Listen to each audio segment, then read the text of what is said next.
We shall stand. On your mandate, on your mandate, on your mandate, we shall. You know, a lot of things do not appear to be on the state really open, and you have to come out to say yes, the governor is the number one 001 in the party. Yes. But then there's an individual who is saying, look, I am the man. He's even gone around the party, he's gone around the state and saying, let us see what will happen. He has been even challenging some of you people in the party. How are you going to really navigate through that? I've always said, I don't discuss people who are not in my party.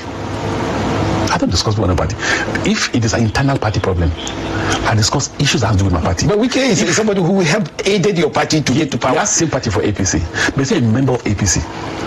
So if you sympathize with, as a party chairman, I only discuss members of my political party.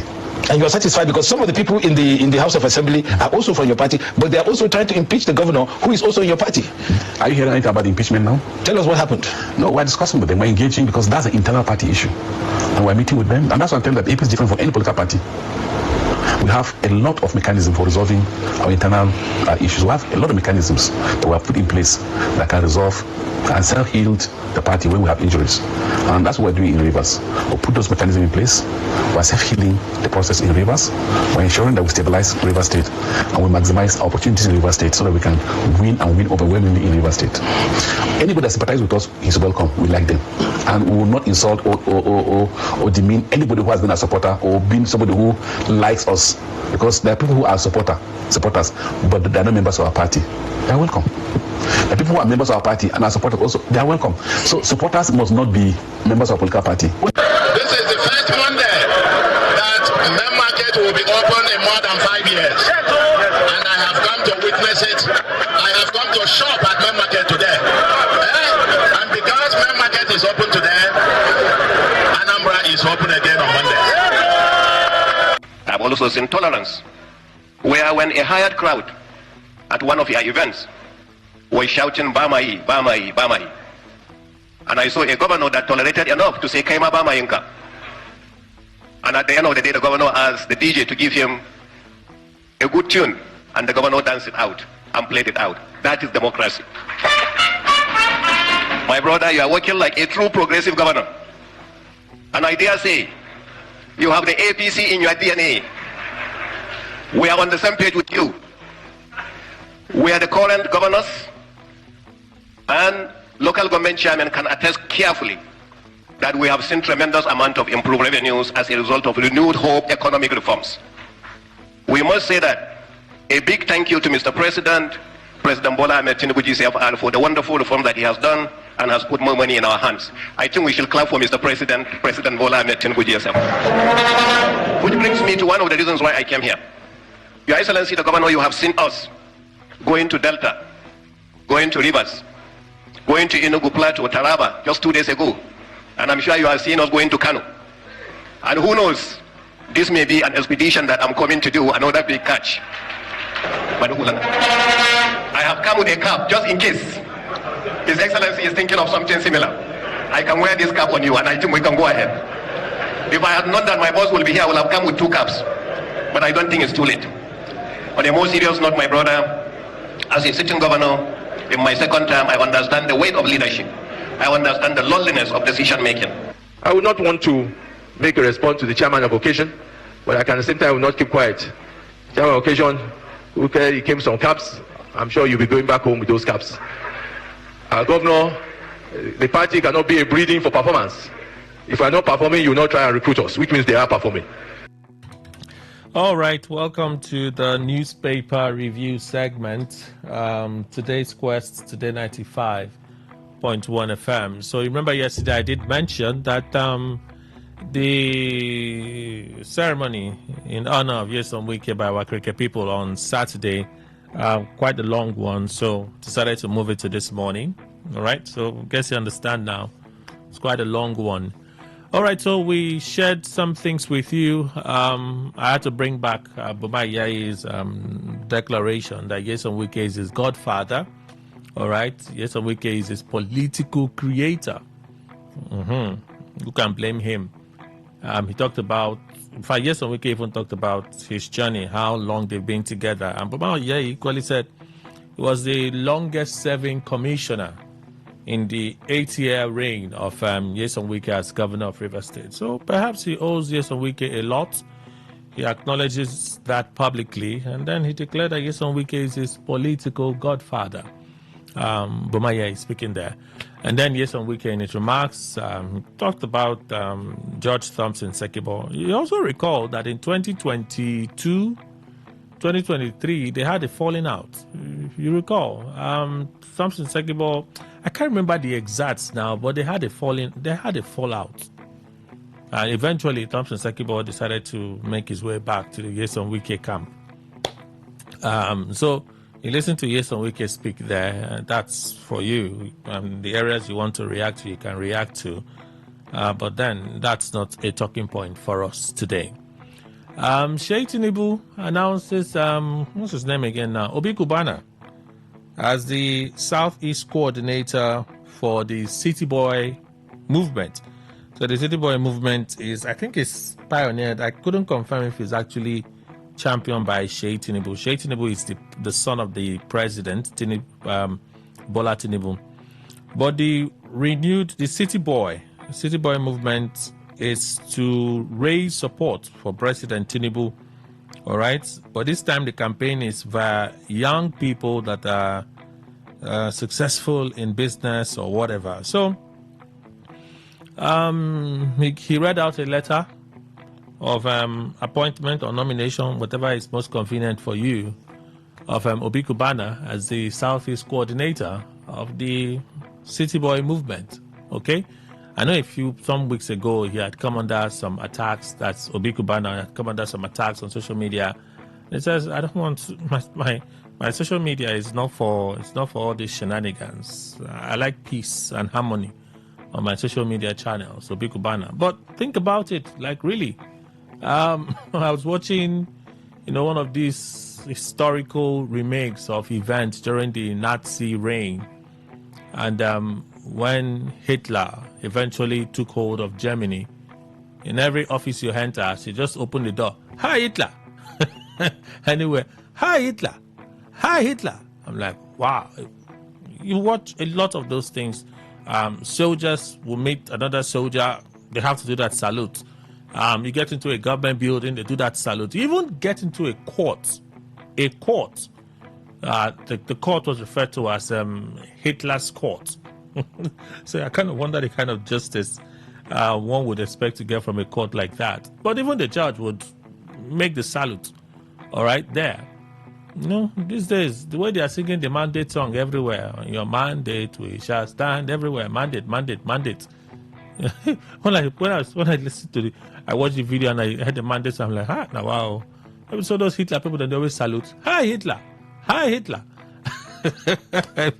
You guys will go everywhere, but it's my local sense thinking. It really comes down to survival. In my local sense, it really comes down to survival.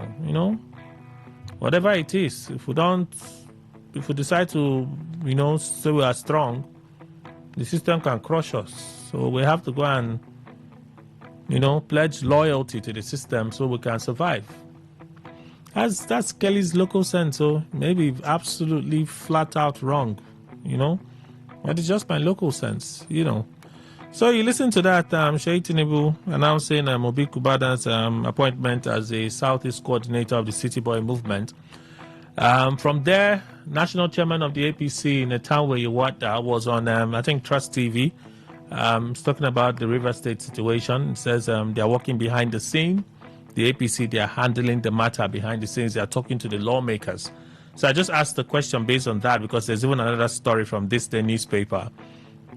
No names were mentioned, but of course, let's just have some of these conversations. If it turns out that there's any truth in it, over time we would also know. But if it's one of those rules and the imagination of someone, the events over time too would confirm it to be either true or false. But you also know that some things could change. Yeah, some things could change. Are you hearing anything about the impeachment of Rivers State Governor again? We're discussing with the lawmakers because that is an internal party issue. That is why the APC is different from any other party. We have a lot of mechanisms for resolving our internal issues. Professor Netawa Yewada, National Chairman. And I asked the question, rare hope at this time, or it was bound to happen? Rare hope, or it was bound to happen? Bound to happen in the sense that the APC was going to intervene, and they are intervening at this point. So you listen to that to allow the question from the host and then the Wada's response. Even when he said, we don't like to talk about people that are not members of our party, he went ahead to still talk about it, still talk about, without mentioning Nyesom Wike, the relevance of Nyesom Wike and so on and so forth. It's politics. And then Chukwuma Charles Soludo paid a visit to Onitsha main market yesterday. The market opened, no. Traders came out. They were trading, and they were even hailing the governor for showing up. I have a lot I want us to talk about on this one. It said the first time in 5 years that market has opened on a Monday. First time in 5 years. Wow. Well, the executive governor of Anambra State speaking there when he paid a visit to the market yesterday. And then the conversation between Abdullahi Sule, that's the executive governor of Nasarawa State, and Bukola Saraki at the book launch of what's his name? Finteri's book launch. Okay, he wrote the book, something the man that no man can stop, or the one that no man can stop, something like that. So when the first thing you are listening to Abdullahi Sule speak on, the something Bamaji, something like that. I actually saw that video. Fintiri had taken whatever it was, whether it was campaign or something, to Atiku's local government area. They are taking that thing to Atiku's local government area. And while he was speaking, it looked like the crowd were actually booing him. Like they were booing him. So he kept speaking, and then at some point he asked the DJ to play a song, and DJ played the song, and he danced away. So I watched that video. That video was shared by one of the aides of Atiku Abubakar on social media, and the reaction of the crowd didn't quite add up to what was described as what was happening. So I just left it. Only for Sule now to confirm, to actually confirm that was what happened at that event, that he was booed. Was booed. And then he shamefully asked the DJ to play a song, and then he got off the stage, So anyway, the reason I brought that is the banter between Sule and Bukola Saraki. So Sule came to woo, Fintiri to the APC, even brought the Tinubu signature cap. And then Bukola Saraki responded to him by saying, you can take your cap back because we're comfortable where we are and stuff. You listen to that, yeah? So those are the items we're able to share with you today. I'll take you through the stories from the papers, their channels. We'd like to hear from you. 0810951091. Again, 0810951091. So you can use this number to give us a call when the phone line is open. You can send messages to 0701 9339 962 0701 9339 962. Messages, text via the traditional SMS channel. See, Soludo is shopping in the market. Funny guy. Text you can send via WhatsApp, text via the traditional SMS channel. And if you prefer to do a voice note, please keep your voice notes within 60 seconds. Keep your voice notes within 60 seconds. Yeah? Okay, so those out of the way. On Facebook, you can find us, Today951FM, Today951FM. There you can send your messages. You can send, what's the word again? Well, you can respond to the general post on Facebook at Today951FM. You can also respond to Real Talk post there. Or you can just go on X and respond to the post on Real Talk on X at TodayFM951. TodayFM951. So let's begin with the stories today. We have a number of them, but we won't be racing that much. So let's just go. Provide free anti-venom drugs to prevent further death from snake bite. Pharmacists tell Tinubu. Since the weekend, she's been trending on social media the unfortunate passing or death of Ifunanya. She was a promising, I was told, a promising young lad who passed on after snakes were discovered in her home. Apparently, whether it was one or both that beat her in their house, and by the time they got her to the hospital, she had passed. Some said the reason she died is not because she was beaten by snakes, but because the hospital did not have the care she needed. No anti-venoms were made available. That's what some netizens have been saying on social media. The government has come out to dispel and to rebuff those positions that, hey, it's not true what you people are saying. But a pharmacist or pharmacist under the platform of the Association of Community Pharmacists of Nigeria, ACPN, is advising the federal government, led by President Bola Ahmed Tinubu, to provide free anti-venom drugs for citizens. ACPN notes that this is necessary to prevent frequent death from snake bites across the country. The association made these assertions while reacting to the death of Abuja-based singer Ifunanya Wangene. Daily Post gathered that the singer recently died as a result of a snake bite. The ACPN is, however, advising the federal government to provide free anti-venom drugs for citizens. The association went on to note that this will help prevent future death. The national chairman of the association, pharmacist Ambrose Eze, in a statement made available to Daily Post on Monday, reveals that about 2,000 preventable deaths are recorded annually in the country as a result of snakebite. He then called on the federal government to find means of providing free anti-venom drugs for citizens. Eze also advised the government to support local production of the drugs to maintain that the life of every Nigerian is important. The cable is our next stop this morning. ADC alleges civil servants were being forced into APC membership. One of the stories I promised to read today.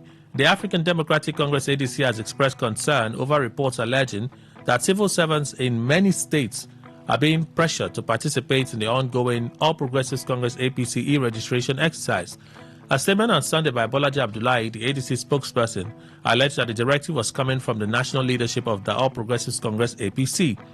The ADC described the practice as economic coercion and forced membership, noting that it violates the constitutional right to freedom of association. The party says the report suggests a coordinated attempt to compel public servants to surrender their freedom of association as a condition for job security, career progression, or continued access to livelihood. This is unacceptable in a democratic society, the statement reads in part. The ADC equally says compelling any Nigerian to join a political party amounts to a gross violation of their fundamental human rights as guaranteed under the Constitution of the Federal Republic of Nigeria. Malami asked courts to set aside interim forfeiture order on property seized by EFCC. Staggering report. Abubakar Malami, former Attorney General of the Federation, AGF, has filed an application challenging the interim forfeiture of some of his properties seized by the Economic and Financial Crimes Commission, EFCC. On January 6, Emeka Wite, judge of the Federal High Court in Abuja, ordered the interim forfeiture of 57 properties suspected to be proceeds of unlawful activities. The properties were allegedly linked to Malami and two of his sons. According to the Economic and Financial Crimes Commission, EFCC, the properties are valued at 213.2 billion naira.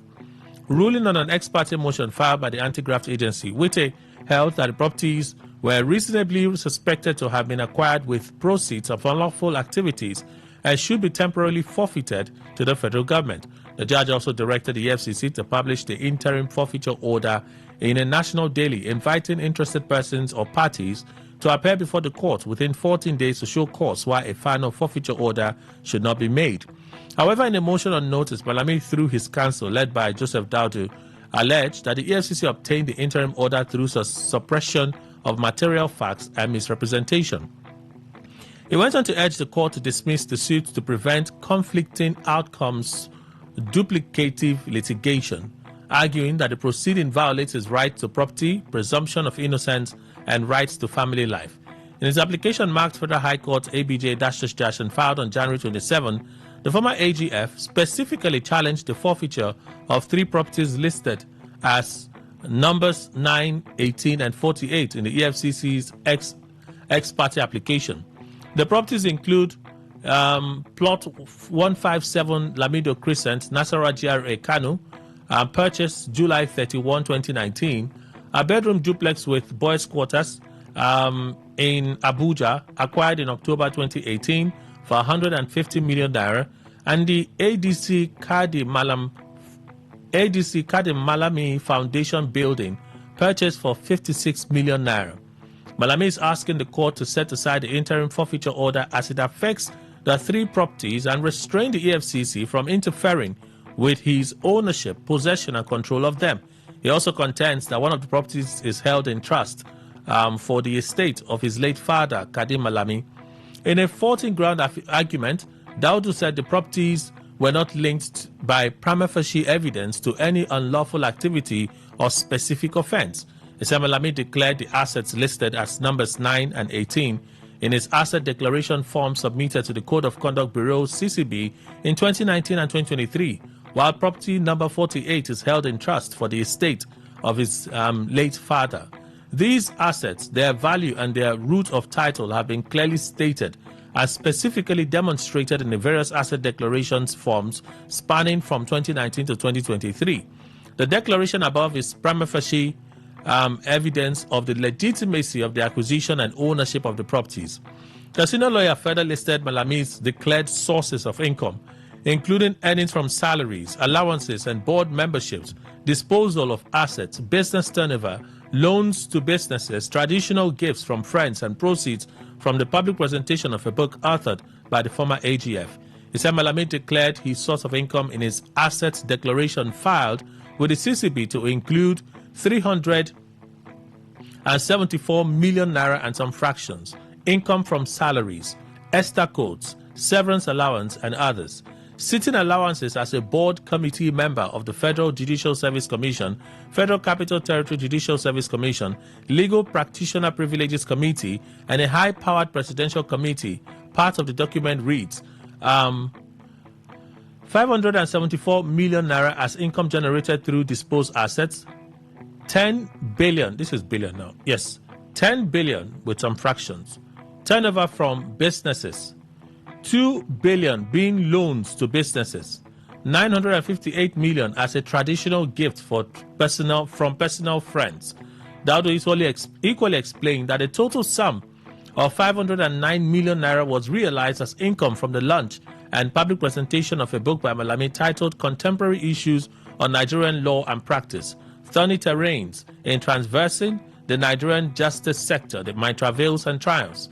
These streams of income and the continuing profits generated from the businesses over the years sufficiently show that the properties sought to be forfeited were acquired through legitimate and lawful means as stated in the asset declaration forms. The interim order was obtained ex parte by suppression of material facts and misrepresentation. That there is no prima facie evidence placed before this honorable court by the applicant respondent EFCC to warrant the properties linked to the respondent applicant Malami to be liable for forfeiture to the federal government of Nigeria. Okay. Nigerian High Commission pays outstanding debts after power cut in South Africa. The Nigerian High Commission in South Africa has paid its utility bills after the building was disconnected from power over outstanding debts. Earlier, Nasifi Moya, mayor of Shawani, announced the city's decision to cut off electricity to the High Commission. That decision formed part of the city's ongoing campaign, an initiative aimed at cutting municipal services to consumers with significant outstanding debts. We've disconnected electricity at the High Commission of the Federal Republic of Nigeria. They owe the city for utilization services, Moya said in a statement. Well, hours later, the mayor confirmed receipt of payment from the Nigerian High Commission. We thank the High Commission of the Federal Republic of Nigeria for honoring its debts to the city. The city will reconnect electricity. This is not the first time the Nigerian High Commission in South Africa has been thrown into darkness over unpaid electricity bills. Our embarrassment is global, so let's move on. FG arraigned 9 suspects over Yewata killings. The federal government has arraigned 9 suspects over their alleged involvement in the attack on the Yewata community, Benue State. Suspects were brought before Joyce Abdul Malik, judge of the Federal High Court in Abuja, on Monday. At the commencement of the proceedings, Lateef Fagbemi, Attorney General of the Federation, told the court that a 57 amended count has been filed against the defendants. The amended charge marked Federal High Court Abuja -- was filed on January 20, 2026. Fagbemi praised the court to strike out the name of Yakubu Maman, a defendant, leaving the remaining 9 to take their plea. There were no objections from the defense lawyers, including Ibrahim Angulu, A.I. Kura, and Kaura, and Adamu Abdullahi. Consequently, Maman was removed from the amended charge. The judge also struck out the previous charge filed on September 10, 2025, which had 8 defendants listed. All 9 defendants present in court pleaded not guilty to the 57-count amended charge. All right.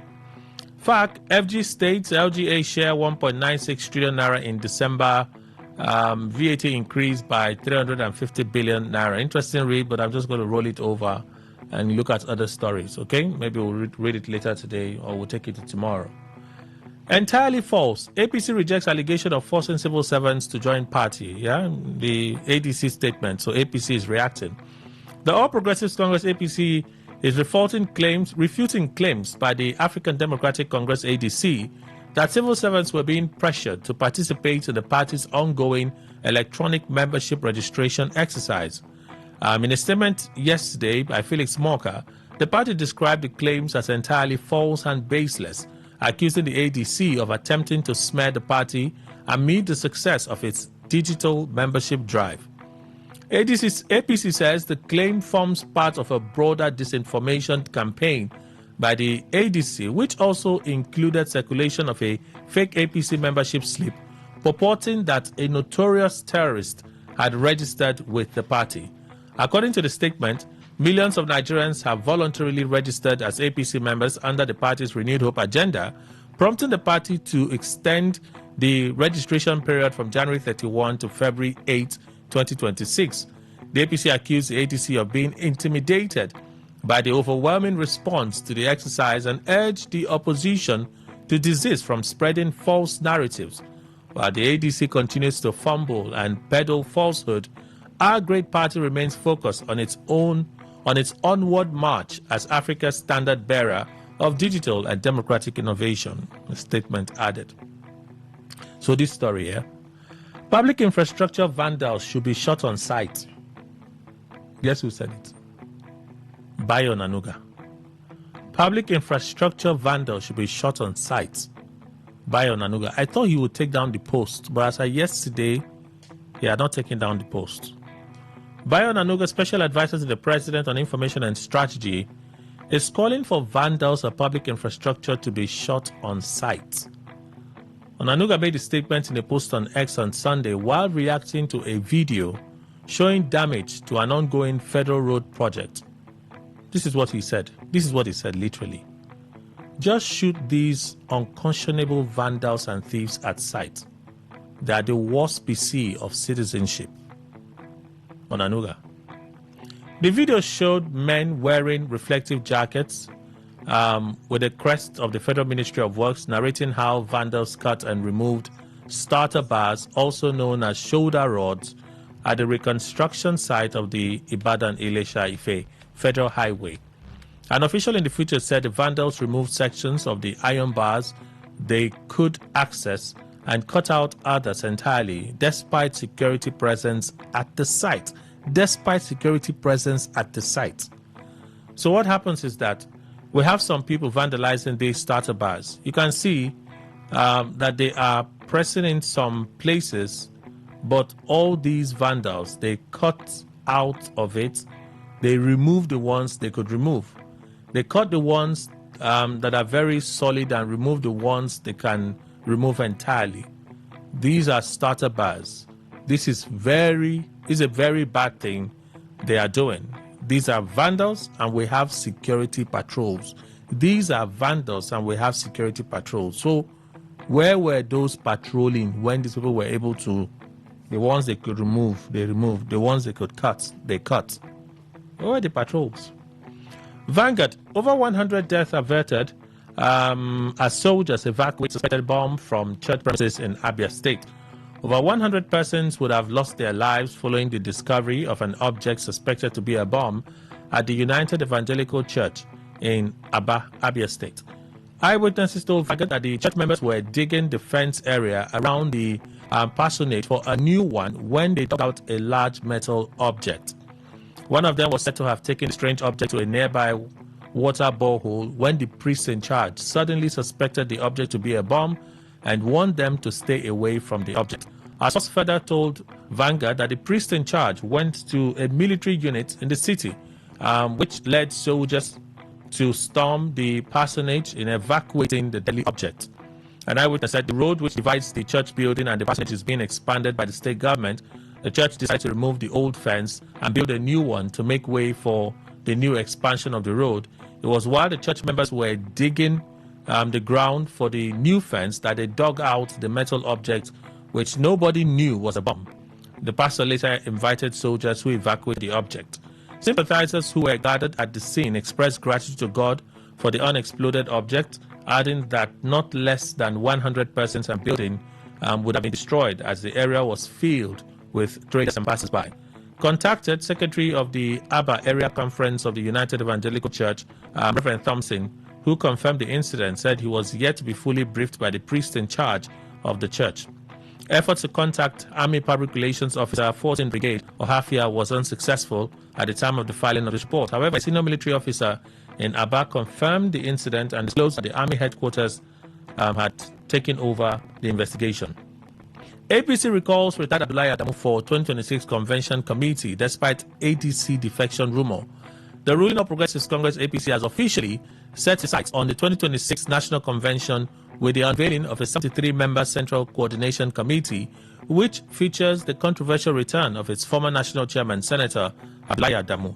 The inclusion of Adamu is particularly striking given his 2023 announcement that he was quitting partisan politics due to a self-described allergy to political activities, followed by recent viral reports suggesting he had dumped the ruling party for the African Democratic Congress ADC.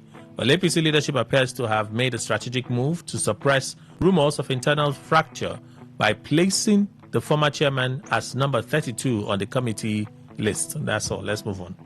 Pretty much that's it. So the list would include the likes of the Senate President Godswill Akpabio, Speaker of the House of Representatives Tajuddin Abbas, alongside recent high-profile defectors such as Rivers State Governor Siminalayi Fubara, Kano State Governor Abba Yusuf, and Plateau State Governor Caleb Mutfwang, all of whom officially joined the APC recently.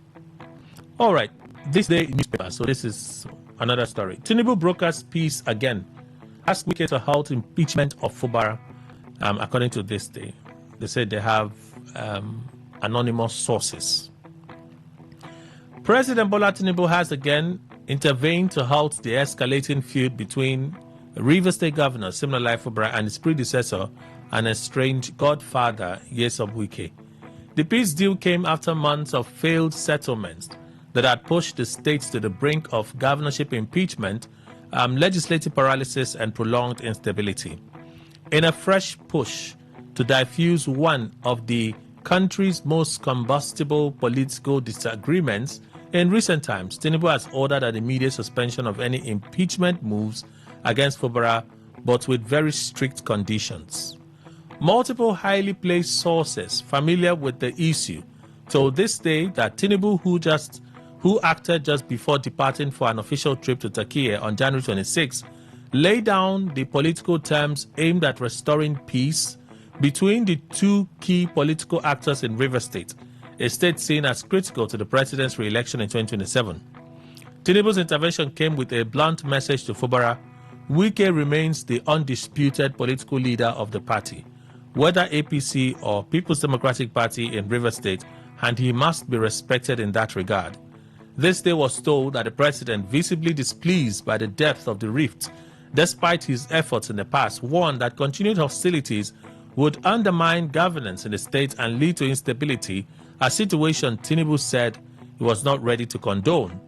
Tinubu equally said he had clearly told Wike to back off any impeachment plots against Fubara and allow governance in the state. One insider recounted the president's thinking, drawing a parallel with Lagos State, where Sanwo-Olu is the leader of the party. Tinubu was said to have stated, "Is Babajide Sanwo-Olu my leader in Lagos, Or was Babatunde Fashola my leader when he was governor, according to a source? The president was equally said to have stated that Fubara should respect elders, saying Wike is an elder statesman in Rivers State and should be regarded as such. Tinubu is one of the sources. Tinubu, one of the sources added, made it clear that political seniority could not be wished away because of personal disagreements. As part of the peace deal, the president directed Wike and his camp to immediately halt all impeachment-related actions against Fubara, citing his overriding concern about stability in Rivers State. In return, Fubara was instructed to make significant concessions. Chief among them is the formal recognition of Wike as a political leader in Rivers State with final authority on party matters. Sources equally say Tinubu stressed that all internal party disputes in the state must ultimately refer to Wike. However, the complexity of Wike's case is that he is not a card-carrying member of the APC in Rivers State, officially remains a member of the struggling PDP, although he is a top minister under the ruling APC, a position he has used to weaken his party, the PDP. Well, interesting, this part is not part of what their source or their multiple sources have told them. Besides, the understanding covered the upcoming State House of Assembly by-elections in the state, where Tinubu directed that candidates loyal to Wike be recognized by the APC leadership for the 2 vacant assembly seats. It was explicitly stated that Wike has 2 candidates for the by-elections and that those candidates are to be recognized by the APC party structure. Notably, the sensitive issue of Fubara's second-term ambition also came up for deliberation, the source said, but was deliberately sidelined, with the president alleged to have said such discussions were too early for now. One source said Tinubu described any talk about the 2027 governorship in the state as still premature. If it is true, I guess with time we'll find out, yeah? Oh, yes, I was supposed to read this to you yesterday. This will be our final story. I'll spend some time here. So let's just read the story and then we'll talk about the issues. Premium Times, exclusive. Inside details of arms, ammunition, cars recovered from suspected coup plotters. Premium Times has obtained exclusive details of arms, ammunition, vehicles, and cash recovered from military officers and civilians suspected of plotting to overthrow President Bola Tinubu's government last year. An interagency probe panel constituted by the government and led by the Chief of Defense Intelligence, Emmanuel, a lieutenant general, has concluded its investigation into the failed coup attempt. Its findings revealed an elaborate scheme and persons involved in reconnaissance, funding, and propaganda operations. Our sources confirm that investigators recovered 2 gun trucks, anti-aircraft AA guns, PKT guns, RPG bombs, AK-47 rifles, ammunition, and tactical gear from a lieutenant colonel attached to the Army's 130 Battalion. In addition to the weapons and ammunition traced to the suspects, investigators seized 4 Toyota Hilux trucks, 1 Toyota Prado SUV, 2 Toyota saloon cars, and 32 Volkswagen Golf vehicles allegedly procured for covert operations. Investigators equally found that the vehicles were acquired for movements to gather intelligence and enable discreet access to sensitive locations, including airports and other strategic facilities.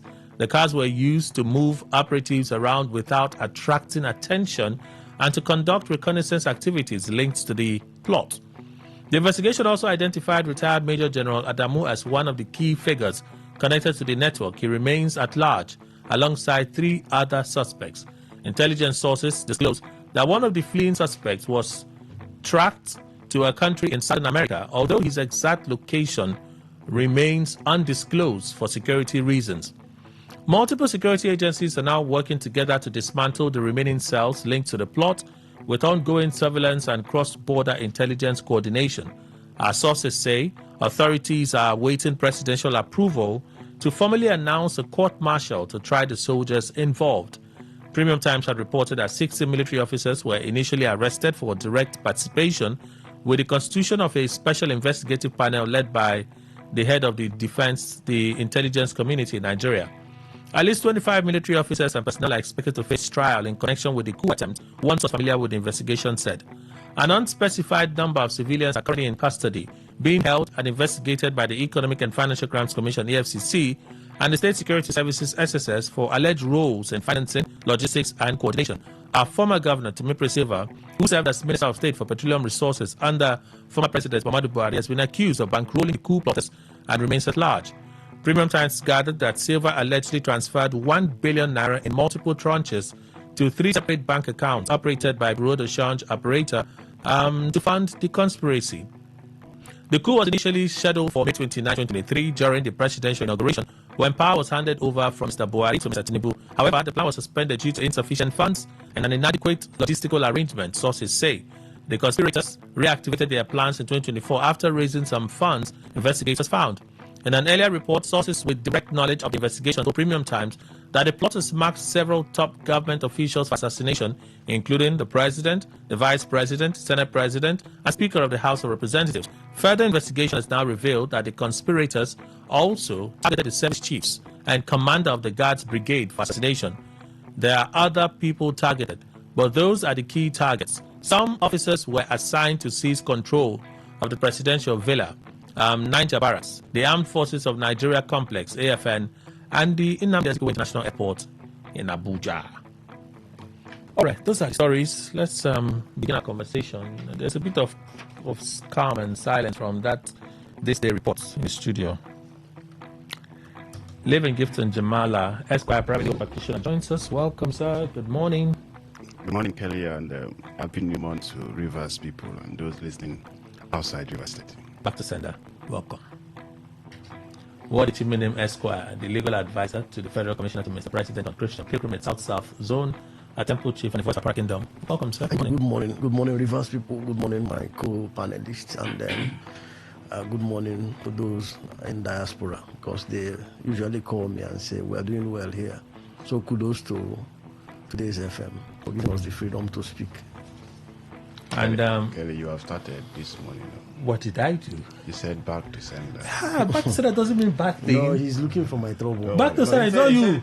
Okay, to you. Back to sender doesn't mean it's not a bad thing. It's not negative. Within the context you're saying it, and I can see your heart. You said happy new month. I can see your heart. I'm very clairvoyant. His own is all fake now. It's all fake. It's propaganda. You said happy new month. And I said back to sender. That doesn't mean I mean a negative thing. I never wished you happy new month. I said happy new month to those listening to us in Rivers State. So I'm not listening to you. Maybe. Oh, maybe. You see yourself now. I only said back to sender like wish you same. Back to sender doesn't mean bad. It doesn't. It's not. Doesn't connect negativity. It connotes. Oh no!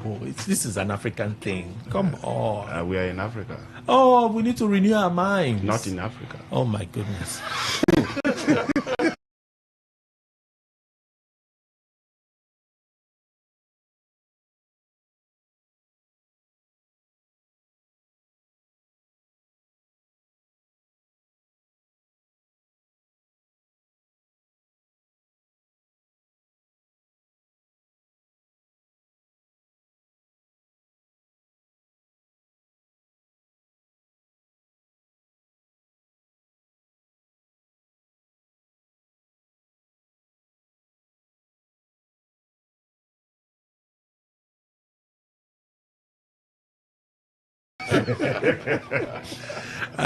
Mr. Emmanuel Indukwe is also here. Good morning, sir. Welcome. Thank you very much, Kelly. Good morning, Nigeria. I know we have a lot of things to chew on this morning, but let's go to Anambra State.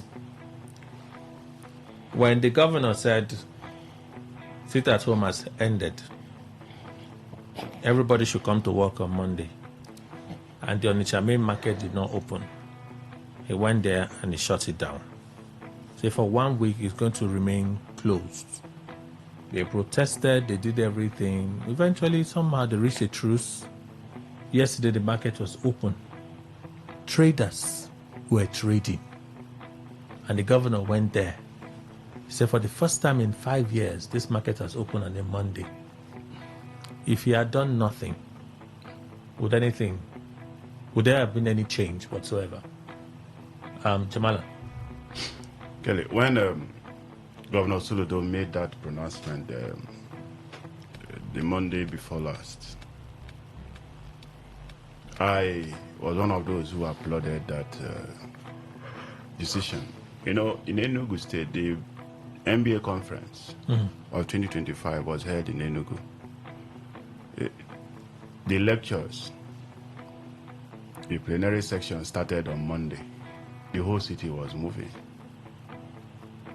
Yes, there was a time when Mondays became the East on Mondays became a ghost of itself.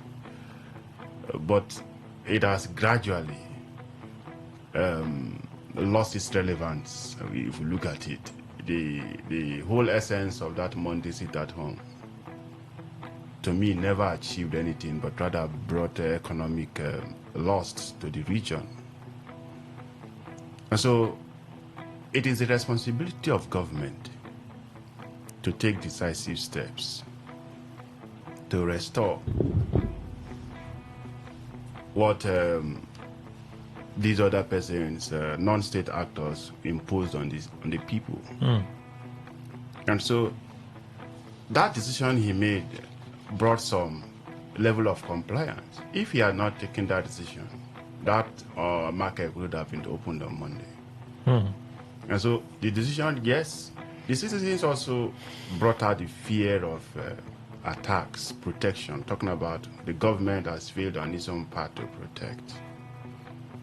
But if you have not heard any account on yesterday that something happened around either the market or the vicinity or the environs, or the environs. He infected you with his, right? So unfortunate. But go on, we understand. You should have a strong strength of character to be independent of cheap influences. Have you seen that today you were told that Jamala is coming and you opened your calabash for me? Let's see how it goes. So yes, the actions of the governor is right, and yes, for the first time in 5 years, the economy, and also applaud the governor himself going there to do a little shopping, which it was comical to me because the way he was pricing things, even myself, I will not even go to that extent of. But he has a reason for doing that, not that he wants to, but just to make fun of the entire environment and make the place look calm for everybody. That tense environment should be removed from this circumstance. So I give it to him. It's nice he has taken a good decision, and let the people support that decision. The economic loss is not only to government, but also to the people themselves, because the waste of market times on the Mondays, it brings loss to those who have goods. If you are not selling your product, you cannot earn a living.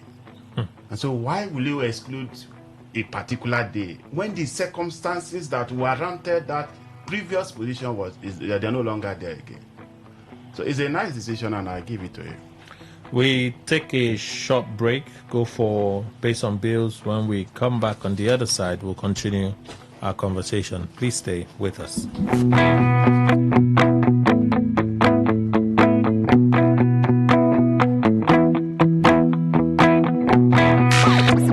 The power of the airways with the ultimate radio experience. Tune in to Today 95.1 FM, the voice of the people. Don't just listen, immerse yourself. That is 100% true.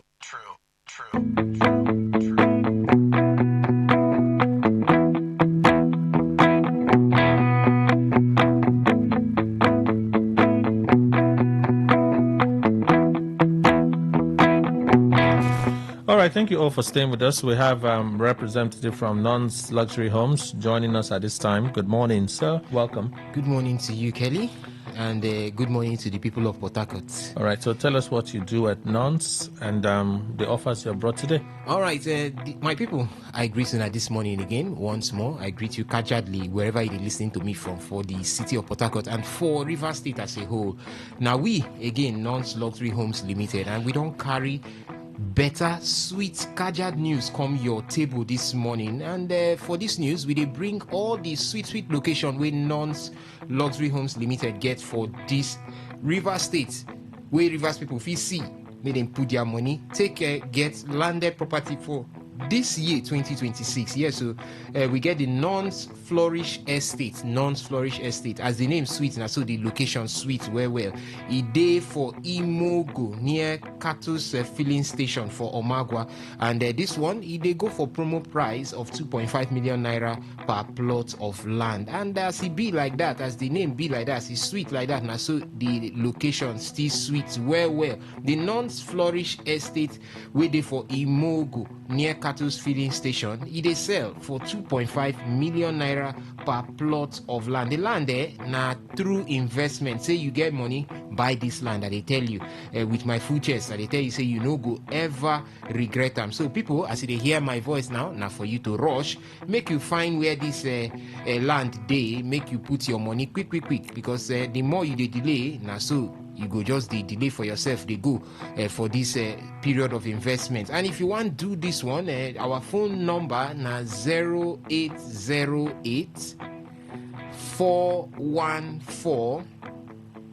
6285. I'll call them again. Now 0808 414 6285. We still get second number. That one na 0913 238 2724. One more time na 0913 238 2724. Or you get time, you fit waka come our office, we dey for number 120 Airport Road, the Great Alley. We dey there, they wait for you, make you waka come, make we follow you talk, make we show you all these things, make your mind for sweet you well. Now non-flourish estate be the first location where I don't talk right now. E dey for Imogo for Magwa, and that one as it stand now outright payment of 2.5 million naira. Now promo payment too. So quick now for you to join body, because if it's pass now, the promo fee finish, and you go pay more money for that one. So that one now outright payment 2.5 million naira. Say you no get that 2.5 million naira, and you dey ask whether pay small follow for this one. So pay small follow for them. For pay small, you get small money, chickily money, 1 million naira. Bring and come put for table. Non-Luxury Homes Limited go collect them for your hand, register you, still help you break the balance over 3 to 6 months, make it for easy for you to pay. And upon this one, as you pay that 1 million naira for pay small package, instant allocation, we don't give you the land sharp. So plus 50 blocks where you fit use take start anything where you want to make you for first make you use and take the seafront. That means Non-Luxury Homes Limited want make you get the land, still begin the build. They will help you, give you 50 blocks, make you take use start the work where you want start for your land. So now so that won't be for this location will be the non-flourish estate. We still get the one we they call the non-garden estate. You go down here of this one well for Port Harcourt, as we don't talk non-garden estate for Omagwa. It then near the AP junction. Just 2 million naira outright payment for this one. You don't get one plot of land for there. Now Kajad location. Now location will be buy and build. As you buy, you they build. Nothing like say development they waka they come make you wait small. As you buy them, you don't begin the build sharply. 2 million naira outright payment for non-garden estate for Omagwa, just near the AP junction. And you want still do pay small, we dey with you for that one. You bring 1 million naira, you put for ground, pay small, don't start. We go help you break the balance small, make you for fee pay them over 3 to 6 months. And we go still give you a free deed of conveyance join, plus the free the instant allocation for the land, you get them, and 50 blocks where you go use take seafront as you want begin they do work for the land where you don't buy. Again, quick, if you want join body, call the phone line will be 0808 414 6285. I'll call them again now. 0808 414 6285. The second number now 0913 238 2724. One more time now. 0913 238 2724. 24. No forget say our office dey for number 120 Airport Road, Igritali, Port Harcourt. You want come, we dey there, they wait for you. Waka come, make we show you all these things. Remember say this period no be period where you go allow landlord make it they carry you they play, carry you they play kalo. Make sure say make you get land, make you yourself become landlord and landlady. Now make non-luxury homes limited day like this now. They show you all the land as you they hear me. Open ear where make you hear, make you know the one where you go put your body. Remember say our inspection days now from Mondays to Saturdays 10 a.m. to 4 p.m. So ready yourself, wear your sandal, wear your Kilimanto. Wait so that you go waka come our office, make we carry you go the location, make you begin to see as the land day, as they talk. Seeing is believing. You carry your eye, you see am. I sure say you know go waka come out. You go put your money, make you for collect one plot of land or even more than one plot of land for all the locations where we get. Again, I don't call 2 locations. You get this one now. One call. Remember, say the first location where I call now the non-flourish estate for Imogo or Magua. That one 2.5 million naira outright payment. Pay small still follow for that one. I don't call the non-garden estate for Magua where they near AP Junction. 2 million naira outright payment for that one. Pay small still follow as you get 1 million put down for ground. We will help you break the balance. And remember, say for all these locations, you go collect your free deed of conveyance, instant allocation for the land. As you pay, you get them, plus 50 blocks where you go use take seafront as you won't begin to do work for the various locations where I don't call. Now this one now another location way sweet where this one say carry business come, because this one now amazing location where they call it the Nons Agro Omawa. Yes, so this location now Nons Agro Omawa town. It just there for Omawa town, and this Omawa town now just after the Ozoha town.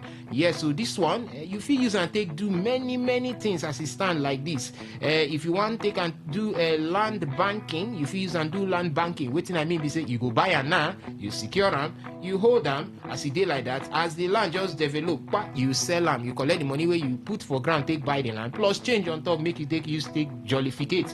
Yes, so you feel use and take do land banking. You want use and say now you want use and take do farming. Say you be person wey like to farm, you want farm, you feel buy them, take do farming for what they call Oyibo man, they call large scale, whether na cassava, plantain, vegetable. The one where you want you take do business, you take them, take farm. You want use and do livestock, will be poultry or fishery. He dey with you there where the land na fertile land. As you put your material, they could just grow where. Then say you want even lease and say you know get strength, say you want farm, you want lease and farmers they everywhere. They find land where they go use farm. You feel lease them to farmer. As in farm, at the end of the year, you go count your money, give you. Waiting that one mean be say you buy land, you never build, but you don't be landlord, you don't they rent out already. So money there for that one. Now agro business area. This particular non-agro Omawa location, this one is as it like this, now sweet location. 1 million naira for one plot of land. Yes, 1 million naira for one plot of land. Then you get money, say you want buy up to 5 million,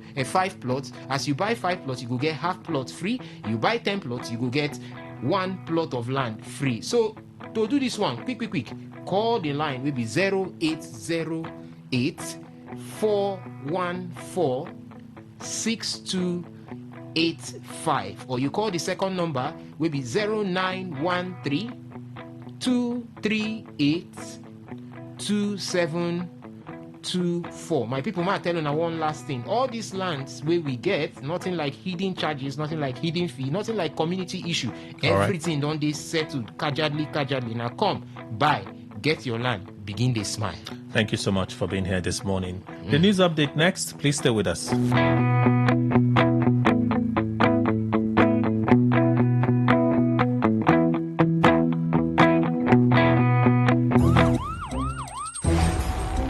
It all begins with breaking news. Now make no mistake, this is a difficult mission, and it will remain difficult for some time. Then it keeps trending. Events, issues, personalities, all struggling to gain attention.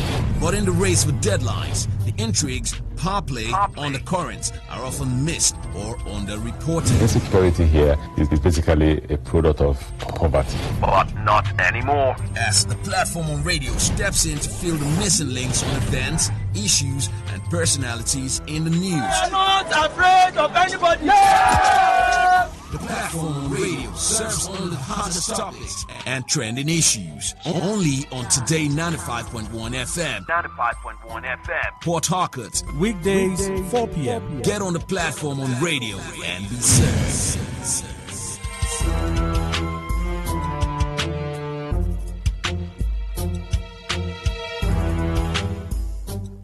Whether it's happening in Port Harcourt, South, Nigeria, or around the world, we've got you covered. On air, online, delivering balanced news and unbiased analysis. Today, 95.1 FM. Today, 95.1 FM, Port Harcourt. News update.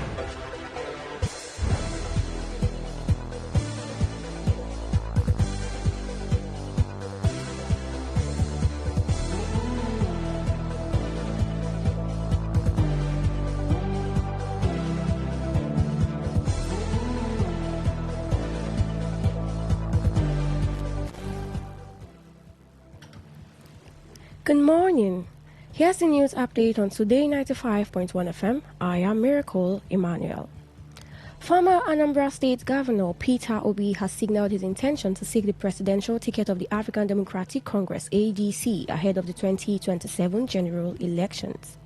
Obi made this known while addressing supporters at the campaign event for ADC candidates contesting the Federal Capital Territory Area Council elections. The event, which took place at the Abuja Municipal Area Council, AMAC, provided a platform for Obi to outline his political ambitions and rally support for the party at the grassroots level.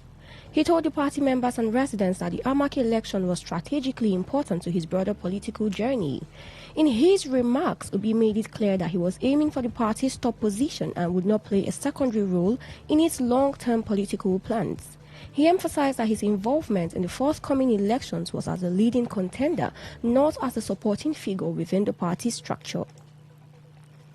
The People's Democratic Party, PDP, has intensified efforts to resolve its internal crisis as the Board of Trustees, BOT, and the National Caretaker Committee reaffirmed their commitment to the party unity, respect for court rulings, and preparations for outstanding congresses ahead of a national convention. Speaking at the 85th meeting of the PDP BOT held in Abuja, factional BOT chairman Senator Mao Uwabuanwa described the party as standing at a critical crossroads and urged leaders to place collective interest above personal ambition. He said the PDP had endured months of turbulence marked by leadership disputes and legal battles, but survived due to the strength of its institutions and adherence to constitutional order. Ohuabunwa explained that delays in conducting party congresses were deliberate and guided by respect for ongoing judicial processes, not a failure of leadership. He warned against divisive actions and rhetoric capable of undermining democratic institutions, stressing that the moral authority of the BOT rests on fairness, balance, and due process. According to him, with major legal issues being resolved, the party must now focus on reconciliation, rebuilding trust, and laying the foundation for orderly congresses and a credible national convention. President of the Nigerian Bar Association, NBA, Afam Osigwe, has called for a far-reaching expansion of judicial reforms to cover commercial, criminal, and fundamental rights cases, arguing that the speed and certainty achieved in election petition cases can be replicated across the wider justice system. He said restoring public confidence in the judiciary depends largely on timely, predictable, and consistent delivery of justice. Osigwe made the call in Abuja, where he lamented that although Nigeria has developed efficient mechanisms for resolving political and electoral disputes within strict timelines, ordinary commercial transactions and criminal matters that drive the economy remain trapped in prolonged delays. According to the NBA president, the credibility of the judicial system is increasingly under threat because many citizens feel they are getting judgment without getting justice. He noted that while constitutional amendments have ensured time-bound resolutions for pre-election and election cases, similar urgency has been extended to commercial disputes, criminal trials, or enforcement of fundamental rights. Osigwe stressed that meaningful reform cannot be achieved by the NBA alone and called for collective action involving the executive, legislature, judiciary, and the media. And on the foreign scene, Iran says it expects progress on a framework to restart nuclear negotiations with the United States, amid reports that President Masoud Pezeshkian has ordered a revival of talks. This followed after Tehran said it was reviewing several diplomatic initiatives proposed by regional countries and anticipates clarity on a negotiating framework in the coming days. The announcement comes as both Tehran and Washington appear to be stepping back from the brink of military confrontation. U.S. President Donald Trump had recently deployed warships to the Middle East following Iran's crackdown on mass protests in January, but later urged Iran to strike a deal to resume nuclear talks that collapsed in June.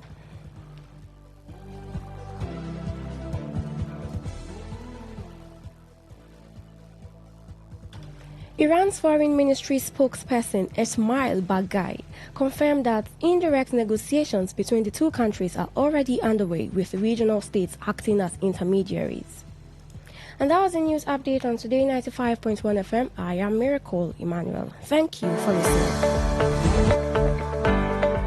Verboite, in collaboration with Cypher Crescent, presents Verboite Mathematics League Competition. It's a statewide mathematics challenge for senior secondary school students in River State from SS1 to SS3, designed to inspire excellence and identify promising young minds across the state. Application is on and closes on Saturday, 7th of February 2026. Registration is free. For more information, please call 0903 421 9975. That is 0903-421-9975. To register, visit portal.verboite.org/register or send an email to us at verboiteconsulting@gmail.com, or on Instagram, Verboite Mathematics League Competition, or on Facebook at Verboite_Maths_competition. Verboite Mathematics League Competition.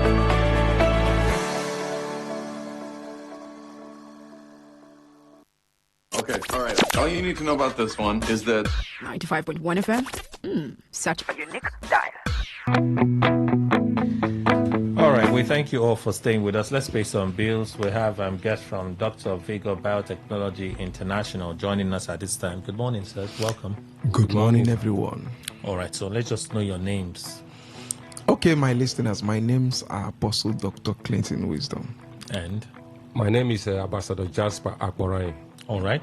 I know I've heard you, I've hosted you before, more than once. Or somebody may be listening to you for the first time. Please, what do you do, or what does Dr. Vigor do? And what's the information you have brought today? Okay, my people. Good morning once again. The health, they say, is wealth. And it's very, very important to take care of your health. I keep on telling people that prioritizing your health is not wasting of money. Because if you don't take care of your health, it's become a very big problem. And when the sickness comes, prevention, they say, is better than cure. Now, we are what we eat. And that's why we come to tell people that there's need for you to go organic. There's need for us to eat healthy. Today, in our environment, the way people are dying, the growth of the cancerous cells in every environment, they report on a daily basis, surgeries up and down. What are the problems? We need to mind the kind of things we eat as food, and the things we take as medicine, and things we take as water. While in China, just January, this past January, I discovered that Chinese men, most of them live healthier and longer than every other country in the world. Why? Because of the organic lifestyle they live. They eat natural food. In our environment today, people eat anyhow. Some people say they eat anything and defecate, the stomach does not know what enters there. Who told you? You are what you eat. Now, some people spiritualize everything. Things they're supposed to go and meet a physician or go for checkup, they will use prayers everywhere. Prayers. It's good to pray, but there's need for us to also take care of our health. In recent times, a pastor slumped while preaching somewhere in Eleme, and he died. We discovered that he was hypertensive. If he knows his health status, he wouldn't have died. So the anointing needs a healthy body to function. Now, what are we saying? Dr. Vigo Bioscience Company is a company from Asia, China precisely, producing organic curative health products, ranging from beauty products, health products, gynecological products, orthopedic products, and so many of them. Now, we travel to China to meet with the management. In fact, if you attend this very conference we want to do, we are going to show you videos of our trip where we meet the company in a place called Shenzhen in China. The company have over 4 factories producing their products. And the products are purely organic, no chemicals. In fact, we're going to show you all these things in this conference that is coming up. Now, there's what we call human body regeneration and restorative science. You know, most of the major or chronic inmates, some doctors will tell you that it has no cure. You have to manage it. Research have made us understand that there is now solution to those ailments. I might not be mentioning them, but no matter how it is, that ailment, that sickness that they said there is no solution, the human body regeneration and restorative science is a science that said that every cell in the body can be regenerated. It can be replaced. And when this happens, you find out that you live very strong and healthy. The cell of the body system, of course, is the smallest unit part of the body system, and without it, you cannot live. We have so many things that is degenerating our cells on a daily basis. One of them is your handset. In fact, when you attend this conference, I would tell you how your handsets have been degenerating your cells in the body with a practical motion. So what do we have to regenerate all these cells? We have introduced the human body regeneration and restorative science. There's something we'll be talking about in this tomorrow conference. It is called nicotinamide adenine mononucleotide. In case you don't know about this science, please attend this program. That the cell, of course, when someone is having an eye problem, it started from somewhere. Yes, maybe you're having itching in your eye. Somebody say it's just itching. I'm seeing. Who told you? The eye cell activity is affected. So, which means you need something that can regenerate those cells, and the eye will clear, not just eye drop. They talk about people that have high glucose in the blood. The beta cell is affected already. So you need something that can regenerate those cells, and you'll be free from diabetes. So what are we talking about? With this conference that is coming up, it's strictly for your health. That sickness that you have tried, it seems like it's not working. Come, this science can help you regenerate those cells, and you'll be free from it. Already, this is not our first meeting. This is not our second meeting in Port Harcourt. We have officially launched this very company, this health company in Port Harcourt already. But then the company are still looking for partners, people that can partner with them, so that we can spread this good news in different locations in River State. It's not only in Port Harcourt. People in other rivers or local governments need to know about this good news. But then, who will take it there to them? That is why we're calling for this meeting. So, if you know you are interested to get your health back, that is one. Two, if you're interested in empowering human life, helping someone get back his health 100%, this meeting is for you. And in this meeting, we'll be having free medical sensitization. We'll be having free medical checkup. And for some people that will come on time, at least 10 to 15% that will come on time, we'll be giving us some of these health products to you free of charge, for you to at least use them and confirm what we are talking about. So we are not doing this because we have a lot of money to waste or a lot of money to spend, but then we are doing this to empower people. Our people say what you wear in your hand, you don't need a mirror to watch. It is very practical. Seeing, they say, is believing. Now, we are calling you to come and attend. We're not calling you to come and spend money. At least come, see, listen, get information, because information is power. So that is why we're calling for this meeting. Anywhere you are in the city of Port Harcourt, don't miss this program tomorrow. Create time for it. Some people say, I don't have time because of my business. If you don't have time to take care of your health, you will die. And guess what? If you die, those money you have been protecting, people will scatter it. In fact, people you don't know self that they will spend the money the way you don't even expect. So what are we saying? Your health is very, very important. So no matter what you are doing, take your health number one. Let it be prioritize your health. It is very, very important. So this meeting is for everyone. So far you can you have one or two health challenge, or you have an elderly people around you that needed to be strong again. You have someone with any kind of a chronic infection or diseases. You need to attend this very program. Then also, it's not only for those that have this health challenge, those that would like, of course, maybe you're a health worker, you're a nurse, you're a doctor listening to me. Of course, these health products have been officially certified by NAFDAC, FDA, HALA. So it's not something, it's not a backyard something. We're talking about a company from Asia, China precisely. In fact, we'll be showing you some of these videos of our trip. The first trip, we've been to China 4 times last year and just once this year. Why are we traveling? Because we need to have meeting with the CEOs, the research and development department, the doctors, and to know exactly what we are bringing to our people in Nigeria and in Africa at large. So that is why we are here on air to talk about this. So we'll be giving you the venue and the contact to call. Tomorrow we'll be having 2 sections. We'll have the morning session and the afternoon session. So you will not say, I missed this because of my work. Of course, it's just 2 hours, 2 hours training or 2 hours conference. So you can just come, take excuse wherever you are, come get the information and still continue your activities. All right. So the details of the conference tomorrow. Okay, the details of the conference for tomorrow.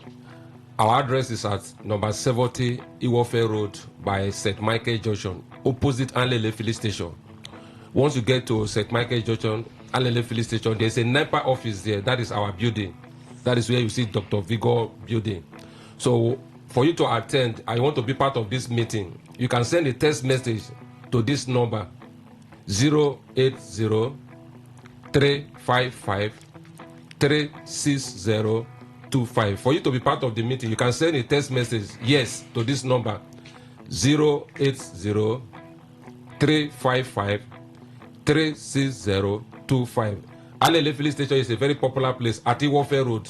So if you don't know Iwofe Road, just ask of Wimpy. Once you get to Wimpy Junction, our office is very close to Wimpy Junction also. All right, the phone numbers again, we're literally out of time. Okay, the phone number for you to be part of this meeting is 080 355 36025. Again? 080 355 36025. Thank you again, sirs, for making the time to be here. Thank you. Continuing our conversation in a moment. Please stay with us. Thank you very much.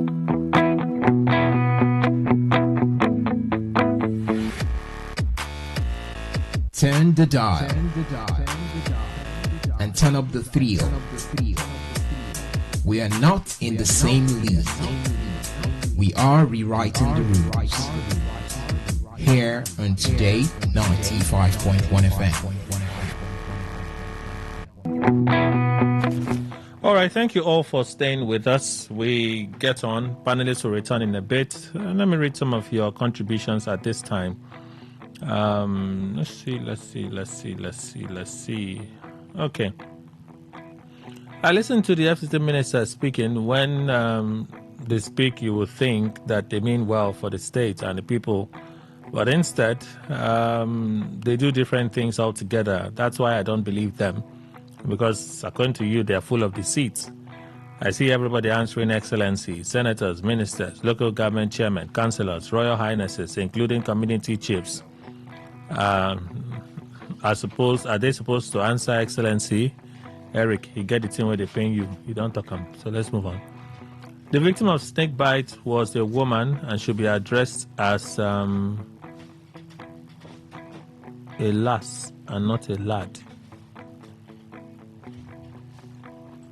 Did I make, in King Timothy, did I make a mistake? Did I say something I shouldn't have said? Enlighten me, please. Huh? He came, Timothy. Please enlighten me. I'm interested in knowing. Please enlighten me if I made a mistake. Thank you. Listening to the soundbite of Wike shouting his praises and the responses of his followers reminds me of sitcoms. It's very unfortunate and shameful that able-bodied men and women have allowed themselves or politics make nonsense of their senses, and it's this jaundiced loyalty that is emboldening the rascality of Mr. Wike, even to the extent of threatening to access government facilities by force, disregarding the authorities of the state. You sent a message. Thank you. The soundbite you played of the FCC minister politicking for those who are mobilized to crowd the venue, it's momentarily satisfying. But if we pause to ponder the many jobs, how many jobs has those propaganda created? None. It's high time we use our know-how to better society. We have abundant resources to create jobs and enhance good living for all, as it's in the civilized climes where they take delight to go for pleasures. Okay, fine, John. Some of you are just, venting this morning, which is not out of place. What's really the problem? The Rivers State can't be quiet for once. When Senator Bola Ahmed Tinubu, as then was, had issues with political son, the former governor of Lagos State, Ambode, Tinubu didn't go around the state instigating violence, threatening fire and brimstone. He didn't go behind the scene to lobby for thank you visits, appreciation tours, or receptions. He remained quiet and did all the underground works. In the end, he came out victorious. Good, from Chinda. He sent that message. Okay, I think I've read everything readable from WhatsApp so far. We'll look at the rest later. Your voice notes, we'll listen to them later. Let's return to, let me take the views of Chimenim on the action of Soludo in Anambra State. With the reopening of the market after a week shutdown, we see that business activities started. Yeah, I've been, thank you, Kelly. I've been privileged to be in one of those markets, Ochanja, very big market. And when you go to that Ochanja, that place alone, that market is not only for the Anambarians, but you see people from other climes, people from Port Harcourt, other states coming in. But I think when we look at the demerit of the closure of that market, we look at the economic importance. From what we have gathered so far, economists, experts who are good in the science of numbers and mathematics, they've come to tell us that a day that they make close to 8 billion naira in that market, an estimated value of 8 billion naira, which can be used to better a lot for this country. And of course, federal government is, taxing that market heavily. So part of the revenue we have here in Nigeria, half of it comes from the east. In fact, Anambra particularly. So for me, I don't know if he really considered the economic. Maybe that's a bit of hyperbole. Well, when you say hyperbole, I know you cannot refer. It's like when you say Port Harcourt, River State. Of course, you can't take away the oil and the money that comes, the revenue. So that's why. But what I'm saying you in just terms made of a claim that half of the resources. Okay. Well, if you say that, you can put me in a proper. Okay. Now, what I'm trying to say is that it really affected part of when you shut down a market for 1 week, knowing the economic importance. I think there are other ways.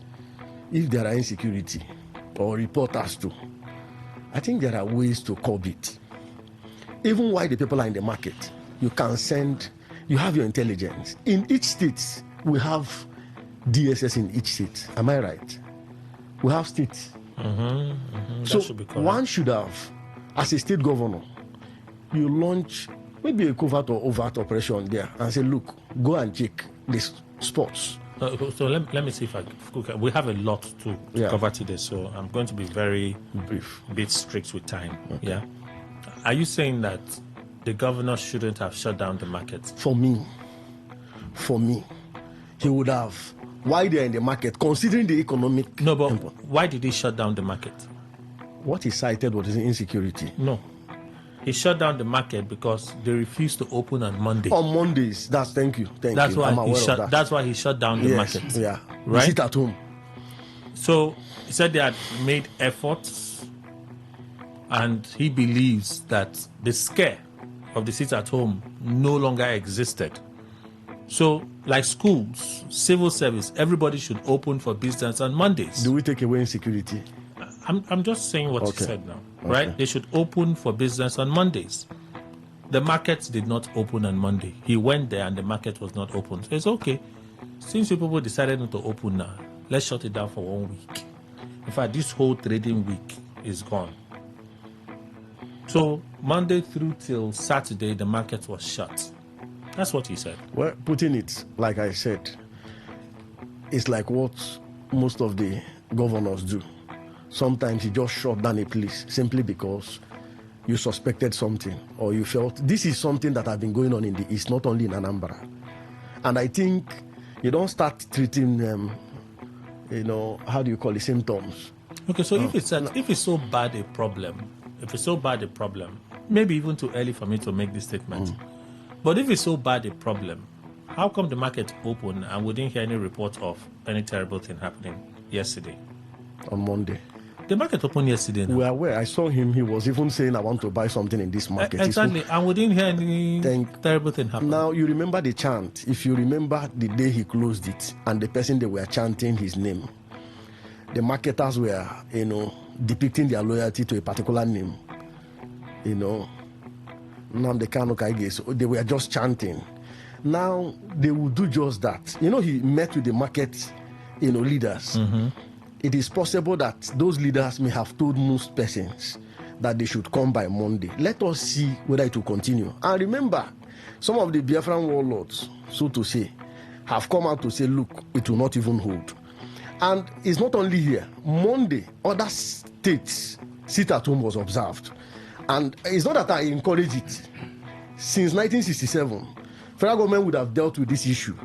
Okay, so are you also saying that by next Monday, they may not open?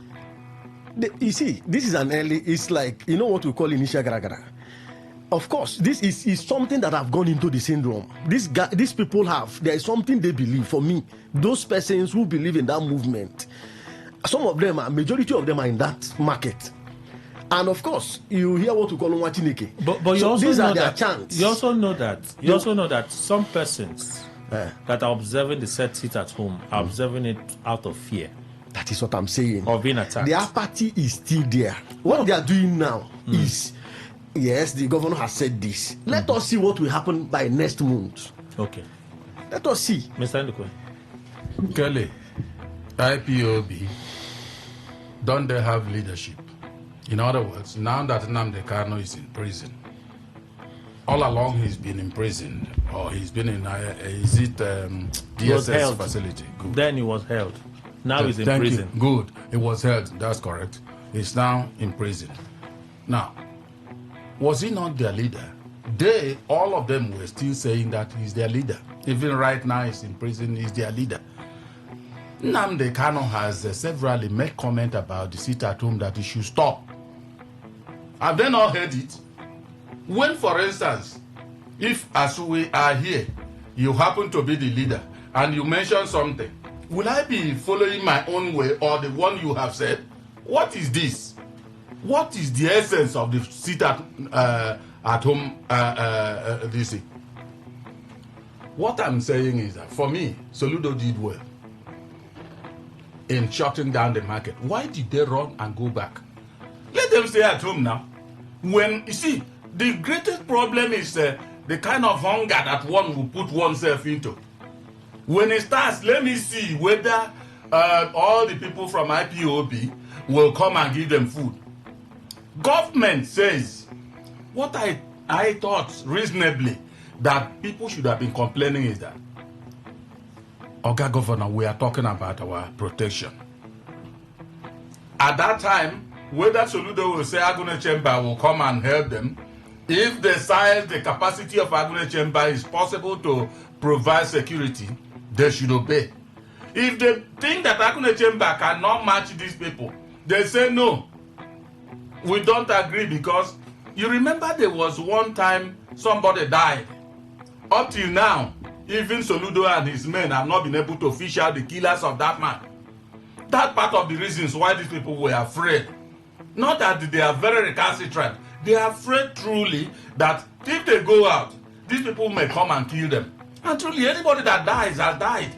Whatever, even if you start the Third World War from there, the man will resurrect. It's only God and whoever he gives such power that has the power to resurrect. Now, they have gone back yesterday. At least so far, I alone have not heard that there was incident of this and that in terms of a murder or obstruction of their cells and all that. So he did well. Will it continue? Nobody can guarantee. Because if anything untoward happens, while Soludo has bragged, that's what I call it. He has bragged that he will provide security. Was he not providing security when they killed that guy? That the one they were not able to fish out the killers. So if he wants them to continue, let him make adequate preparations and provision for their security. That's what I will only advise. But as for stopping them, one Nnamdi Kanu, who knows why they were doing that, has also ordered them to stop. Why are they continuing? Okay. Well, they say sometimes in leadership you have to take a difficult decision. You have to stand your ground and insist that something must be done for something to happen. Comrade Ruben Izujine is also here. Good morning, sir. Welcome. Morning, my friend Kelly.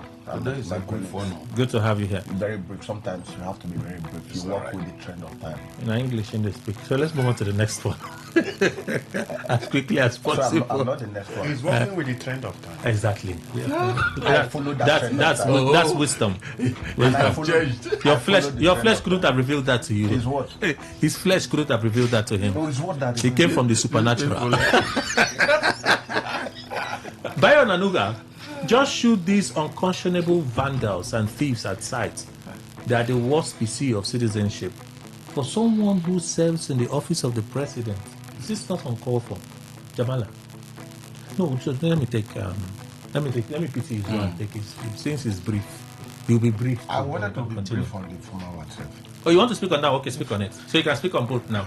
See how nice I am. Sorry, I did. What was comment? No, speak on that one. I'll talk about this one. Don't worry. Frankly speaking, a lot of persons may not understand the position of the traders. I understand that of the government. I understand that of the traders.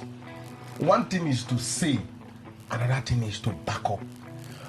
Now, like he said, I know that nobody will intentionally want to inflict injury on himself or herself. But in this case, they've seen evidence of how ruthless the unknown gunmen had been in trying to enforce this sit at home. Had been, right? Of course, I use my word carefully. How ruthless they have been in the East. Vehicles carrying goods worth millions being set ablaze on Mondays. I lost a driver who went there with a VIP on a Saturday, thinking they would be coming back on Sunday. They happened to stay till Monday. On their way coming back, he was driving a bulletproof. They met them on the one of the roads to the city. They shot at them to the point where there was no way for them to move. VIP and everybody came out, tried to run. He had a bad leg. He couldn't run. He stayed inside the vehicle and they approached him, shot until the point they set the car ablaze. When the car was on fire and he didn't know what to do, he had to come out and they shot him. He's a Yoruba guy who was working with me, Bayo. The guy died. He was kept at military mortuary here. All that is one too many. Those who have died from. You people went there and carried him to military hospital. No, not the company actually. It was a company that I normally lease vehicle. And the guy has worked with me for almost a year. When that incident happened, yeah, of course, this company had to go. They admitted him there initially and brought him back here. He died here in Port Harcourt. Oh, he was not shot dead already. He was shot, rushed to the hospital. I'm doing cross-examination. Can you just ignore him? For the purpose of the listeners, maybe I should just... Now, this is one too many that has happened there. And when this young man was... But you see how we elicit information. Oh, Chineke. I don't know where he is currently. This Gentle the Yahoo. Something like that. That guy was something different. I don't know if he actually took instruction from Ekpa. That guy was something else. I think this sit-at-home thing, the governor stepped in and is a bit relaxed because of, I think these guys are a bit overwhelmed. Rumors he has been arrested by government. Some said at some quarter he was poisoned. At some quarter, allegedly that he was poisoned. But I know that I'm no longer seeing videos of that gentle Diyawu and his cohorts on what they do to people who violate that sit-at-home on Monday. So when the governor saw the environment, I think it was the best time for the governor to step in. And he wasn't doing it to punish them. From what I heard from the national television correspondent, 5 years, that market has been shut down on Mondays. Oh, if you guys don't want to do business and you listen to non-state actors, let me just shut it down. And I saw the outcry of Anambrans. Because that's their... You are touching their very source of survival. Yes. They didn't look at it from just the Monday, only Tuesday to Saturday, and for those who trade on Sunday. It's enough for us. Let's give to the boys the Monday. But now the government said, no, you can't be listening and obeying non-state actors when there is a rule in the state. I knew that the governor was not doing it intentionally to shut it down, but to stir them up. And as soon as he does that, you can see what is happening. But the second thing is, you know, Nigerian team, we are good in reacting and not being proactive. Let him not steer them to their own death. Like bringing them, I saw security claiming that they are mounting there. But you know our situation, after like a week or two, nothing happens, so they will withdraw. So also the concern for you is, of course, now that they've returned, ensure that there's security. You understand? Because on a good day, a madman. But you see, that security won't be only for the market one. He has asked parents to ensure that their children resume in schools. He has also asked civil servants to resume work on Mondays, because if you don't come to work on Monday, it will reflect in your salary. That will be overstretch of the security. So the governor, but it's also possible that that from his reports, right, there may be, I say it's also possible, there may be a decline in these attacks on Mondays. Yes, there is. It's also possible that there may be a decline. So yes, there is. On those assumptions, yes, they decide to say, okay, let's begin to open up. Let's begin to open up. That may be what. It would have been full force. I expected that the governor would have tested this reality you're talking about gradually and not in full force, because the security already on a norm, they are overstretched. Now you have to deploy special, and these guys, from what I have seen, Kelly, it's not what a 2, 3, 4 van of our security can tackle. So let's wait and see now. If you permit me, Kelly, you know, this market is in the center of the city. The concern about security is you're asking primary schools to resume, secondary schools to resume, and they are cut across the nooks and crannies of the state. Now, there are places they call soft targets. You may mobilize those the entire rural areas. Yes, those rural areas where even the security men cannot find themselves there. And this is where these boys will go and first attack, create that impression of fear to those that are living in the city. Yes. And it comes back to status quo. Yeah. So that is what the governor ordinarily should look before expanding. Take your time. Handle those within the city. So what if that has been done? You know, we're talking about the things that have been reported. Yes. What if at those levels he's trying to ensure that the first attempt that he has done is the one he did in closing on Monday, the previous Monday.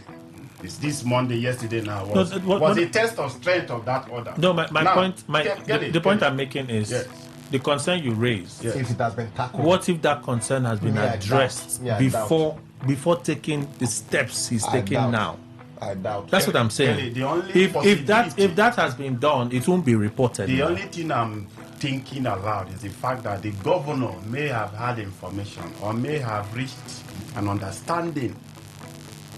In Rivers State, in some places before you do especially in my friend's local government, before you do burial, you go and settle something. No, sorry, that's not my in your local government. Sorry. I'm aware. Please be particular. Be particular. The one that name the place. Be particular now. Yes. He has challenged you to be particular. True. Yeah. Because I am of a dual local government, so be particular.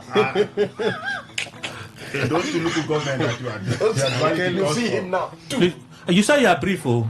Yes, that's what I want to So you are brief.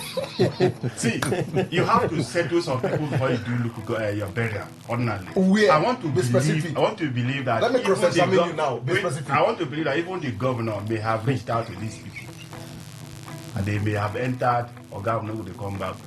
Okay. There are people our local government chairman pay monthly. Your local government chairman. Our local government chairman. In River State. Yes, they pay monthly. Why? To keep the peace. Hey. Don't come out. In River State. Especially in my friend's local government. Hey, so many. I heard the West. I don't know. I said in his own local government. I heard the West. I said I am of a dual. Is it Chimenemi, your friend? Or Are you not a but you should know that there is peace. Are they the only friends that I have? Hey, okay. Well, Let's end now. Let me inform you now.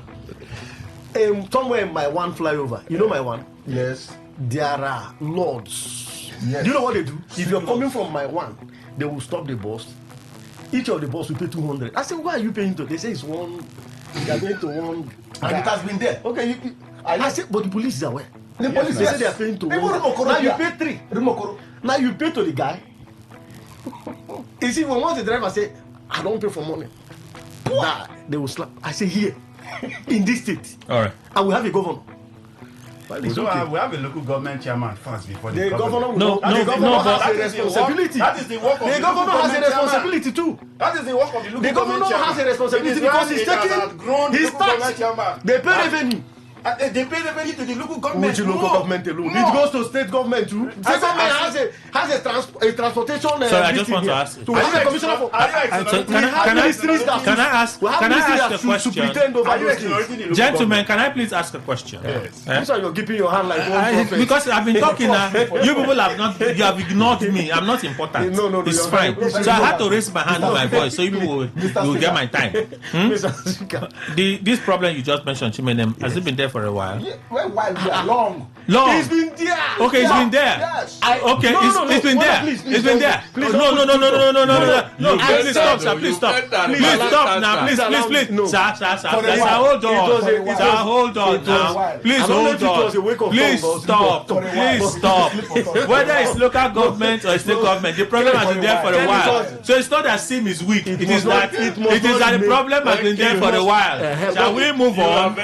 Because I know what people were arguing. Local government chairman, it was governor, whatever it was. The problem has been there for a while. If you are just to portray that face was very weak. So it's not about SIM. Immediate a while. You see them? If you are God, you see them? If your God representative on earth, you should be justiciable. But at least your heart. I'm not justiciable.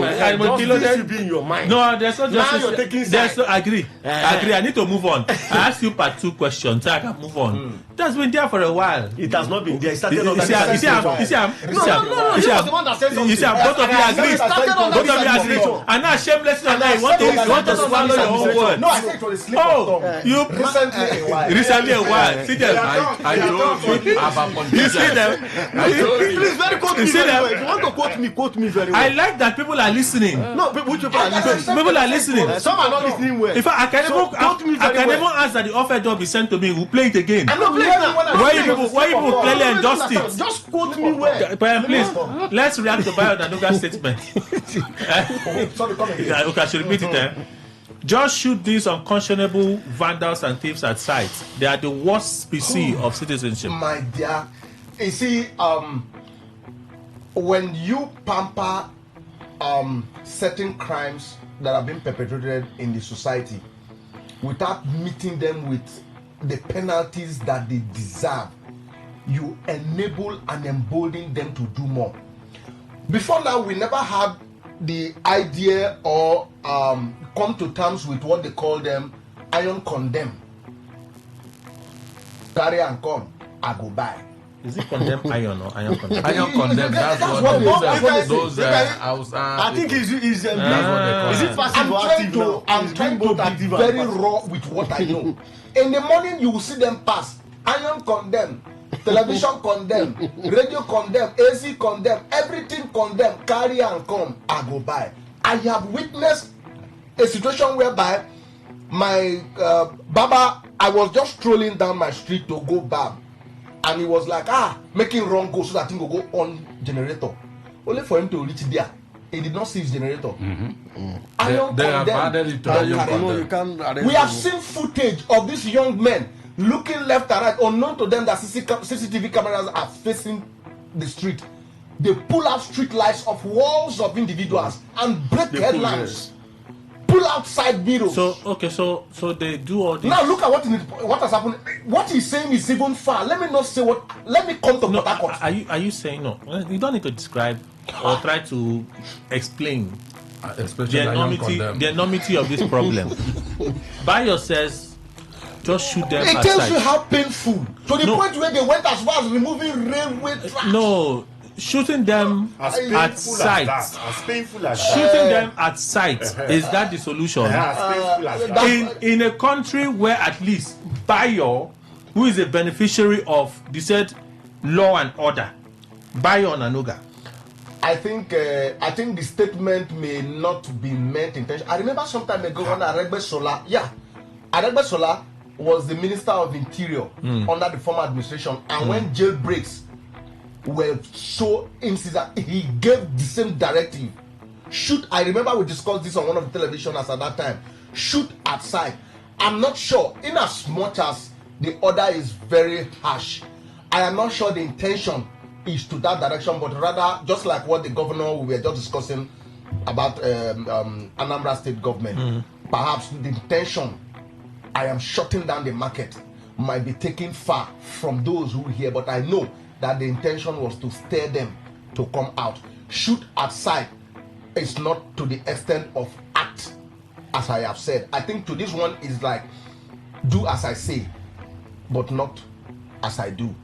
Now, I know that this is to charge security agencies to be vigilant. And like I said even before you reiterated on this, I said they should meet such actions with what the law stipulates and not pamper it, because when they started, we complained this across various states, like in River State, when the former administration on the media, they put all these protective measures from the Obirikwere down to the airport. But since it wasn't taken care of, they removed those ones, nothing was done. They grew to the point of removing manholes, endangering passers-by.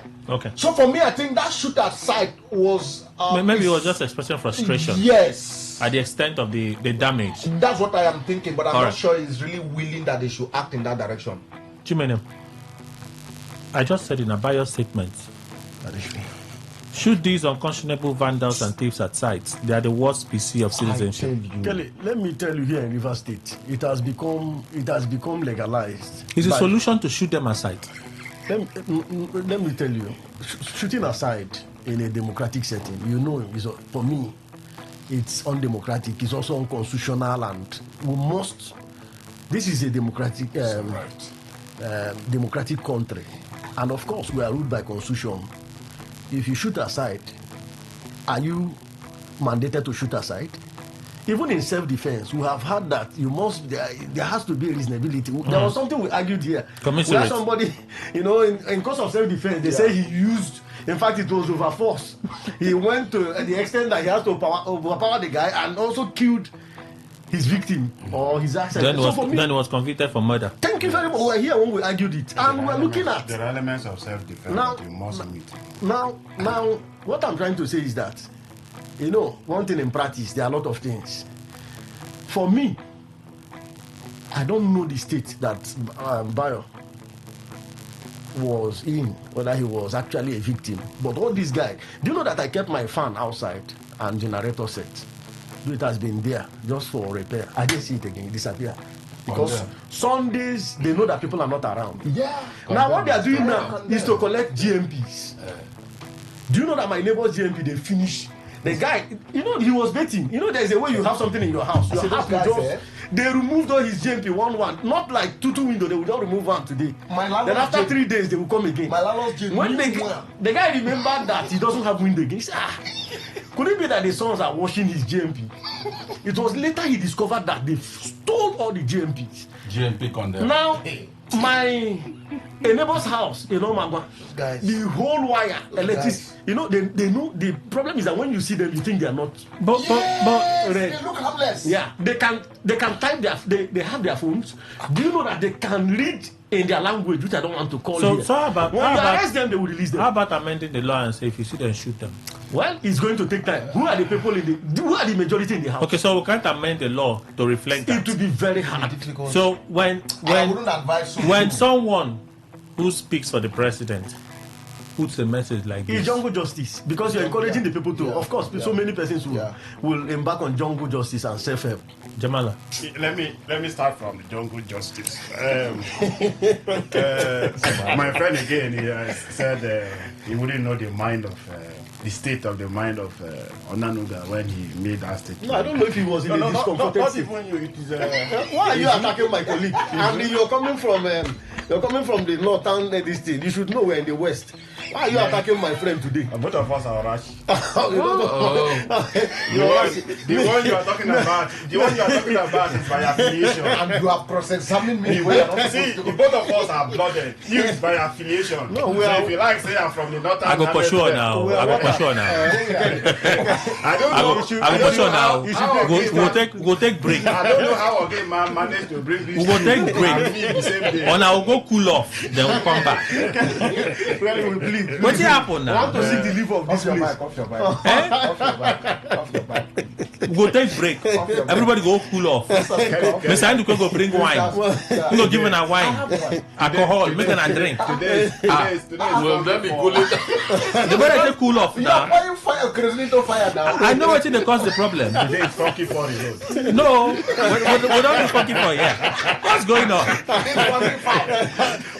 Okay, Kelly, on a serious note, you see, it is a shame of a nation that a presidential spokesman will go that low to make that statement. He was not quoted out of context. Yeah. He typed it himself, so no one will say it was AI that developed that post, developed the post for him. So it's indeed very, very shameful that Onanuga will make that post. And up till now, he has not retracted or deleted that statement. Now, my colleague said we are in a democratic society based on governed under the Constitution. Now, one of the reasons why jungle justice is discouraged, not encouraged, is the fact that tomorrow I may see Ruben Isu. What our police even do up to now. Tomorrow I may see Ruben Isu. I don't like him. Or maybe we did the business and he ate my money and I decide to use the other way. Then take him somewhere close to a manhole and dump him there. I said he was attempting to steal the manhole and I shot him. And so I'm justified by Onanuga's understanding of maintaining and protecting government infrastructures. Yes. Kelly, there is this popular saying in law that is it Lord Denning or my Lord Uputa? I cannot remember. Say it is better to let go of 100 criminals than to it is better to let go of 100 criminals than to punish one innocent person. In other words, where you cannot, by reasonable circumstances, what we call inference, where you cannot, by direct evidence, by direct participation, link that particular offense to a particular person, you better let everybody go than to punish the innocent person. The statement of Bayo Nanuga is what has been in the minds of most of our security people. I will wait till here now and drop this gun from your body. Yes. Nothing will happen. Yes, and nothing will happen. Yeah. So if someone within the precinct of the presidency will come out to make that statement globally, it is globally seen. It's not within Nigeria alone. It is an embarrassment to those in the seat of power. To know this kind of persons we have that ordinarily should advise our Mr. President. See their reasoning. It should not be encouraged, and Mr. Onanuga should please pull down that statement. So wait for when we're in a military regime, you can do that. Kelly, I don't know that Onanuga spoke that there should be shot at sight, that's vandals. Does it make him have such power to give such order? But he's an influential person. No, it's not as if I don't know I'm in this country, but I am saying, even though, because we have some other influential people, more influential than Onanuga, who don't have the power to give order to shoot. But you also realize you know that can be linked to the presidency. Because that's where I'm going to. That the presidency have said. That's where I'm going to, because Onanuga is speaking for the president. Now somebody from outside could simply say that in Nigeria, their president tells them to shoot at vandals. Because it's Onanuga that made that statement, and his statements are ordinarily supposed to come from the president. And the president perhaps had not told him to pull down that particular post. Unfortunately, Kelly, you see, the comment is highly unguarded. That he has made that comment, he's made a comment that will rattle the nation. I don't know why those in government offices think that they are above other humans. Why should he come out? Because somebody has been stealing. Okay, like Ruben mentioned, iron condemn. You see iron condemn, you pick gun and then shoot them. Where do you get the gun from? Or you carry that iron condemned also and then go after the person and club him to death. That is exactly another offense. So for me, I don't know why they should be bringing out this kind of conflagration in form of comment. All I'm saying is that Onanuga should know that Nigeria is a country that has laws and that has those who manage the laws and guide the nation. Okay, so let's go to River State. Let's come home. There are two reports. The national chairman of the APC was on Trust TV and he said, well, yes, they have their TV now. Trust Institute, that's Daily Trust. Okay. They have their TV online TV. Okay. I think it's online TV for now. He said, well, have you been hearing about the impeachment? We're working behind the scenes. We're talking with the lawmakers. I said, okay, you may be talking with the lawmakers, but I'm not hearing of the impeachment because I know they're in court. For one, I know that they're in court. We know that Amewule has appealed the action at the first court of instance in a case brought by Governor Fubara. So a stronger indication for me would have been, we heard that Amewule had withdrawn his appeal, right? And Governor Fubara as well has withdrawn the case he took to the State High Court, right? If those actions happen and we don't hear anything about impeachment, and then lawmakers convene to say, oh, they are not proceeding with impeachment anymore, we know that the matter is dead.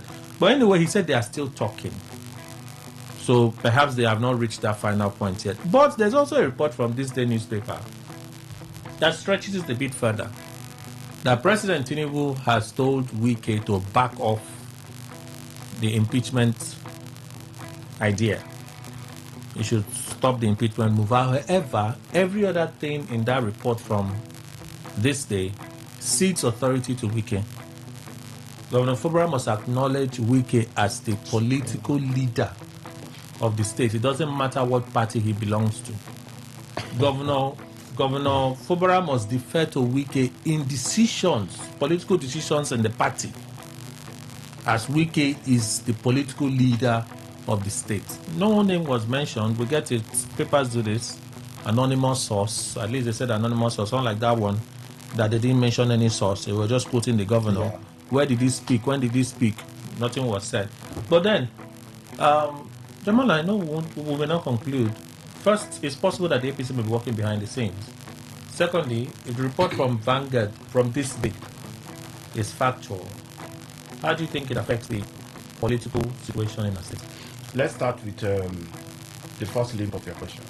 The question that APC may have been working behind the scenes. When this whole saga of impeachment started, I said it's going to take a different turn because now Governor Fubara is in the political party, he's a family member. And the House of Assembly members to 17 of them are into the same family. Now, I also said that it's not going to be like that of PDP where there is no direct leadership. Leadership in the sense that even before the Mocker spoke, he made some just very preliminary comments about the matter and never gave a party decision. When the national chairman spoke earlier, he also said the same thing. And so they were waiting for Mr. President to take a decision, then the party can move it. Now, I think that But Marcus, from this report on this day, yeah, the details of this meeting happened before the president traveled to Turkey. Marcus spoke while the president was away. Yes, Marcus, even the president. Sorry, the chairman of the party. They both spoke while the president was away. The president was away before they initiated that process. It was not when the president was around. Remember, the president was first away before he came back and traveled to Turkey. Yes, so he was away when they initiated this process. He returned. And whatever may have happened during the few days he stayed, according to Mr. Bill, he said he stayed for 6 days or 7 days. Within that time frame, I don't know. But the point that I'm making is that APC as a political party. That's for the news. Won't come back. Continue. Please stay with us.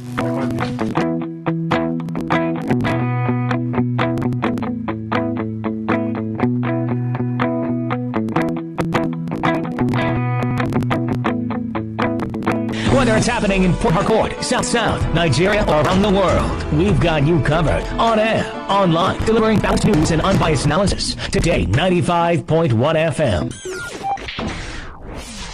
Today, 95.1 FM, Port Harcourt. News update. Good morning.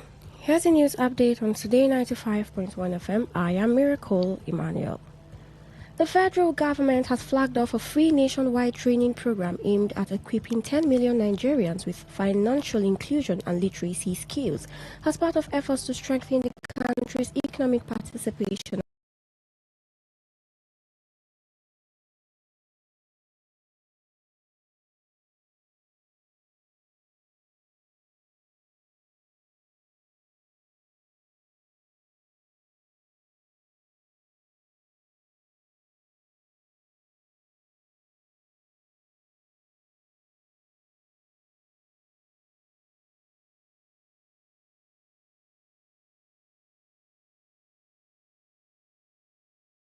And digital readiness. Vice President Kashim Shettima, who launched the initiative at the Presidential Villa, Abuja, said Nigeria can only harness its democratic dividend if young people and women are empowered with relevant skills and strong ethical grounding for a rapidly evolving digital economy. The program is being implemented through the Presidential Committee on Economic and Financial Inclusion, chaired by the Vice President. As part of the initiative, the Office of the Vice President signed a Memorandum of Understanding, MOU, with 6 professional bodies to jointly design training programs, certification pathways, digital skills initiatives, and mentorship platforms.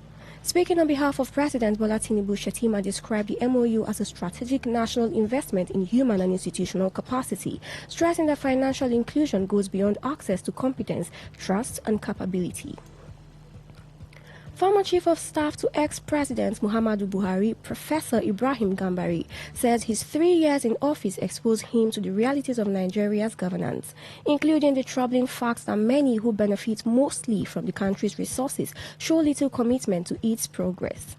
Speaking during a television program, Gambari said he witnessed both the power and potential of the presidency, as well as the reluctance of some political actors to make the sacrifices required for good governance. Explaining why Buhari chose him for the role, Gambari attributed the decision to the former president's loyalty. He also addressed the issue of political cabals, saying that while every administration has one, those under Buhari understood their boundaries and did not overstep them, noting that Buhari possessed what he described as creative stubbornness. The Minister of the Federal Capital Territory, FCT, Nyesom Wike, has organized labor unions and reached an agreement that led to the suspension of the ongoing strike and the immediate resumption of work by affected employees across the FCT. The agreement was reached after more than 3 hours of negotiations that stretched into the early hours of today. The talks were mediated by the chairman of the Senate Committee on the FCT, Senator Mohammed Bomoy, and were attended by leaders of the Nigeria Labour Congress, NLC, and the Trade Union Congress, TUC. Briefing newsmen after the meeting, the acting General Secretary of the NLC, Benson Upa, alongside TUC General Secretary Nuhu Toro, said the discussions produced resolutions aimed at restoring industrial peace within the FCT administration. UPA said the agreement included assurances that no worker would be victimized for participating in the strike, the immediate withdrawal of all cases instituted at the National Industrial Court, and a commitment by the FCT minister to maintain mutual respect and sustain dialogue within organized labor. And on the foreign scene, a senior commander of Sudan's Rapid Support Forces, RSF, has been reportedly killed during internal clashes within the paramilitary group in the Darfur region. According to local sources, Abdullah Abdul Al-Qasim, commander of the RSF's Sharia sector, died in fighting that broke out in the Kazan area. The violence was triggered by internal leadership disputes among RSF elements, escalating into armed confrontations between rival factions within the force. Sudan has been gripped by conflict since April 2023, when fighting erupted between the RSF and the Sudanese armed forces, plunging much of the country, including Darfur, into prolonged violence and instability.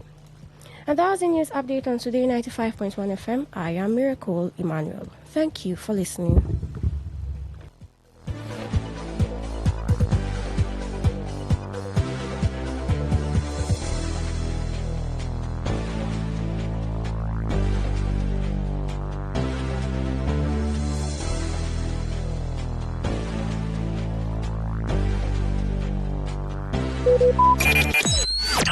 Talk radio. I listen to a lot of talk radio. 95.1 FM.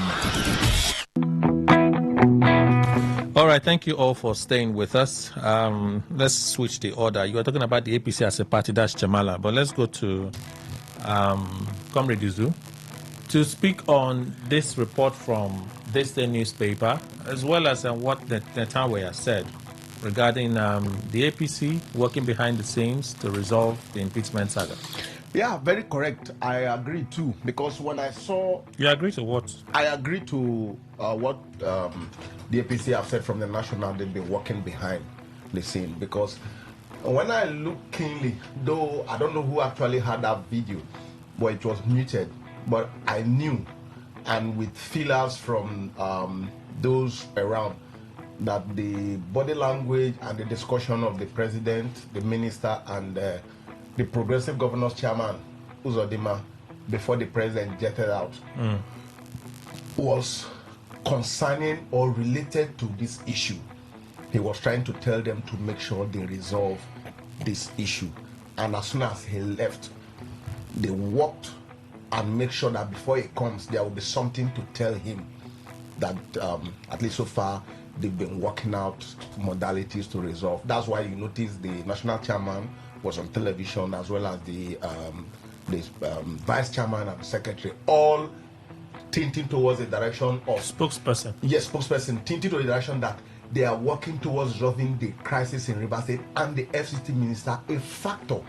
They nailed it time without number towards resolving this. So I am not totally far from what I think. I agree with him, and for me, I believe that they've done well. And what the president said is, for the third time or so, something that he intentionally deployed to resolve the crisis in Rivers State. But if the two factions will definitely adhere to this, is what I don't know, because having done the first and second, it yielded no fruit or result as to the crisis. So I don't know if this one, as it is currently, yes, not a bad one, by telling the FCT minister to halt the process by calling on his loyalists in the other side of the assembly, and then letting the governor know as to what they may have talked before, that is alleged that he has violated, and all the rest that have resulted to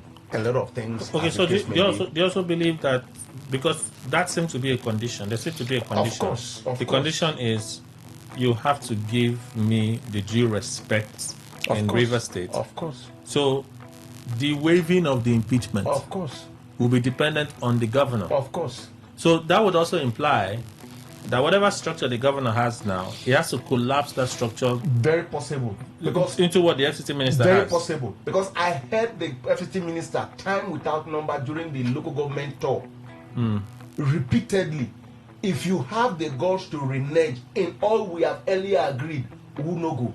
I don't know if you get me. So you and I do not know what is contained in the second agreement. Yes. So if you have what it takes to relent, don't worry. We too.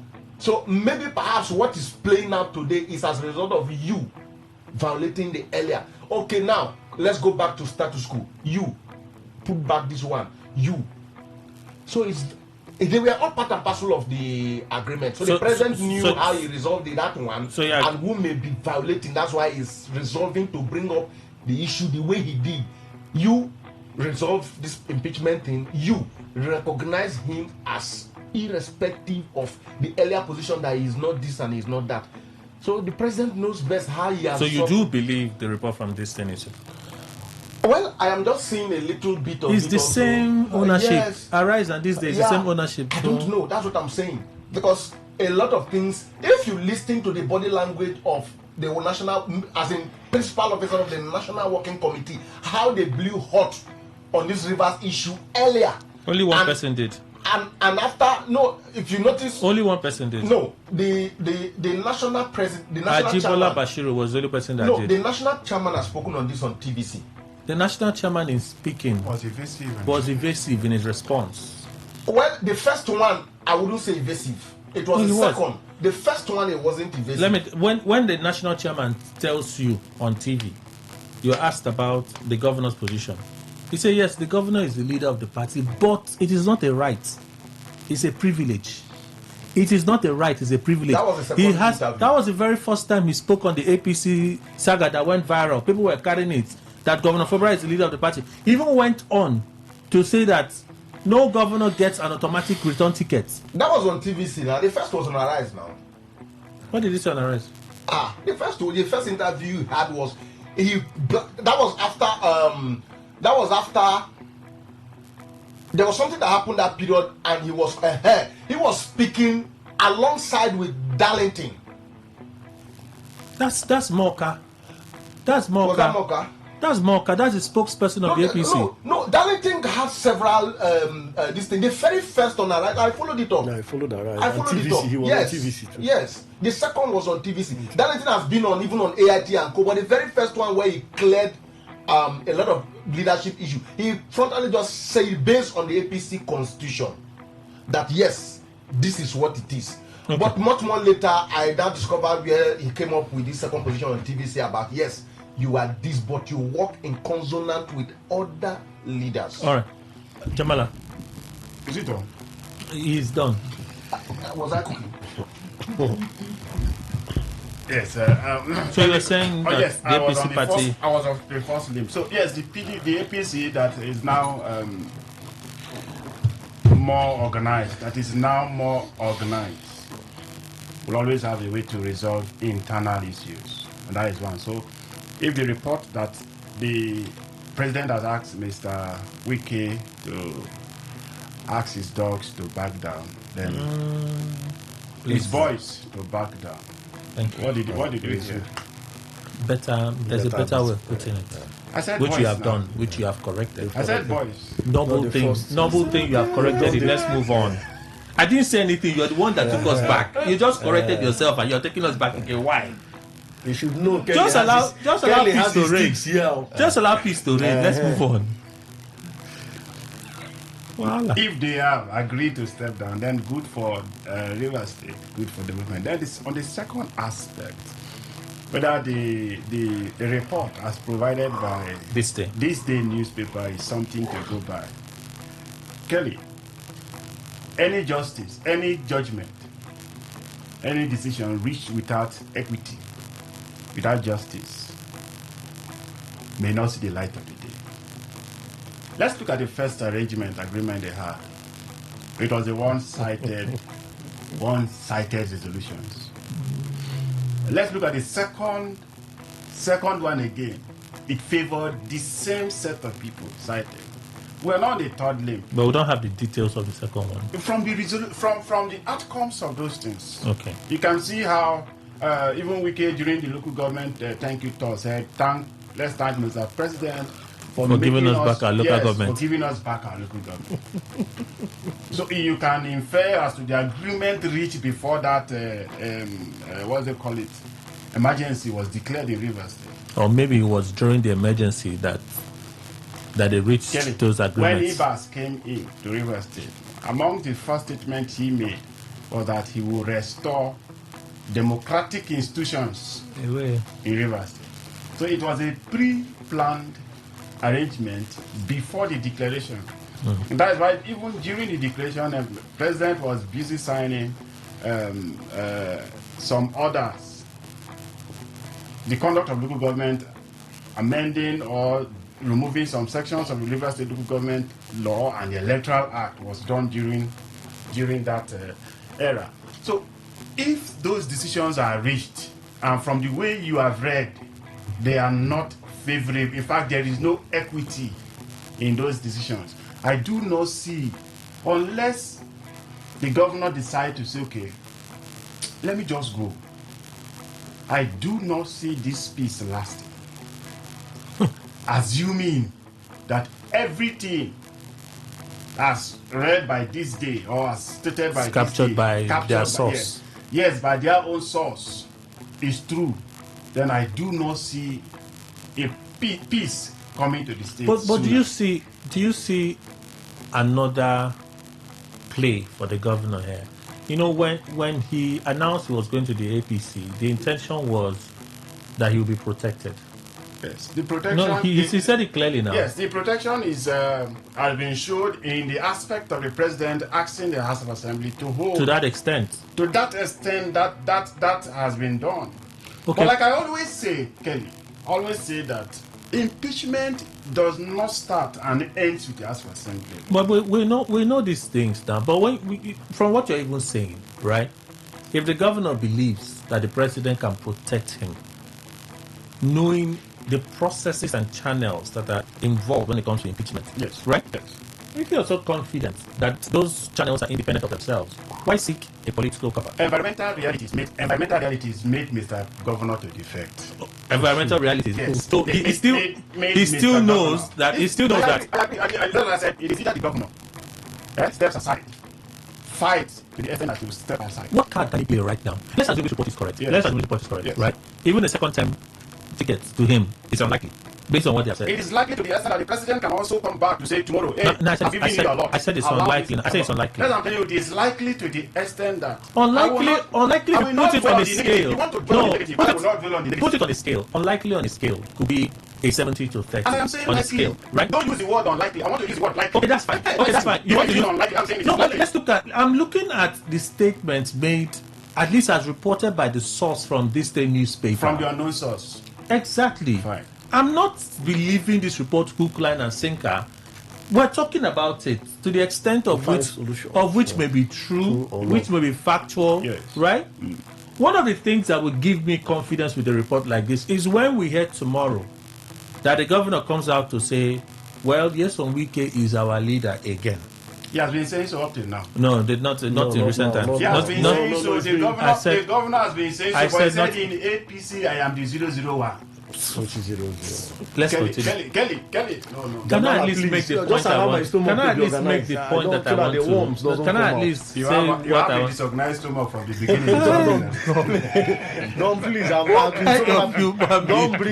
Don't bring. I've been so happy. It is not my word that is making your stomach to be disorganized. Let me not be upset. Let me go back to what I'm trying to say. Yes. Can I at least articulate the question? Tell him to. No, you are the problem here. You are the problem here. It is not him. You are the problem here. Jamala, you are the problem here. Your own is to respond. And you're saying unlikely. You are the problem here. Not even Chimenem in this case. It is you. I've not been saying anything. Let us call a spade a spade. You are the problem right here. Allow me to make the point I want to make.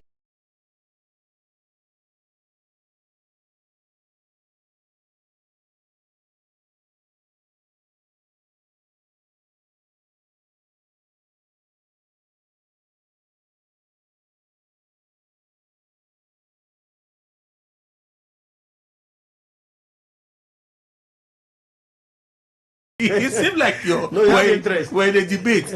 Just allow me to make a point. Then you can counter it. He loves the governor so much. If you want to counter it, you can counter it. If you feel that there's merit in it, you look at the merits. That's how we have conversation. It's a banter, isn't it? Kelly, in our conversation, please, there is one thing you should try and do. Which is? Don't use your words and impose it on me. No, but you know that is why I said. That's why I said you are using the word unlikely. I've even agreed. This is where you find the. I have. Sorry, sir. Please hold on, sir. Please hold on. Please hold on. On radio station. I have even agreed. Yeah. To your likely. I've ceded to it. Yeah, go ahead now. Go ahead and ask the question. Kaka, thank you. Then when you ask, allow me to answer before you ask again. The question I asked is, what card can the governor still play? That's the question I asked. What card can he still play? If he decides... And I was answering If he decides yes. that, Mr. President, this one I cannot, right? Or he gets into that meeting, he nods before the president, he comes back, you believe that this cannot stand, right? I'm asking, what card can he himself and his supporters play at this point? Let me not go over the report again. That's the question. It's very simple, Kelly. And I said, there are two ways available now. Either Mr. assuming without conceding that the report is true. Governor has two ways. First, to concede to those agreements, to those instructions, not even agreement. To concede to those instructions and see a way to work around it. But just like in all the negotiations they have gone, the governor will come to implement some. They get to a point that renege. He will not renege, he will make a brick wall. Don't use the word renege. He will make a brick wall. The persons who ordinarily should make the peace last are the ones building the landmines for you to fall and turn back and say you are the one who reneged. Okay. In other words, they make the implementation impossible for you, then come back to say you are the one who reneged. So I want to ask a question now. I'm not done with the answer. No. I want to ask you. You will not allow me. Yes. You will not allow yes, me. In this case, I will not allow you because I need to ask this question. Because you insist that they create a wall. He meets a wall that makes it impossible they for him. They create the wall. So because they create the wall, it's difficult for him to penetrate. So I use the first case. And I know that you can't tell, but let me ask the question nonetheless. The first resolution. Where? The first resolution. Yes. Represent the budget. He never did. The 9 point. The 8 point. 8 point agreement. Represent the budget. He never did. Did they create that wall? It was pending in court. It was. And when the court gave that decision, the governor himself took that budget to the House of Assembly. Were they there? No. It was an issue in court now, Kelly. Why are you saying? Not the resolution. Why are you saying this? Oh, yes. wait now. They were asked to withdraw the now. Everything was withdrawn. Thank you. Hold on. Wait. No, you should wait now. Kelly, you should wait now. I'm almost going home.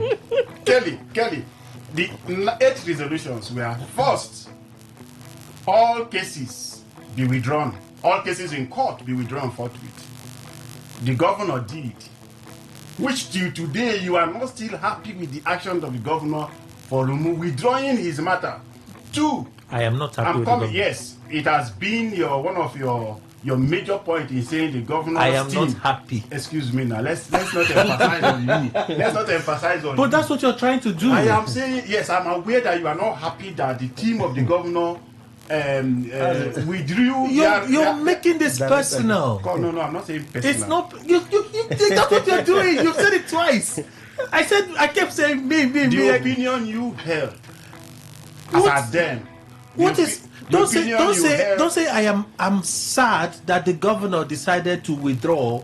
It's not in my place. I just state what the information out there is. Kelly, maybe sometimes you, by virtue of your work, you forgot some certain things. No, Kelly doesn't descend into the arena. I know when he descends. No, don't defend me. Stop patronizing me. No, I'm not Stop patronizing me. No, please. I'm not going to talk about you descending into the arena. There is nothing personal for me in this. Whatever decision the governor takes, do you have duty. Do you have a reason to exonerate yourself this length? No, because when Just you leave it that way. No, sir. My silence would mean an express endorsement of what you are saying. But you have somehow countered it. Let's leave it. Let me move to the next point. Okay, move to the next. Kelly, the governor withdrew his matter. Chief of staff also did. The Amewules never did. No, they did. Calm down. They did in which Please go on now. I've spent too much time with you. I want to move on to the next person. He's almost taking the whole. Their Mewulis never did. And that is why your motor show went ahead to give that judgment. Okay, next one. So, from a motor show, the matter got to the Court of Appeal. Next one. And so, the governor did not, because it was subsidy in court. Subsidy in court or subjudice? Subjudice. Okay. Thank you. Subjudice. It was subjudice in court. Okay. So. And now, when the court gave the decision, the governor decided to go and present the budget. I'm sorry. The word they created. Let's interrogate that factually. Yes. Right? Yes. The contention was the 2024 budget. The contention was the 2024 budget. Yes. Right? Yes. At that time. That's the budget. As at that 2024. That was the budget. Yes. Presented to Edison Eye. Yeah, as at 2024, yes. Right? Yes. 2023, yeah, 2024. That's 2024 now. That's the budget. That's the contention. Right? It was in 2023 December. It was the December of 2023. Yes. That the governor entered that meeting with President Tinubu. It was in December 2023 now. It's not December 2023. Yeah, 2023. No. December 2024. 2024, not 2023. It was December 2024 that he entered that truce meeting. 2024. Right? Go ahead. With Tinubu. Go ahead. Yes, that's correct now. I think it was 2024. 2024. He entered that meeting. When he came and in that broadcast said, I have agreed. I was not forced. No gun was pointed to my head. I signed it. I agreed to it, and I'm going to implement it. Wait now. He hit it now. The contention was the 2024 budget. Yes. Because the president. 2024 December, that budget is already spent. I tell you that they see him. Make it talk pidgin and make everybody hear. I'm coming now. No. Lawyer, wait. Lawyer, hold on. Lawyer, please hold on. Please hold on. It was the 2024 Lawyer, please budget hold on now. that metamorphosed into 2025. You said the governor, you said they put up a brick wall. You said they put up a brick wall. I'm trying to interrogate that brick wall. I said, part of the 8-point agenda, one of them was the budget. It was overtaken by events. Now, As at the time, 2025. Now it was budget overtaken. of 2024. So you mean? I'm coming. It was 2025. Please hold on. The governor went to represent. Please hold on. Yes. Okay, you're right. Now you have corrected yourself. No, I'm coming. That the budget that the governor, first thing you said was the reason the governor did not present the budget because it was a matter in court. At that time. You said it was a matter in court. Calm down. Now we have escalated it to the next point. Yes. You have now said that it was overtaken by event. And you will allow me to I have the same knowledge of events that happened. I've allowed you the advantage of explaining your point of view. I have. There are two persons in this studio who haven't said anything. You have not. Please hold on, sir. Because you spend most of the time talking. That cannot be. No, you spend most of the time you are interviewing me talking. Jamala,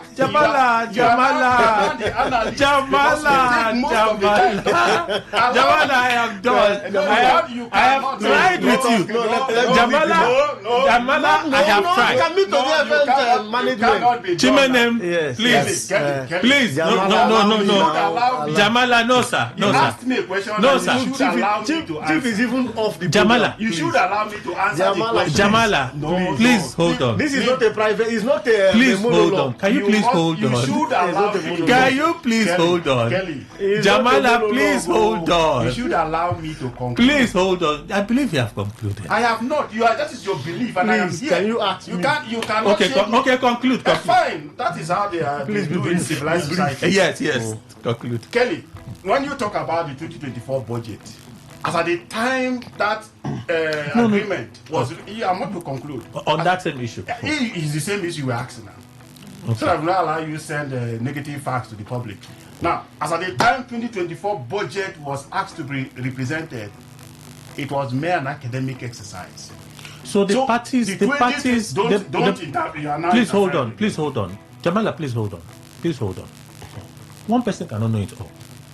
One person cannot have all the facts. You can ask me. Please hold on. Please hold on. But you asked me a question. Please hold on. Allow me to say what I know. Then you bring in what you know. The parties that entered into that meeting. Yes. That Governor Fubara agreed to sign to. Yes. The first resolution, the first 8 points. Yes. They didn't know that the budget had become academic. That is your own business. But in that resolution, was it stated that represent the 2024 budget? Yes. Go and Google it. Represent the budget. The budget. The which contentious budget? issue. Sir, wait now. Represent the budget. Sir, wait now. Wait now. As at the time they entered that agreement, 2025 budget already passed by Sir, wait. Okay, Jumbo. By December. Yes. December Jumbo has passed that budget. Please hold on. Which budget are we talking here? Can you please hold on? Hold on. Hold on. By 2024, when Governor Fubara went for that meeting and returned, in December, they had not passed the 2025 budget. Really? Oko Jumbo had not passed that budget. You can go and check. That's one. Two, when Governor Fubara came back from that meeting, the contentious budget at the time was the 2024 budget, which he had passed to Edison Heye as Speaker of the House of Assembly. That was the contentious budget. 2024 budget. That was a contentious budget. They say repass that, take that budget and present that budget to the Martin Amewule House. And what was the reason? And what was the reason the governor gave for not presenting? I am not interested in the reason. We are interested. No. I'm taking what you're saying factually. And that is why This was what we started from. Yes. You said the reason why the governor did not follow through with the 8-point resolution. Yes. Was for some of them, he did not renege because I said renege. No. You said no. He was faced with a brick wall. That's what you said. He was faced with a brick wall. The other side made they it created a impossible. brick wall. Yes. And I asked the question, the brick wall will be what? Represent the budget. It has already been spent. And I asked the question. You cannot. So those that were in that meeting, did not know that the budget of 2025 become academic. They may have been beclouded by sentiment, Kelly. That is why I said when the governor came down to reality, he meant that there are certain things he could not do. You cannot ask a woman that has given birth to a child. Let's conclude this. We cannot keep going round. I've gone round and round. No, not in concluding the direction that you want to go. No. You don't even know the direction. No. I've taken ownership of control from you. I've allowed you enough leeway to play around. I'm not doing that. I'm not doing that anymore. I'm not doing it anymore. Now I'm taking control. Let's conclude. Yes. Do you believe that what this day newspaper has articulated in this piece may be factual? To a reasonable extent, maybe. Maybe. Chimene. I can't go back. No, come on. Now. Not after all this. I can't go back. I can't go back. You should know I spent the order by Mr. President for them not to impeach, to halt impeachment. Clearly, I think it's a very right one in a good direction, very good order. The reason is that you can see the economy nothing is going on in the state. Kelly, as I speak to you, when you take a demography of what is going on in the market force, how you know a state grows is when you go to the market, you will see people buying and selling. But what you see in the market is that when you go in the morning, somebody will tell you, I brought this gari in the morning, because the two gari that sells here, let me not even call, Ikwere gari and the rest.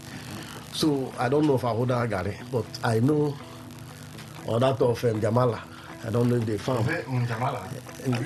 Please go on.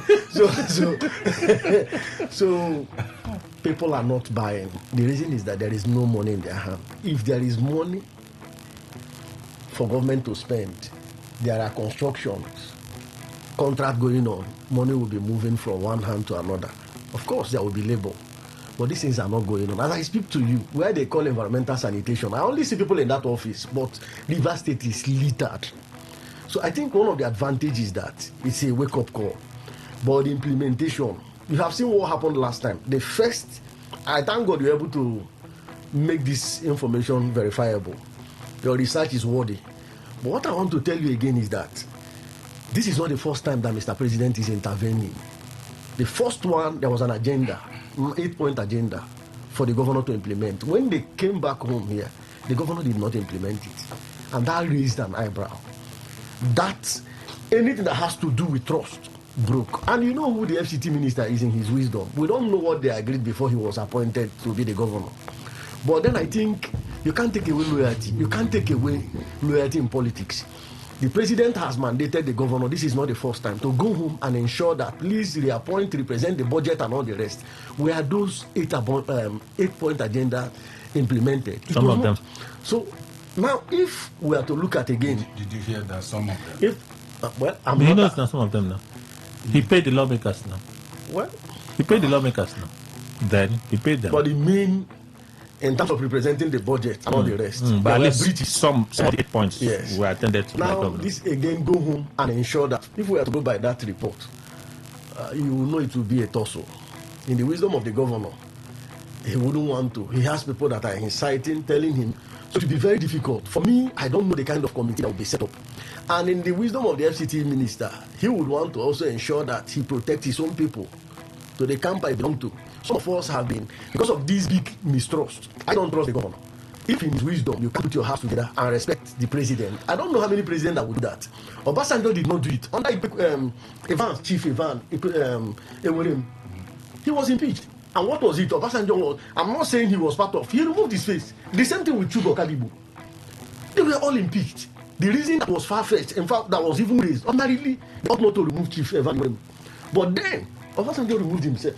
Even when he was approached to come as a peacemaker, he refused. He said, no, the House is mandated to do so. So if in the wisdom of the president, who is so, you can see the level of his magnanimity, I think it's a warning, it's a premonition for the governor to put his house in order. As I speak to Commissioner, you only work with essays. And there are places you can go and report and say, look, nothing is happening. Close to all the flyovers, and not even the Julius Berger, I don't know where they are. So all of these things are compounding issues affecting Rivers people. In as much as we are politicians, we look at the people. Without the people, I wonder if a state can be governed. So let him go back and put his house in order. If we are to go back, what the Punch is reporting now, I wonder where the parties who would want to even want. What we are seeing is tussle. So the governor must lie low. And people say, if this report is correct, Are there no commissioners in Rivers? If this report is correct, how many of them? If this report is correct, no commissioners. How many of them? Do you have how many commissioners? Are they functioning? Can I continue my? I can challenge you. How many of them? Okay. We have. Please, I beg you. You are allowed when it comes to my meeting. No. If you want to get into the banter with Jamala, I will just leave both of you and go to the next person. It's that simple. So, you believe this report? You think it's factual? Maybe not believe. Do you think it's factual? Well, it will be very premature to start predicting what is. Of course, journalists will write from a bit, and sometimes these sources are overblown, and I know what it means within the journalistic world. What would give you perhaps a bit of confidence? Another time somehow reveals what is true, right? Yeah. So if we had a case where maybe the governor, we've not heard or seen him in almost a week. Yeah, we've not heard or seen him. He's always good at traveling and disappearing. No, I'm just saying that we've not heard or seen him in almost a week now, right? So maybe the governor shows up and he makes an announcement that we're getting into a meeting with our political principal. We are working together. The language has changed. The language was, we believe that we can deliver for Mr. President. We have the crowd to deliver. We are going to ensure.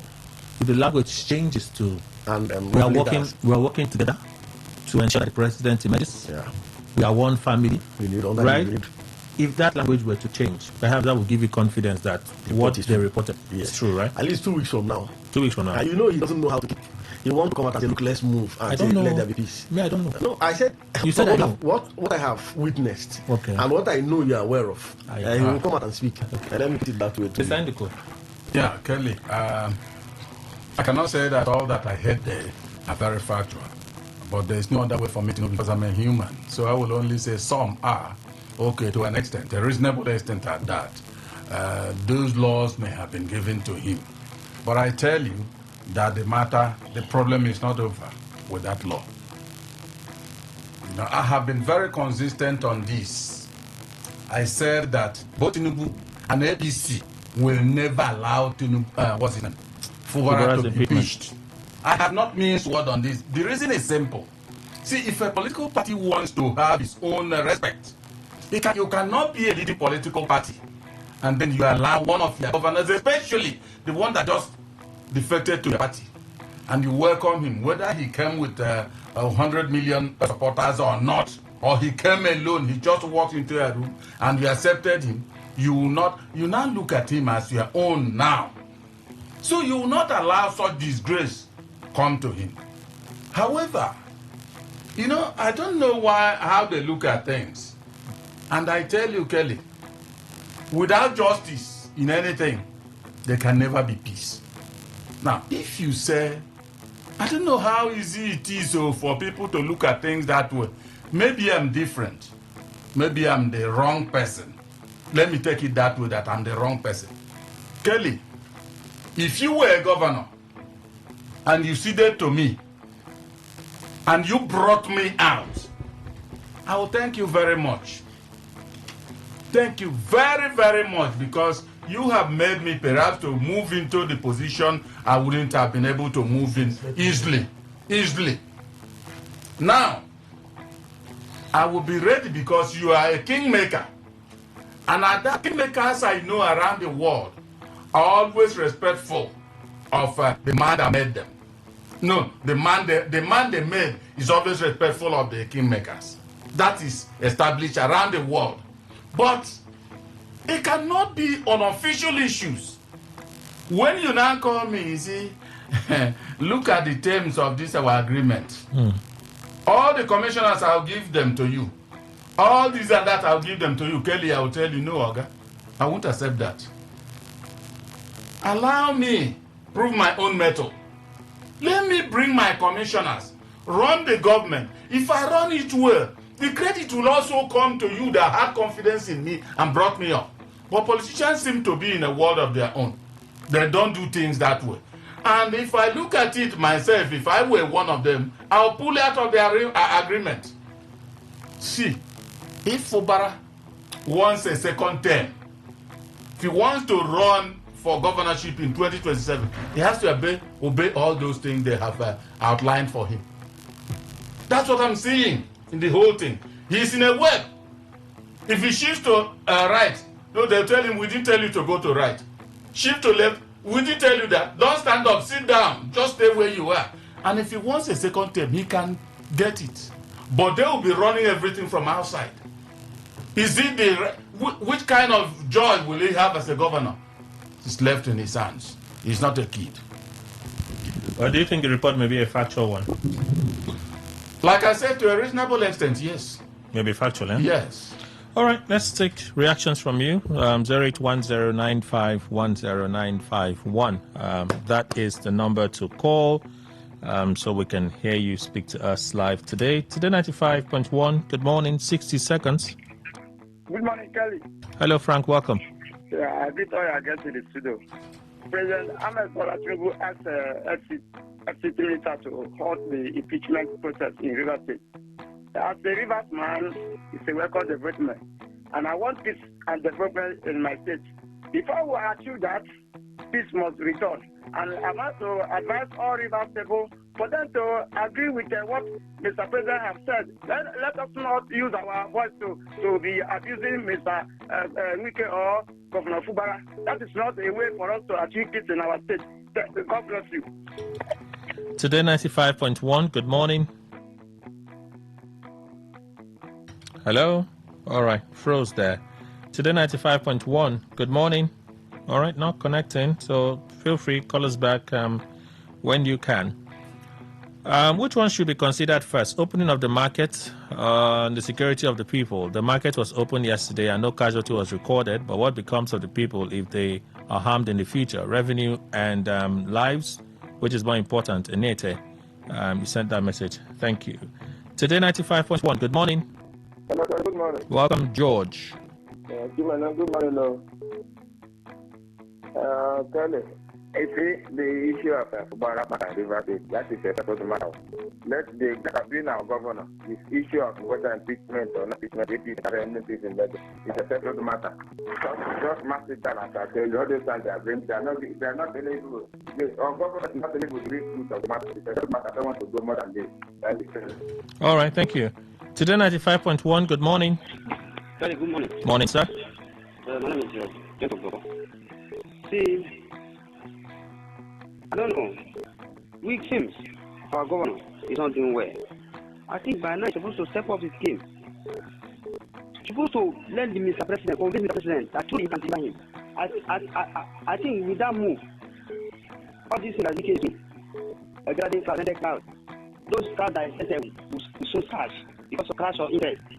And seems most likely in this debate. Thank you. Thank you so much for contributing. Today 95.1, good morning. Hello, Kelly, good morning. I'm welcome, please go on. Thank you, Kelly. This is Dr. Woman.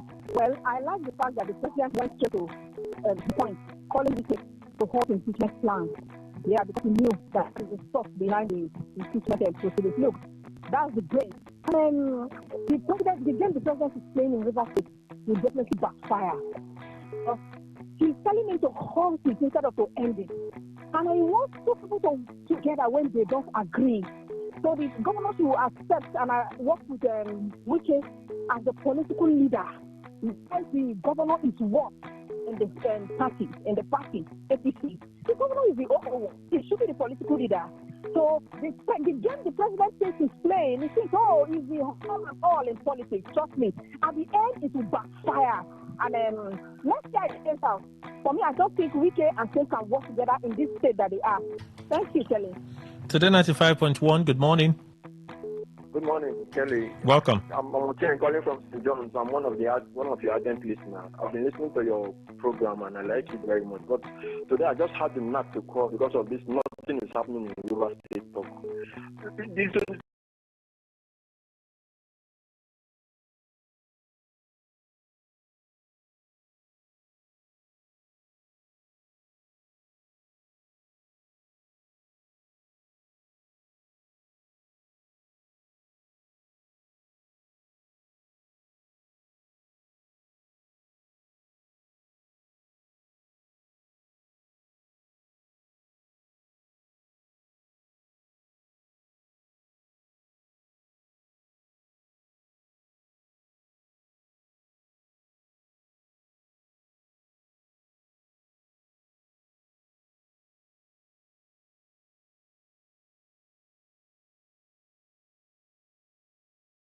Three local governments. What is happening in those 23 local governments owned by Wike now as we speak?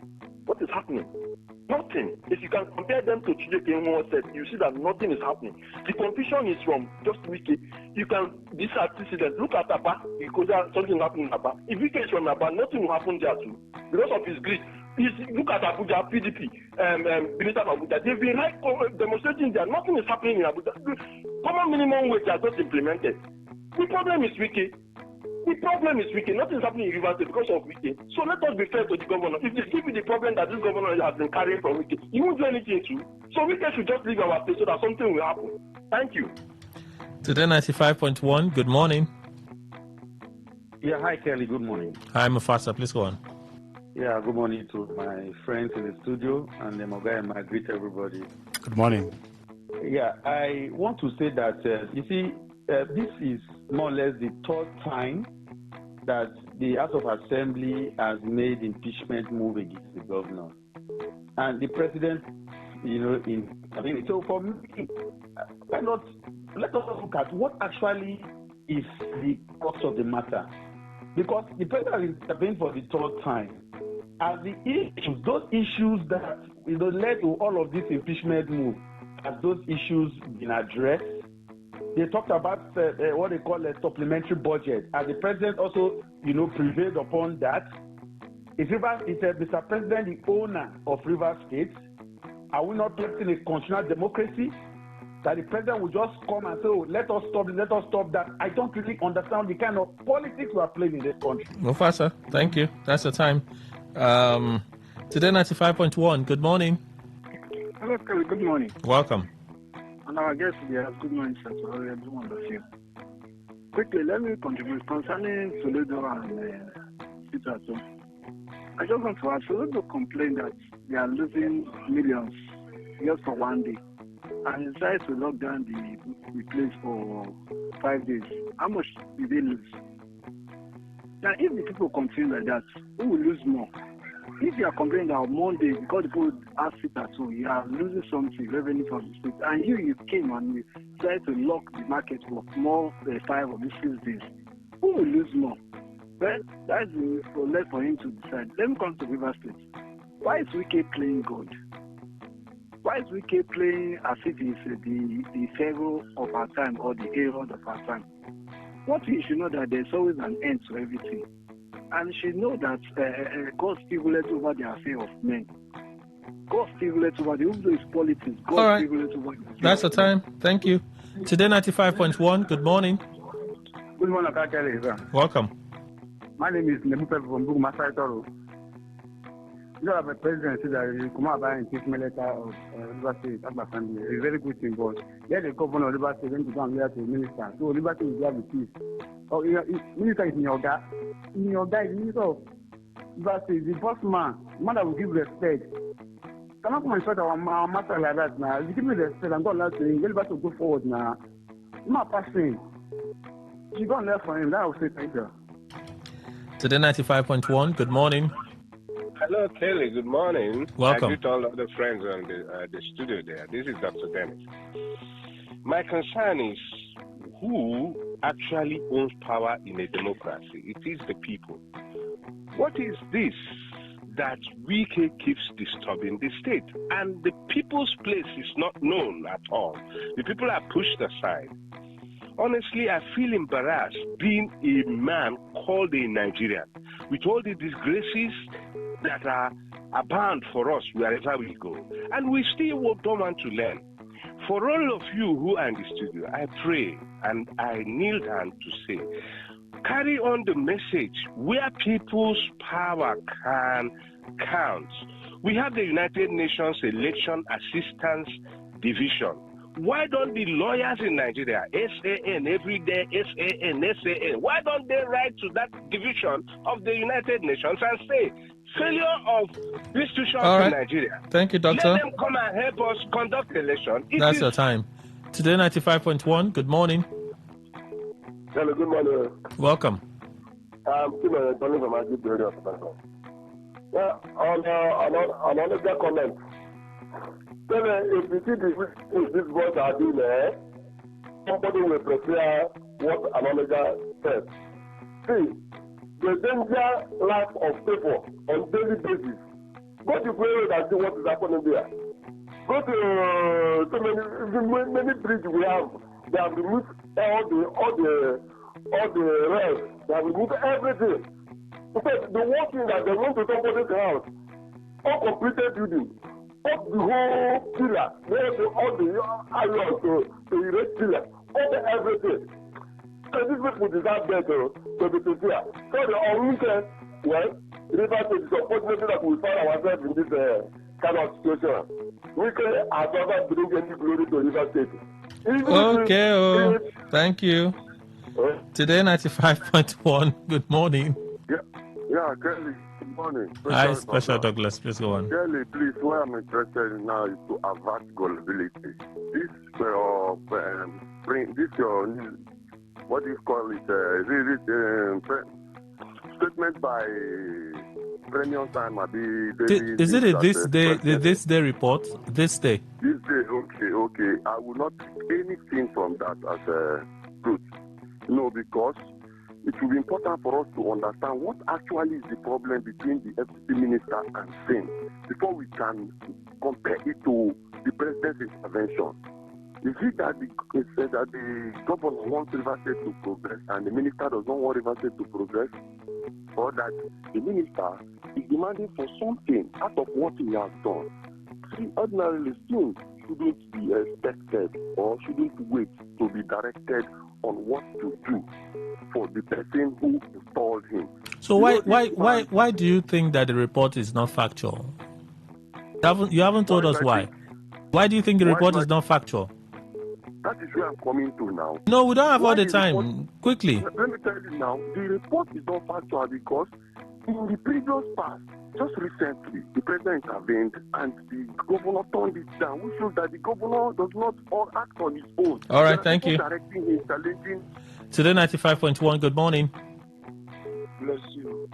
My name is Serena Sanson. I'm from the city of Oklahoma. Greet your guest. I just listened to the president say we should hold everything concerning impeachment of Simelai Fubara. Well, it's a record development. But are we scared of letting our former governor know that we should let Simelai Fubara to govern Rivers State? During his tenure, nobody disturbed him the way he's disturbing Simelai Fubara. Why is it that you're disturbing Simelai Fubara? Other governors have ruled Rivers State. We didn't have all these issues. Why Simelai Fubara? What is the issue? This young man wants to develop River State. You're there fighting Simelai Fubara. I am begging the president. He should let NJ so we can know that he should allow this man to govern River. We are close to the 2027 election. Why can't we wait? Whatever thing that we want to do, whatever impeachment, whatever any person that want to flag, and allow this young man to govern River State in peace. Okay. I am begging in God's name. I want to ask a question. Let me ask this question. Was Wike without any encumbrances or opposition while he was governor of River State? Is that any question? It's not possible. He must have some encumbrances. However, the nature of the encumbrances he had is No, I'm not talking about. Okay. I'm not talking about the nature. Okay, he did. He had. Yes. Amechi, as then leader of the opposition, had encumbrances also. had a lot of arrows aimed at Yeson Wike. Yes. They had elections in these states. Abi? One person emerged over the other. How the elections, what happened behind the scene is not my matter. Oh. Yeah. But to make it seem like it was an easy ride for Yeson Wike. It is that nature that is not the same and what we are going to discuss that made it to be different, to be odd. But it wasn't an easy ride all the way for Yeson Wike, was it? Yes, it was. It was an easy ride for Yes, him? it was. Okay. Yes. Jamala. Because if you check the number of persons that were on queue already, and he bulldozed in, powered by some people from Abuja, and then he took over. No. We're not talking of how he became governor. We're talking about while he was governor. No, while he was They governor, said they you said must have obstacles. They said everybody. That's what people say. Oh, nobody disturbed him while he was governor. Nobody disturbed him while he was governor. Was he without disturbance in actual sense of it while he was governor? The brand of disturbance is given to Fubara. Was he without disturbance? That's the question I'm asking. If you don't want to answer, Kelly, that's that fine. question will not be suitable. Kelly, see, you ask a question. The question is for yes and no. More like yes, I can move on. But if I answer yes, You won't be exactly correct. Yes, You won't be satisfied. I won't be satisfied. Okay. So, but if I he had some kind of disturbance. You are still asking me a yes or no. No. Either way, I will not be satisfied. He had some kind of Ask disturbance, but it's not the type that is given to Fubara. Kelly, you are still asking me yes or no. Okay. Ask him. He will give you the answer you want. Since you there are interests here. Was this is our interest. Was Wike without any disturbance while he was governor? Wike was confronted by more than, apart from the governorship candidates, even when they lost out, they disturbed him and he fought back. All right. So it Thank wasn't you. easy. Thank you. Just bless me. Today 95. That's what I want. Today 95.1. Good morning. Good morning. Thank you. Kelly. Peter from Oyibo. Peter, please go on. Yes. Can the former governor tell us his problem in this state? Why he should not remain in Abuja and do his work in Abuja? Why must he collude with Mr. President to bring down the state of Rivers? Why? I continue to ask that question. Why must the state of Rivers be handed over to Wike, that he should make peace with Wike? Why? And he is the president. This man has paid dearly for this state. He was suspended. He came back from suspension. Yet, the FCT minister will not allow him to work. Is he the owner of Rivers State? Is he the owner? He should remember the man in the Bible. No? All right. Peter, thank you. Today 95.1. Good morning. Good morning.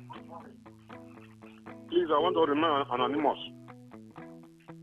The issue of River State, I think you will need God's intervention because Wike has planted himself as the alpha and omega in River State.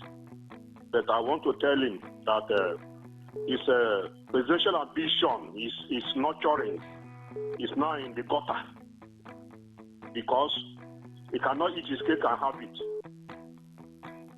Bukola Saraki named them all the governors when he was in the governors forum who are quarreling with him, doing one thing or the other, are still ready to fight him anytime, any day. He should look up to God if you want to be anything, not to cause confusion in River State. Okay, bless another voice. Today 95.1. Good morning. Good morning, Kelly, and good morning, people in the studio. My name is Ambassador Gladwell, coming from Buguma City. Kelly, can you hear me? Loud and clear. God bless you. Kelly, in River State, the matter has been solved. Mr. President don't have anything to say that they should retrieve back everything. The matter is in solved. If the presidency or president says so, then it's abating corruption. Then then the constitution is all working. For me, I never even believe that just Mr. President will say justice. Let the assembly will have their fundamental right. Let them go to the way and manner the constitution has explained. Then that's all. I think Vivas Roma and my brother, they are going to that market. That's the care day. If Solodo will say they should open the market, what about those who are going to the market through the other states? We just be secure. God bless you. I know never graduate. Thank you. Final call for today 95.1. Good morning. Good morning, Mr. Kelly, Ogandokwe, and the rest guests. Good morning to you, AB from Port Harcourt. Wike, River people are complaining about Wike now calling for peace. So when he was the governor here, nobody called Wike to order, tell him to make peace. With someone that has blood in his hands, that is how they behave. What do I mean? 2020 or 2020-something EndSARS protest was carried out by Nigerians. Then Wike tagged his own IPOB, Obibo people gone for scatter. Okay. They are calling for Wike peace. AB. There will be no peace for him. AB. And for those who supported him, what he did. AB. I hear you. Okay, you hear me, Abi? I'm glad that you finally acknowledge. Were soldiers killed in Oyibo? It's not a justification for what happened, the extreme force. Were soldiers killed in Oyibo? Please hold on. Please hold on. I'm hearing you. Were soldiers killed in Oyibo? If soldiers are killed... Were policemen killed in Oyibo? Were stations set ablaze in Oyibo? Of course, those things took place. They happened, yeah? Okay, listen, thank you. Coming. Why was it? It's not about listen, I'm coming. I can mention a young man on radio. That was the last time I heard his voice. Tommy is with IPOB. Kelly, we are going to kill them. Our principal has told us to kill them. I said, what are you saying? Live on the radio. I said, bros, don't do it. Whoever is pushing you, don't do it. That's the last time I heard from on the radio. When they killed the policemen and the army, and then the state government had no choice than to respond by asking for a deployment of soldiers. They didn't only do it in Oyibo. In parts of Port Harcourt, they declared a lockdown. In parts of Port Harcourt, parts of Ikoyi Road, there was a lockdown to contain the surge. What are we talking about? Till today, we still ask the military, when you people moved to contain those places, what did you do? You did not allow human rights groups, journalists were not allowed into those places. When we were able to get into some of those places and we got report, people were crying. Some were saying what they did to us, some of our own brothers did to us because we did not support them. The same way some people were saying the soldiers went too far in what they were doing. We want justice, Abi, but let's be truthful. So he as governor should have just stayed. People will be dying in Oyibo, soldiers will be getting killed, and he will just be inside the government house. Is that what you would have wanted? Carry your propaganda somewhere else, so you know me. AB, if you don't know anybody, you know me. If you don't know anybody, you know me. I know they tolerate this nonsense. You can talk, but if you want to do propaganda, take it somewhere else. Don't bring it here. It's the last time I'm pleading with you. At least you know me. And then fear on her. It was me, Kelly. That when you people were saying, when IPOP was saying, if you don't obey sit at home order, we'll cut your ear. We will beat you. Emma Powerful said it. It's on record. It's on record. Emma Powerful said it. When we say, so because we don't believe in Biafra, means say you go kill us, now by force, he now reviewed it. We're the ones that ask questions. We ask questions. We say, is this what people represent? We've been calling people a violent group. Is this what you represent? Emma Powerful said it. What are we doing now? Stop it, oh. Stop it. Messages. Good morning, Mr. Kelly and the guests in the studio. Omkai Meka from Eche. I want to make a correction. Okay. A-point resolution was passed in 23rd of December 2023. Yes, you're correct.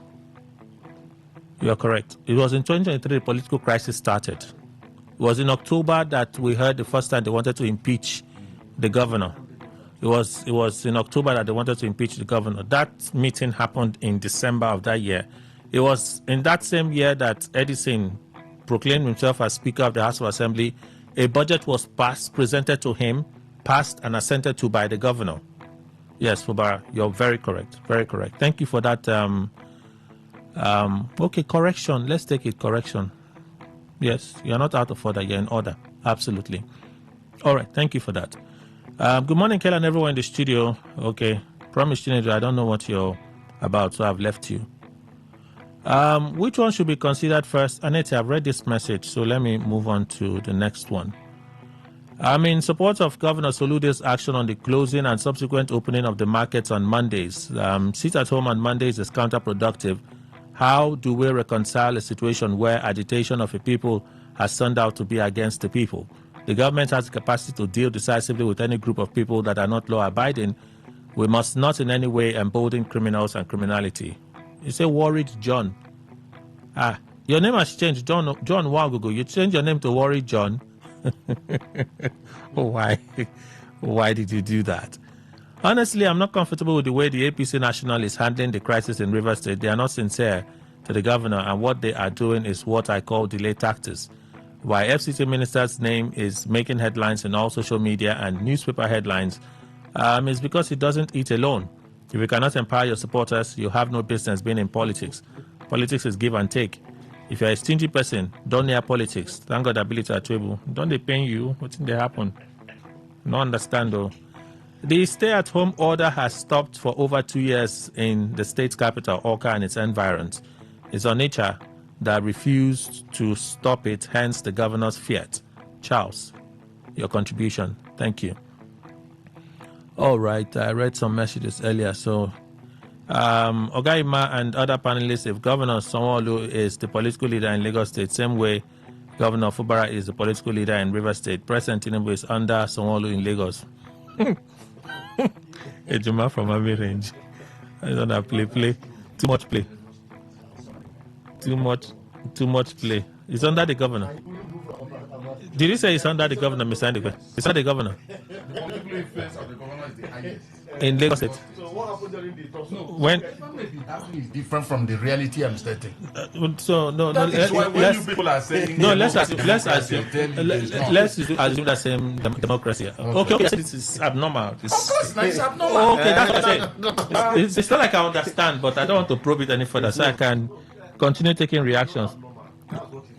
No, let there be peace. So let there be peace.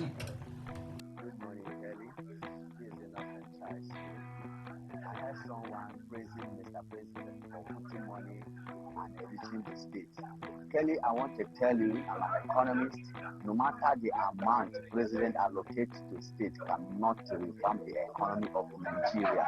Why? Because the state has less to do when it comes to the economy nationwide. Take for instance, the cost of fuel revolve around many other sectors like food, like transportation, then state has nothing to do with the price of cement. State has nothing to do with the exchange rate. So no matter what Mr. President did to the state or how much he put in the state, they cannot solve the problem of Nigeria. It is either enriching the governors and the politicians in every state. Good morning, Today95.1fm. My name is Mazio Steven. APC government should let them forcefully register civil servants in most of the state government of Nigeria. That is not the problem. The problem is the people you are leading, the people you are ruling, the people you are governing. How do they benefit from your government? What kind of government are you providing to the common citizens of Nigeria? The people that have the franchise, that give you their vote, that give you their mandate, and you sit in power, you turn them back, you make them to be in slavery in their own country for 4 years, and you are planning to come again 2027 to capture power. You have not talked about good governance, good road, good hospital, good education. The students of Nigeria are crying.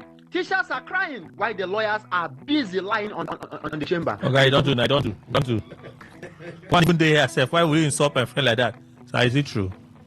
Don't worry. Okay, so you heard him already. I said that was. Oh, there are two of them here, Chef. Don't join issues. Please put the microphone on. I don't know where he should be in Palestine. You don't do have addressed it. You don't do have addressed it. Well, it's not enough. I've addressed it now. I've addressed it now.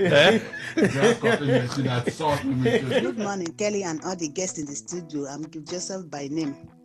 Our FCT minister giving us the sermon on how he has made many people politically and how they appreciated him. Yes, it's good for one to appreciate whoever that have helped him or her, but it's not that we'll use all our life to do that appreciation, or we'll do all the bid of that person just to show appreciation. He will not tell us that Sim have not appreciated him in one way or the other. Sim will not carry his life and give to him, or the whole state to give to him, before it will be that we have appreciated him.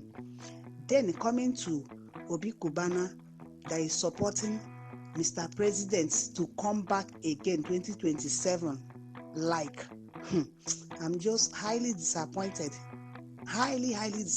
in that, to hear this morning, and for every other person that is supporting Mr. President coming.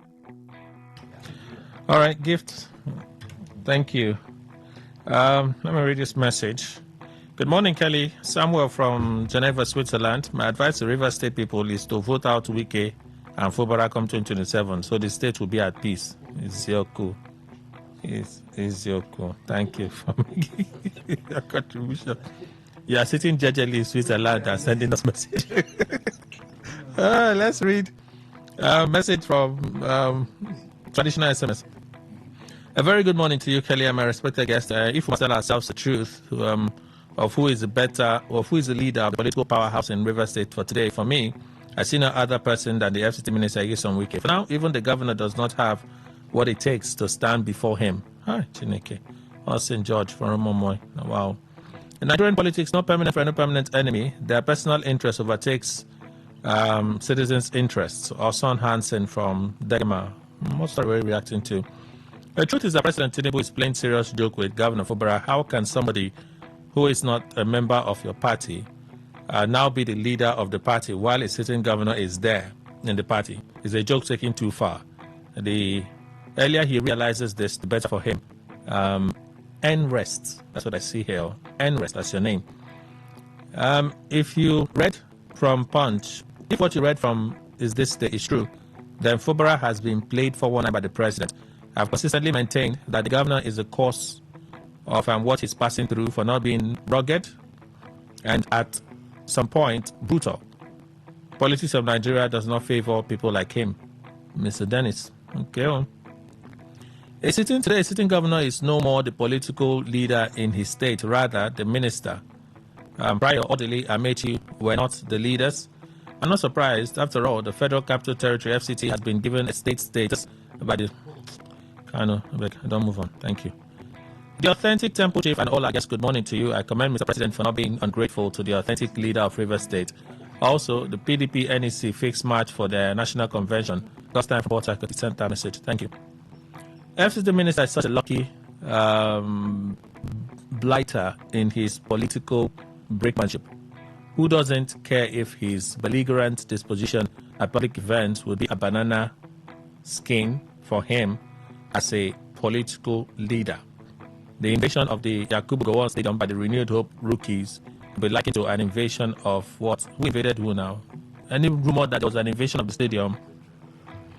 Again, the minister has this nauseating penchant for selective amnesia, but then retributive justice is not respecter of selective or full-blown amnesia. Friday Olu from Uniport. Any new electoral act without barring Nigerian politicians from stealing the electorate mandates given to them in trust by defecting to another political party, the law, I don't know what you're talking about. How do you find it comfortable reading a piece that is so one-sided and without any source? Mr. Kelly relies so much on rumors and assumptions these days. You picked up that write-up and read it with so much interest because it seems to favor Wike. But you have also forgot to deduce that it could be sponsored from Wike's camp because he's fighting so hard to remain relevant. He will run to Rivers and run to Abuja. Let him continue. We are watching. Prosper from Alu. People can accuse me of anything you want to accuse me. Next thing you tell me that I came to the house and stole your money. I'll be here in the studio. Somebody will say, Kelly, you came to my house and stole my money. Accuse me of all sorts of things just because you don't like the thing that is being read. This one even mentioned unknown sources. Papers do it. The media will do it to protect our source. Sometimes the story may be ruse, complete nonsense. Sometimes the story may be complete nonsense. It could also be the imagination of the person who is the writer. It could be. But these are traditions. They are media traditions. So Prosper, if you have been listening to me for as long as you've been listening, you know. You said these days I'm liking rumors. Hey, chai. Hey, chai. Chai. Accuse me. People should keep accusing me. Now here are they look on her. Trying to be diligent on this job because it's not easy. I know you're joining the party. Leave me allow me to be in peace. Okay. Thank you for this correction as well. We've addressed it. Thank you. All right. So Blessed the Love and Mr. Lon are the same person. When they change on her name. Oh, today the truth has not come out. This one is the Love. This one is Mr. Love. One phone number. Oh, it's the same person, eh? The secret of the shoulder pad has been exposed. So you think you have been deceiving me, Abby? Don't choke. If I read one, I don't read the other one. Hey, you know the case of Austin George now. Austin had to send me a message. Kelly, I am not the judge that calls on the radio. I said, oh, okay. I thought it was one and the same person. All right, let's read from Facebook. If you, the statement from the APC is just a statement. All eyes on 2027.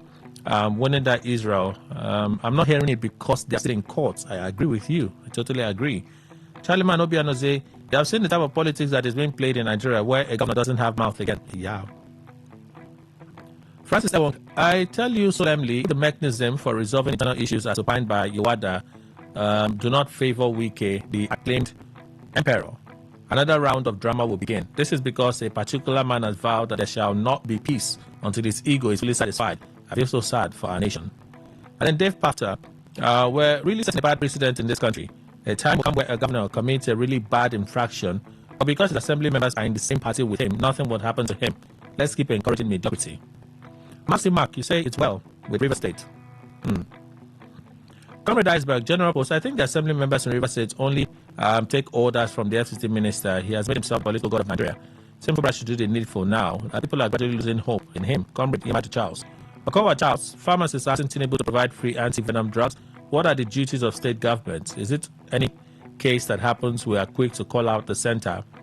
We have truly lost the essence of a democratic principle. States are no longer held accountable for their obvious inadequacies, even when allocation is quadruple of what they used to get. Kufre Okore, good morning, President asking Tinubu to halt impeachment. I think Elder Emmanuel Ndukwe is a prophet. He has always maintained that there will be no impeachment of Fubara even when the cloud was not clear. Mr. Emma, I hail you. Yemo. Good morning, Kelly and panelists. Nigeria holdings electric bill in... Okay, Nigeria is owing electric bill in South Africa. The government has taken this bad character to a foreign land. You remember when they said Aso Rock was owing electricity bill before they later provided solar in Aso Rock, which were Nigeria. Dr. Mrs. Semalibra from Ore, Omalami, corruption is flourishing in Nigeria because we don't abide by the rule of law and fear of God. How can we be fighting corruption and keep recycling people who are corrupt in positions of authority? He said they have become so corrupt in Nigeria until they are alleging that he's corrupt. The guy just gave an account of the money that he has earned And he says those things were declared before he entered. And when he finished, they were declared. So those properties that EFCC claims they want to forfeit from illegal proceeds, there's nothing illegal about it. He has stated his own defense. The court will decide whether he's guilty or not. I'm not being fair, no. Because when they accuse you too, I will not come here and say you are guilty. I will not come here and say you are guilty because someone in authority accused you. No. It's when the court finds you guilty that Kelly will say you are guilty. That's how it works. Silas Ogawa will put it this way. APC National Chairman said that impeachment is an internal party issue and that the party is handling it in party ways. Again, President asked Wike to halt the impeachment. Is Wike an APC member? Is Wike the assembly member? And I never see something. Hey. Cheda Matthias, it's so unfortunate that most youth of River State drive joy in celebrating mediocrity. If not, how can you see someone that wanted to pocket the entire state and you can't speak up against illegality by calling a spade a spade? Okay. Chile Edwin, it's quite obvious that the former governor, Wike, is losing the fight against Fubara to the benefit of the ordinary River people. Okay. Patrick Ransom, good morning. I think it's high time Mr. President called Wike to order. That Governor Fubara appears simple and peaceful doesn't mean reasonable Rivers people are afraid of anyone. Wike should allow this administration in the state to breathe. Charlie Manobiano says, Tinubu asked Wike to halt impeachment process. So true, it is Wike that is feeling the impeachment process against Fubara. Wow, that means the State House of Assembly members are just push members. Very unfortunate. Chiku Ibanugo puts it this way. Provide free antivenom drugs to prevent further death from snake bites. It is unfortunate that this young and promising girl lost her life in such a manner, something that could have been prevented. This is why our politicians run to foreign hospitals for ordinary headache, because they didn't equip our hospitals and hence don't trust them. All right, from Facebook. Let's look at this app real quick. And then we skid out of here. Okay. All right. So I just say a very big thank you to everyone for being part of the conversation. One of our guests left early, Comrade Ruben Isu Jr. He left already. Living Gifton Jamala Esquire, private legal practitioner. Thank you, sir. Thank you to DFM. Thank you, Kelly, for giving me the opportunity today. Without Wahala. What they bring Wahala. Siam, Pato Senda. Wadi Chimenem Esquire, the legal advisor to the Federal Commissioner to Mr. President on Operation Pyramid South Zone, our Temple Chief and a voice for our Para Kingdom. Thank you, sir. Well, thank you. Thank you for always giving us the privilege to speak to citizens and to Rivers people. I want to equally say this, that in as much as we are criticizing Obi Kubana, he has the right to join any political party. Hey. And people should believe him, just have the right to join any organization. So they should allow him that is his right. All right. Thank you. And Mr. Emmanuel Indukwe, our in-house analyst. Thank you, sir. Thank you very much, Kelly. Thank you, Nigerians. That's our show, everyone. Stay peaceful.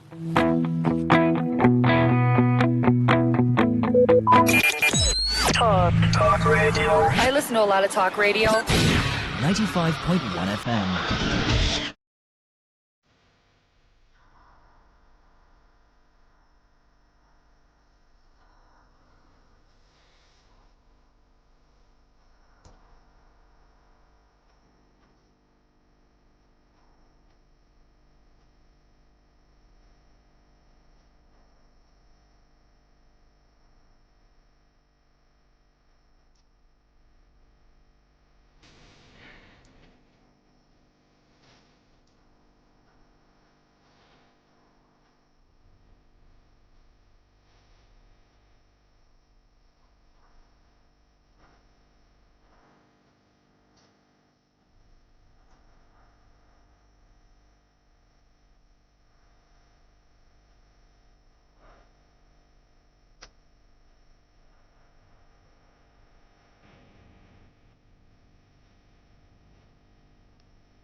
ready to turn up the volume and dive into the heartbeat of entertainment? From the hottest celebrity gist to trending music, movie buzz, viral moments, and behind-the-scenes drama. This is where the fun never stops.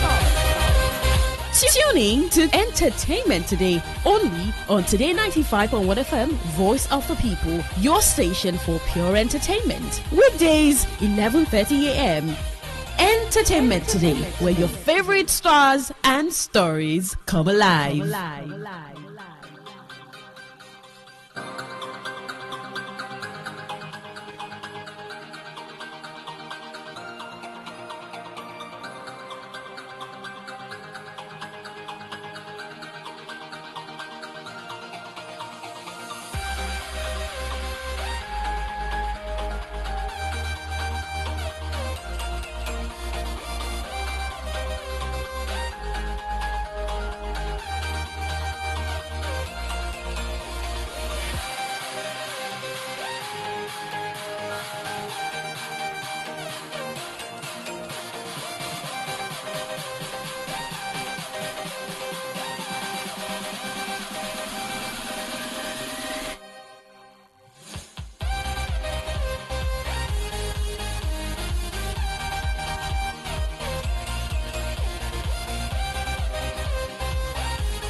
It's 11:32 a.m., a beautiful Tuesday morning. Welcome to Entertainment Today on Today 95.1 FM, Voice of the People. So it's another time again to take you round the world of the ever busy and ever glamorous and fabulous world of entertainment, bringing you all the stories, gists, and all of the gossips about surrounding your favorites. I'm sure you have favorites.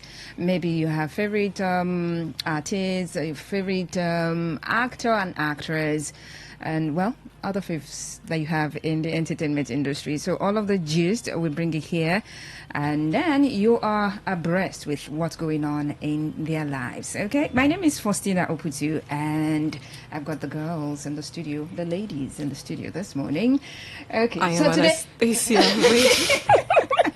No, I was going to look at your faces. Yesterday, Okay. Miracle was so serious, and later she smiled. Oh. No, she burst into laughter. So I was just looking at the faces, and I wanted to go with the person with the Who's biggest smiling? smile. Yes.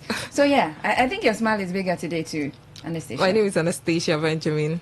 I am Miracle Emmanuel. How are you doing today? I'm doing great. So you're still dissecting and analyzing what happened at the Grammy, right?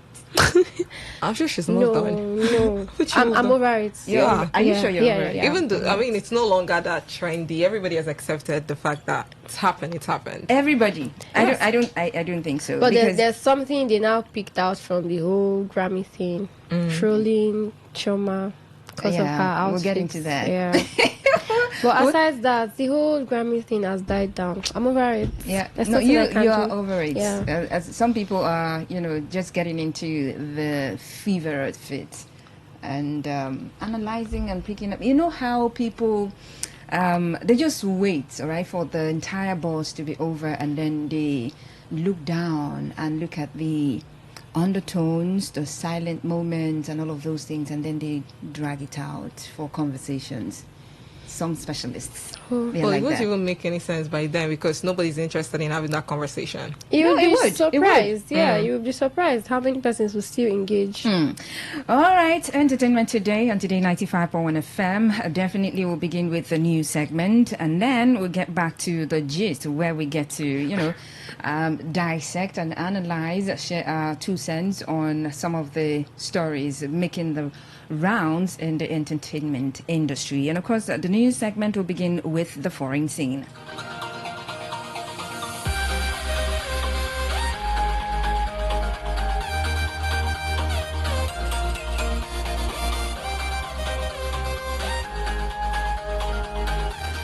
Now, news from the foreign scene. Rapper Nicki Minaj has offered a candid explanation for her surprising public support of U.S. President Donald Trump, a stance she has ignited intense backlash from many fans and figures in the entertainment world.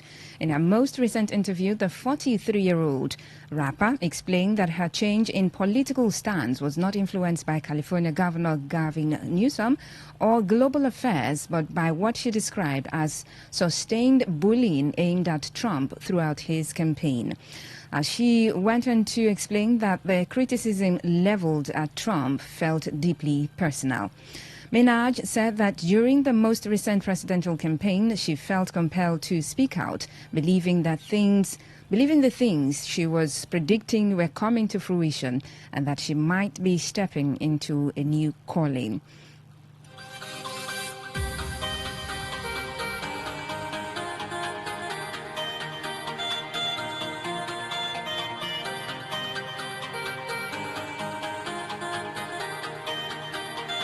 Now, still on the foreign scene, the new Melania Trump documentary beat box office predictions to earn more than $7 million at U.S. cinemas in its opening weekend. Now, the film follows the U.S. First Lady and reportedly became the most expensive documentary ever when Amazon spent $40 million on the rights and a further $35 million on marketing.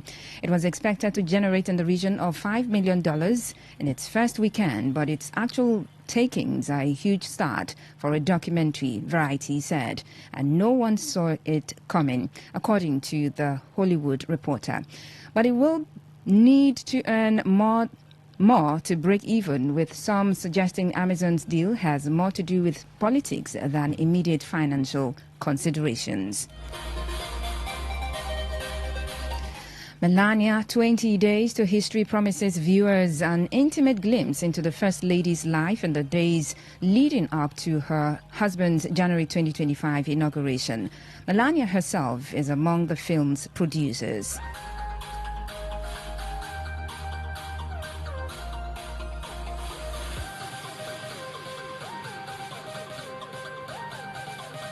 And back home here in Nigeria, Yeni Kuti, daughter of late Afrobeat pioneer Fela Anikulapo Kuti, has spoken against ongoing comparison between her father and today's music stars, describing such debate as unnecessary and disrespectful.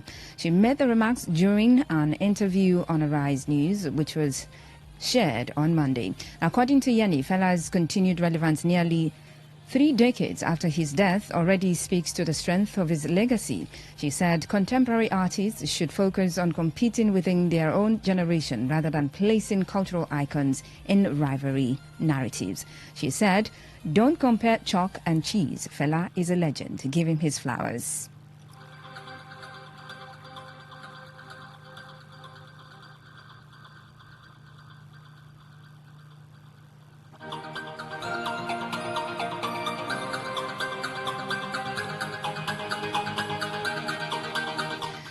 A Nollywood actress, Toyin Alausa, has spoken out against the growing trend of sharing photos and videos of deceased persons on social media, describing it as disturbing, disrespectful and unnecessary.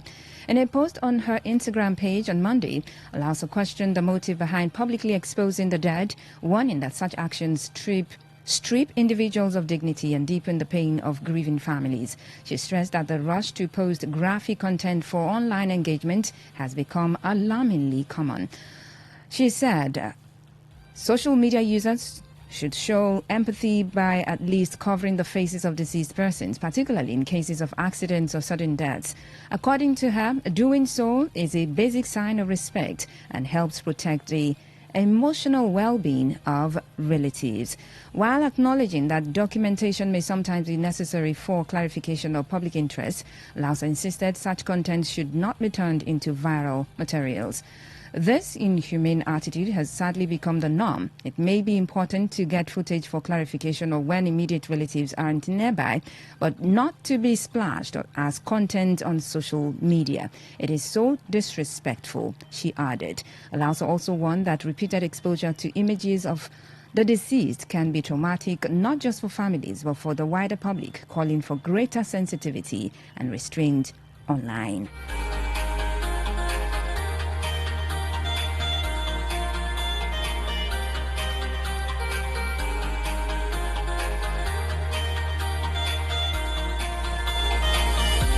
And finally, on the news segment, Afrobeat superstar Davido has finally reacted to his Grammy loss at the 68th edition of the awards held in Los Angeles with a message of faith and resilience, affirming that God is on his side despite his recent loss. In a post shared on his Instagram page, Davido shared lovely photos alongside his wife at the award ceremony and ended with the post with a praying emoji and musical symbols. The singer wrote, "Olua de my side." And you will recall that Davido lost the Best African Music Performance category of the 2026 Grammy Award ceremony, which was held on Sunday night at the Crypto Arena in Los Angeles, California.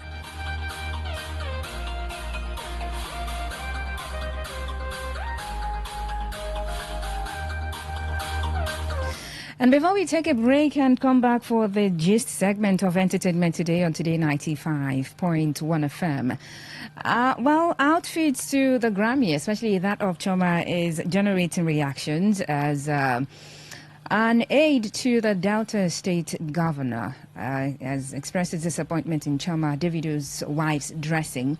And he said that, she should have not been half naked to the Grammy, saying she didn't represent Nigerian culture well, embracing a half naked revealing Western style. Now, he said, as a role model to many Nigerian young ladies, her dressing internationally will negatively influence them.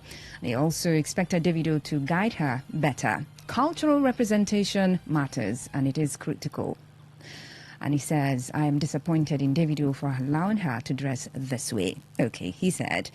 Well, this is the story that would love for you to react to on social media. And of course, you can send a message as well. What this senior special assistant on media to the Delta State governor has said. Question would be, do you think that Nigerian artists and of course attendees, if you're a Nigerian attending Grammys or maybe any other award on the global stage, should they be adorned in the attires of Nigeria? Maybe like Agbada and all of those. Well, feel free to go share your 2 cents on this story on Facebook, Today 95.1 FM, and of course on X at Today FM 951. You can as well send a text message or a WhatsApp message to 0701 933 9962. 0701 933 9962. Do you think that Nigerian artists and attendees to events such as the Grammys should have worn or should wear Nigerian attires to the Grammys? And well, if you have a specific Nigerian attire that Nigerians should adorn themselves with when they go for award ceremonies, feel free to mention. I gave an example, Agbada. All right, we'll go on a break. When we come back, the conversation continues. It is Entertainment Today on Today 95.1 FM, Voice of the People. Do stay with us.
95.1 FM, Voice of the People. So before we went on the break, we did ask the question about what the Senior Special Assistant on Media to the Delta State Governor said. I mean, he's expressed in disappointment in Choma's outfit to the Grammys. And, well, I did ask the question, do you think that Nigerian artists and, of course, attendees to events like the Grammys, should they be adorned in Nigerian attires? For example, the Agbada. Okay, so remember to drop a comment on Facebook, Today 95.1 FM, on X at Today FM 951, okay? Send a message to 0701-933-9962. So I still have the ladies right here in the studio. And, of course, that's where I'm going to begin from. I know that you're itching to say something in this regard. Miracle, say what's on your mind. You've been holding it since. No, really, but now why did you have to start with me? I'm not like that. You're not like how? I don't understand. You said I've been itching. Oh, you haven't been.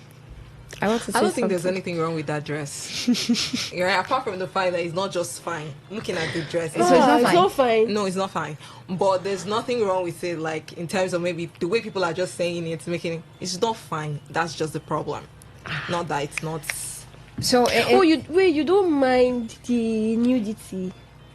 Isn't that what they are wearing there? Isn't that what they are wearing? No, you said it's not fine. That's the only thing wrong with it. Yes, that's the only thing wrong with it. The clothes is not fine, but in terms of that matching the standard of what is being worn at the Grammy, it's okay for you. It's okay. Okay, Miracle, you seem to have a problem with the dress. No, just the fact. Revealing. Yeah, just the fact that it was too revealing. Okay, but the cultural representation that he talked about, do you think that we should begin to wear? We have our cultural attires are a little bit extra, so we cannot wear them to events like the Grammy. How about those? I mean, flowy dresses that are really, really extra. Those are dinner like. Wear that too. What they do? They are heavy. Our cultural attires. Remember when Thames wore that, whatever she wore, and people were complaining, saying she was so I mean, that was even. So you don't think that? So you don't think that Nigerian artists and attendees to events like this should, wear some of our native clothes? Buba, Iro. All of but they're simple ones now. At least something done sewn from Ankara. No, you shouldn't. Wear whatever you want to wear. Whatever. Nigeria is already representing the culture. There's no how you just type Nigeria right now and you won't see that. Attire. So there's no point going there to just go and show. Also, you have to read the room. Exactly. It was an event for not a Nigerian event. It was not a Nigerian event. So you behave like the Romans. Okay, so the Romans when you get there. Yeah. So it's okay that we just go there and then dress the way they dress.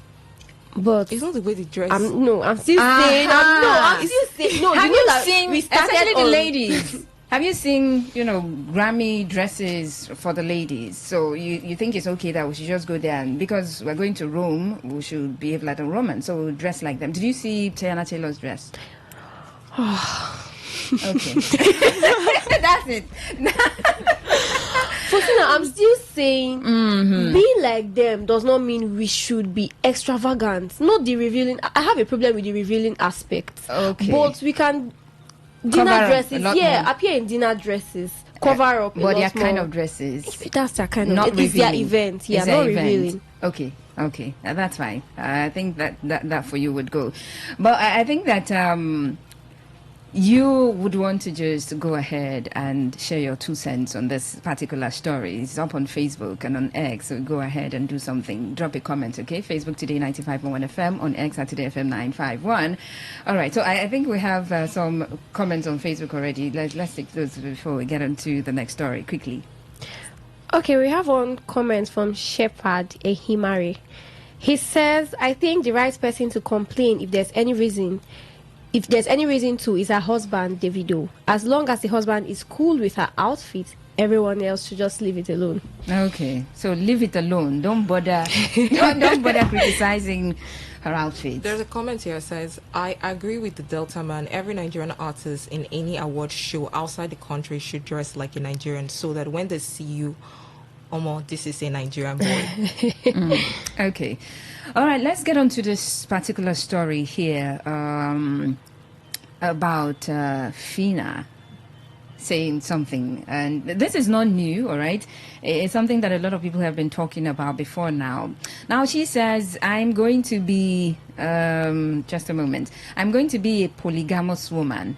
BB Niger's Fina has said. Okay. Now, the reality TV star and former BB Niger winner, Ijoma Josephine Otabo, popularly known as Fina, has sparked online reactions after declaring in a viral video that she plans to be a polygamous woman while speaking on Nigeria's marriage laws. And in the video shared on her Instagram page, Fina spoke about what she believes should change in the country's marriage system. According to her, women deserve the same freedom men enjoy when it comes to marriage. So, if a man is having 2 wives, nobody says she should not marry. Like, go ahead and marry. She should match up. She said 5. She should go ahead and marry 2 men. Like, who are the men who are even going to be willing to marry her? That's the problem. Nobody's saying this. You would be surprised though. She said she will buy clothes for them equally, do this for them equally. So it means she actually wants to be the head. It means any man who wants to accept that is actually going to be under her. So the man is agreeing to be the neck, or the men are agreeing to be the neck. While she becomes the head. Coming out to say you buy clothes for them, you do this for them equally, you give them money equally. I mean, how? My own is let her start it so that we'll now say, oh wow, you can be okay. Another person. That's how polygamy started, right? One man married 2 wives, and then another person was like, okay, maybe I can also marry, and it becomes a trend. So if Fina starts, maybe another person will be inspired to also continue. So that's what I think. But I feel like she was just bluffing, though.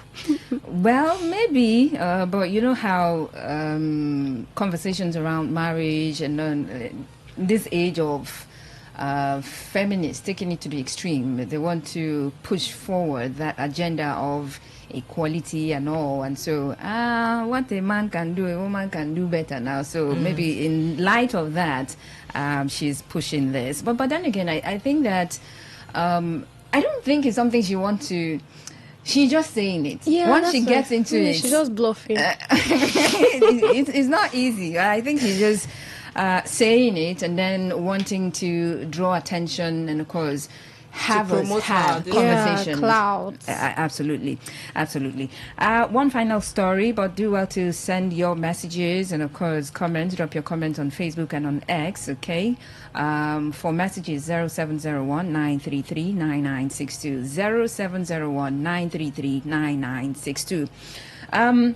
Why I don't do 50-50 with my husband, Blessing Obasi. Okay, she's Nigerian actress Blessing Obasi Nze has opened up about the financial dynamics in her marriage to actor Stan Nze. Speaking in an interview with Ife, Blessing said the approach to finances is based on mutual responsibility and trust rather than a specific sharing formula. The movie producer explained that she and her husband take full responsibility for expenses, with each partner contributing their best without measuring who contributes more. I think this is absolutely, that's the right thing to do.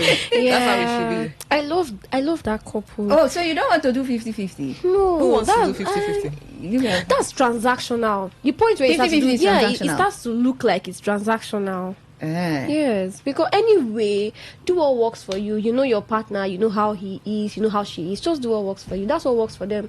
Some people like Kiki said she does 50-50 with her husband. Okay. So just do what works for you. That for you is transactional. Yeah. I just feel like if it that's works the for right you, thing to it's do. okay. Like, marriage shouldn't be just one-sided. You know, when everybody are coming together with the same mindset, putting the same energy, it works that way. So that's just my own point. She's right. So contribute to the best of your ability and not look at a particular sharing formula. Exactly. So what you have, you contribute, to the growth of the marriage and of course the family. If you can. Yeah. No, if you can. Like, if you have the money to pay for the rent, you do it. And that's to the best of your ability now. Yeah, that's why I said if you can. Are you sure, Abby? It should be a deliberate thing. Like, you should put the effort to do this What thing. if the one is not complete at the Because you moment? can just have the money and say, I can't. No, if it's not complete, you're talking about, I mean, they're talking about no specific sharing formula. So there's nothing like if the money is complete or not. Oh, okay. I mean, whatever it is you have that you can contribute to the family at every point in time, you contribute. So that's it. But that's a good standpoint. So you're not thinking, oh, I've been, and then they don't take note of, oh, who Exactly, who does because I what. saw she said she would snap the receipt and send to him, and he does same. Yeah. That's for accountability's sake. All right. Do we have more messages on the SMS and WhatsApp portal? None yet. No, we don't. Okay. So that is our show, Entertainment Today on Today 95.1 FM. My name is Faustina Oputu. And I am Anastasia Benjamin. I am Miracle Emmanuel. And we will be back again tomorrow with a lot more stories and, of course, gist flying here and there in the world of entertainment.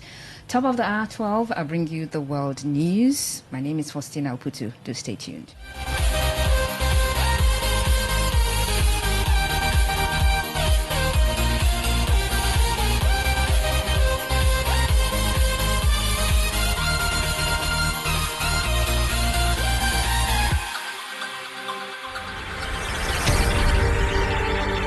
Want to know what's happening? Get latest information in sports, politics, lifestyle, you name it. The frequency of choice. Today, 95.1 FM. Today, 95.1 FM. We serve you the latest update on everything. Today, 95.1 FM. We are the voice of the people. The voice of the people.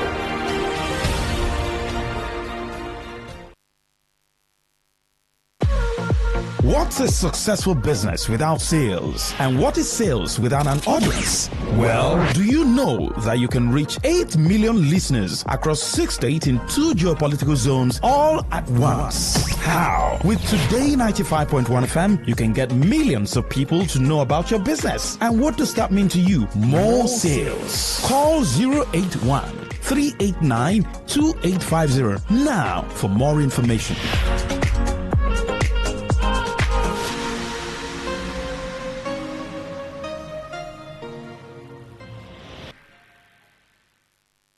Say no to the ordinary. Embrace the extraordinary, because we are the voice of the people. Voice of the people. Today, 95.1 FM. Today, 95.1 FM. Whether it's happening in Port Harcourt, South Sound, Nigeria, or around the world, we've got you covered. On air, online, delivering balanced news and unbiased analysis. Today, 95.1 FM. This is Today, 95.1 FM, Port Harcourt. News.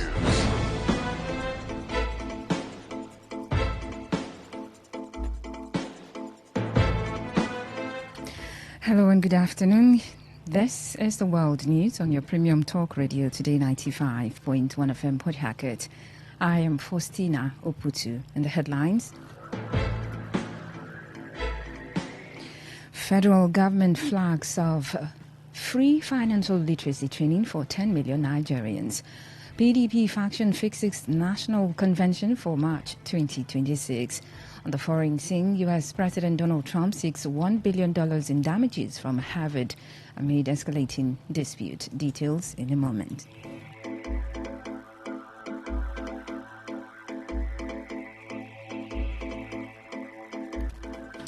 And now the details of the news. The federal government has flagged off a free national training program aimed at equipping 10 million Nigerians with financial inclusion and literacy skills as part of efforts to strengthen the country's economic participation and digital readiness.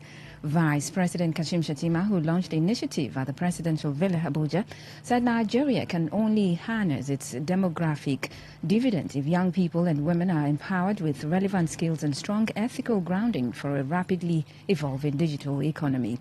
The program is being implemented through the Presidential Committee on Economic and Financial Inclusion, pre-CEFI, chaired by the Vice President.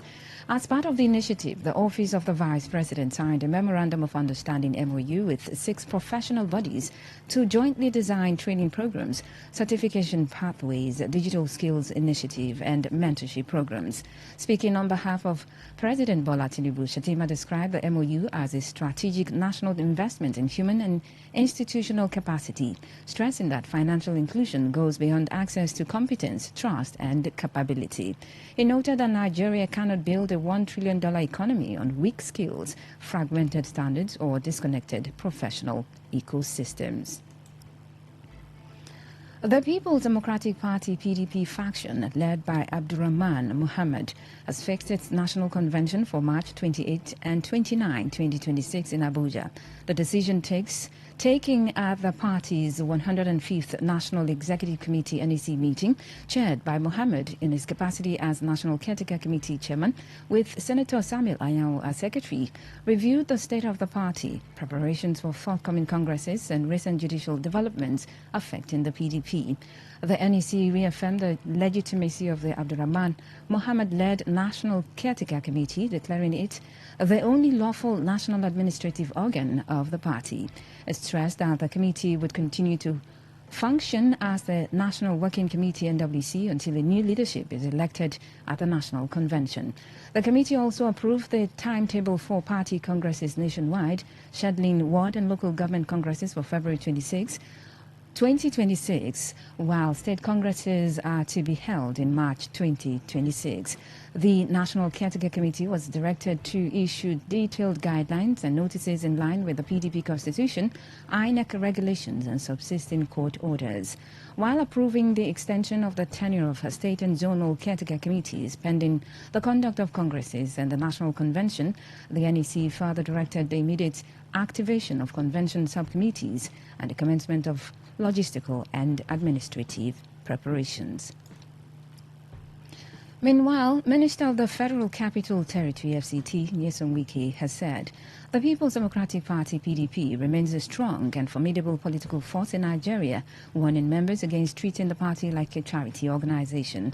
Wike made the remarks at the 105th National Executive Committee meeting of the party in Abuja, where he urged members to return to the grassroots and rebuild the PDP from the ward and polling unit levels.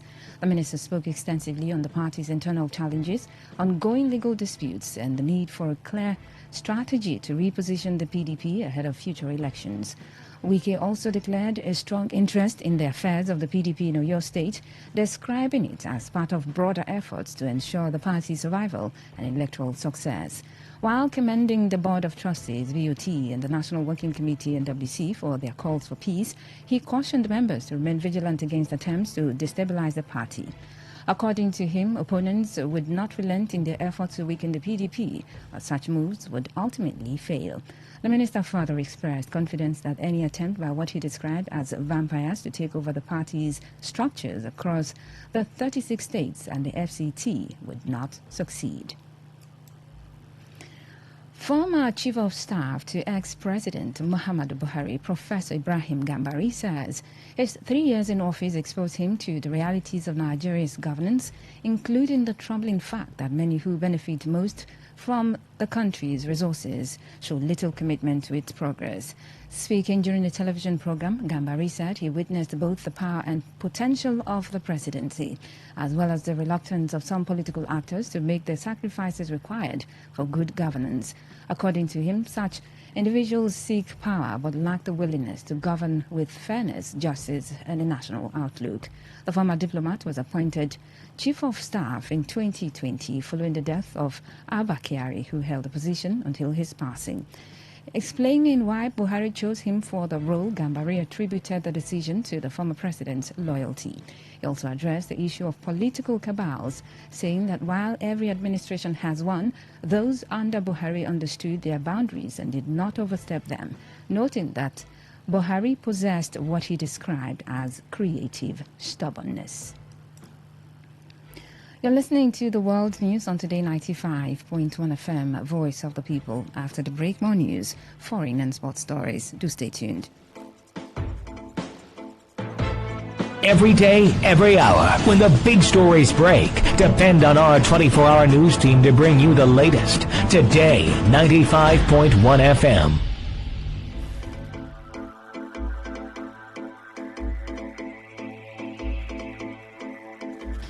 Thanks for staying tuned. Welcome back to the rest of the stories.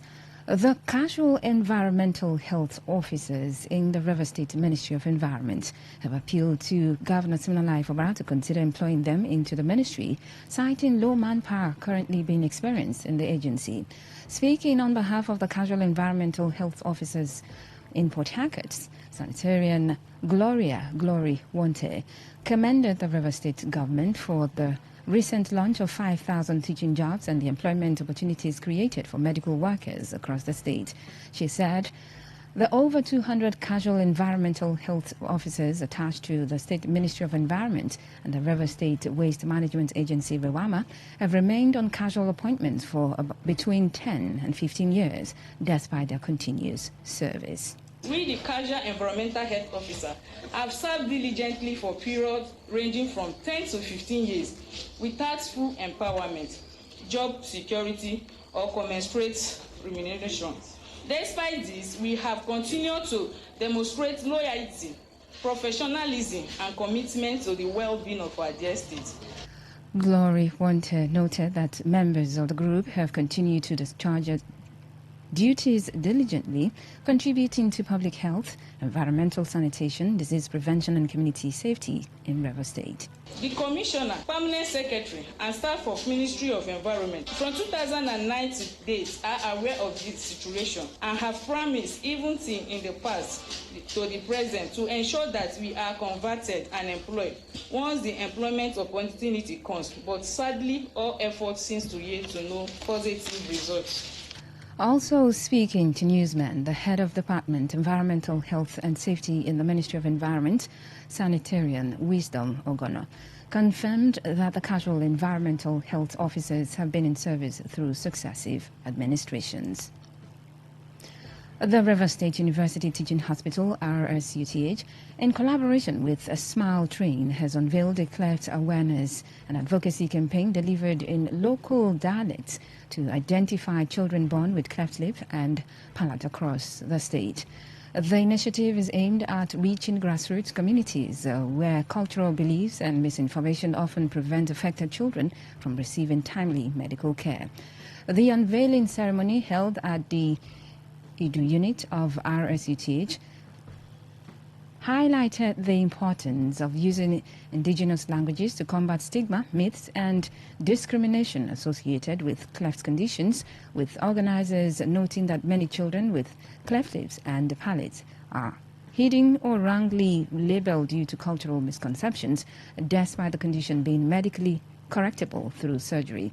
Speaking at the event, the Chief Medical Director of RSUTH, Professor Chizindu Aliko, who said the campaign is designed to take cleft awareness directly to communities using local languages to promote early identification and promote referral of affected children for treatment, also explained that engaging families in familiar dialects would help break long-standing barriers to seeking care.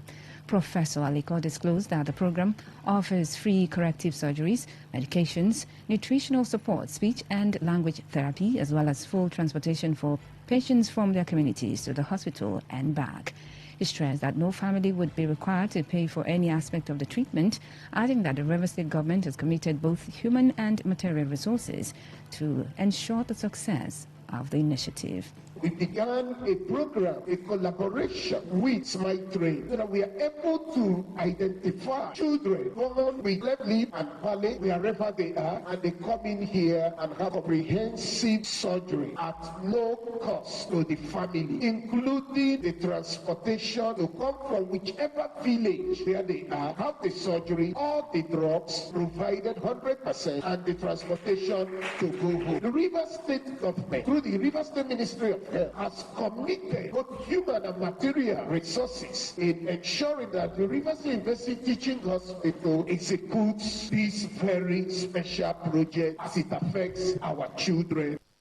Also speaking, the head of the Plastic and Reconstructive Surgery Unit and leader of the cleft surgery team, Dr. Otimeni Ariel, while assuring parents of the hospital's strong emphasis on patient safety and multidisciplinary care, disclosed that all cleft surgeries conducted at RSUTH have been successful, with patients discharged safely, and urged families to take advantage of the free services while helping to spread awareness within their communities. We have people living with cleft lip and palate in our community. Every day, a child is born with cleft lip and palate, so it's not rare. And when this happens, sometimes the mothers and the fathers say, I had never seen this before until it happened. And this makes us so concerned, because the goal is to spread the word that this can happen, but when it happens, you're not alone. You have a team of specialists that are solidly behind you to ensure that the child gets all the forms of care that they need. By forms of care, we mean surgery, nutritional support. For those with the cleft palate, we mean speech and language therapy to help them speak well. We work with social workers, the anesthetists, the nurses, the pediatricians. The transformation when a child goes into the theater with the cleft lip and comes out after the cleft lip is very amazing.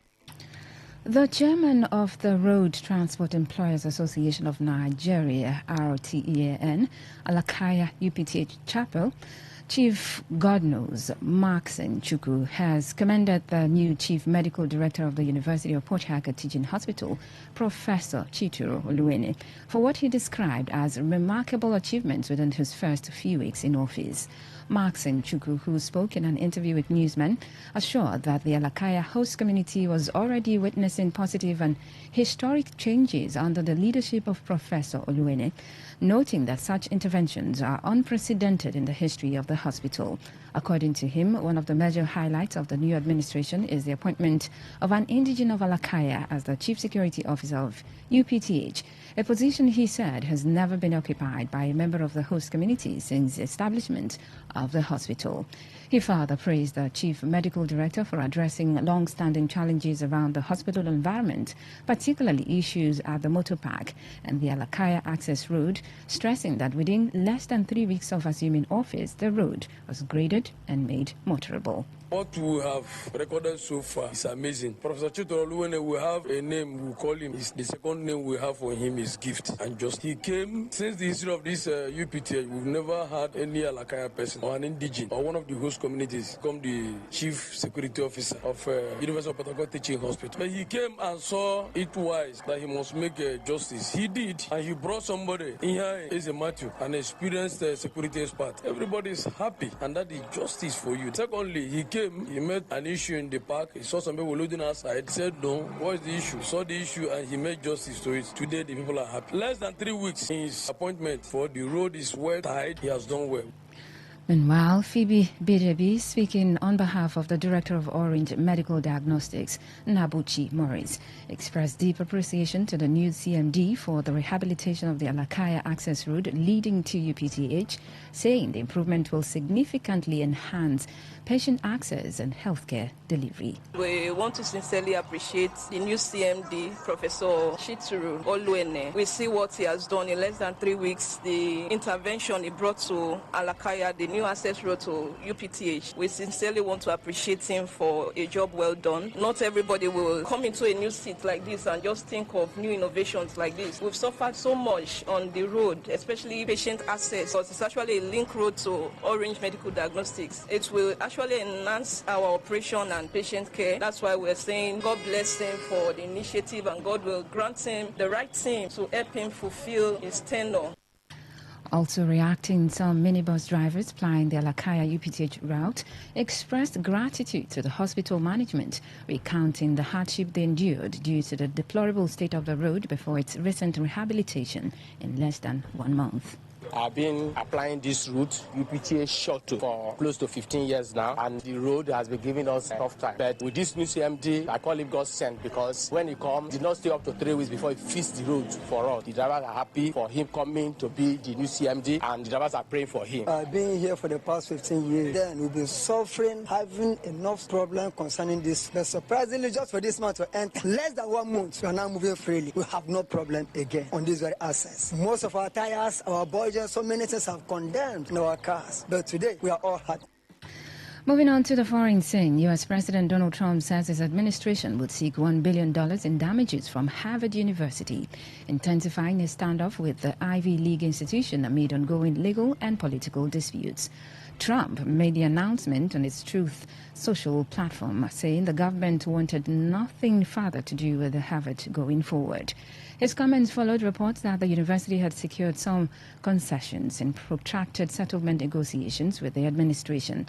The Trump administration has accused Harvard and other elite universities of promoting what it describes as woke ideology and failing to adequately protect Jewish students during pro-Palestinian protests on campuses. Officials have pursued legal complaints and demanded large financial settlements, a move critics describe as a pressure campaign against liberal academic institutions.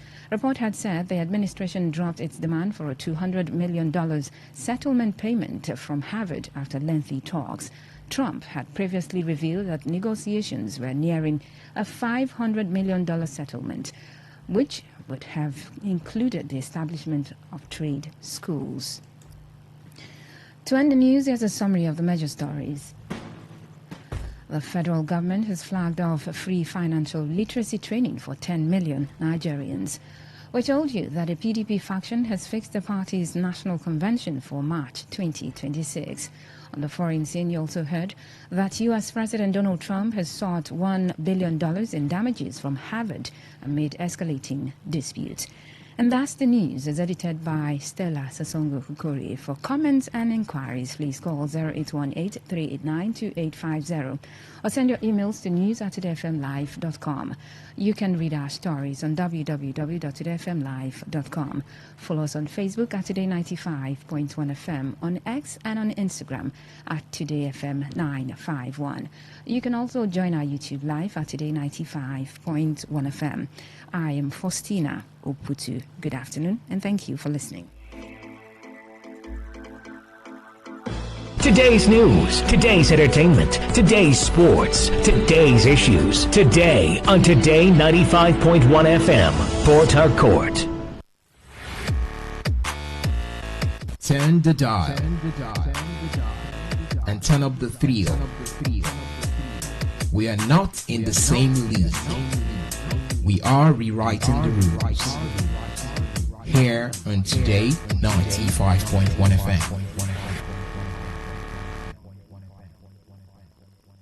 Please listen to this paid infomercial. Herbal Heritage International, the Kokoroko, for herbal medicine where they produce strong, correct medicine. Please listen to this paid infomercial. Herbal Heritage International, the Kokoroko, for herbal medicine where they produce strong, correct medicine. They take it, they support the country healthcare system. Countryman, correct bacalistic ogbonge herbal medicine. They we know they come out for public anyhow like a big masquerade. Food ground as every Christmas have been boundary. Sickness self sabi medicine will pass them. After all, monkey smart now because tree near tree is a forest. Heritage International will use the technology of computer testing machine to see and know before attacking that your health condition. We don't become Ubarugba for your life with the correct treatment. Therefore, whether definition or without definition, make you visit Herbal Heritage International. Offices way near you. Herbal Heritage International. Now you.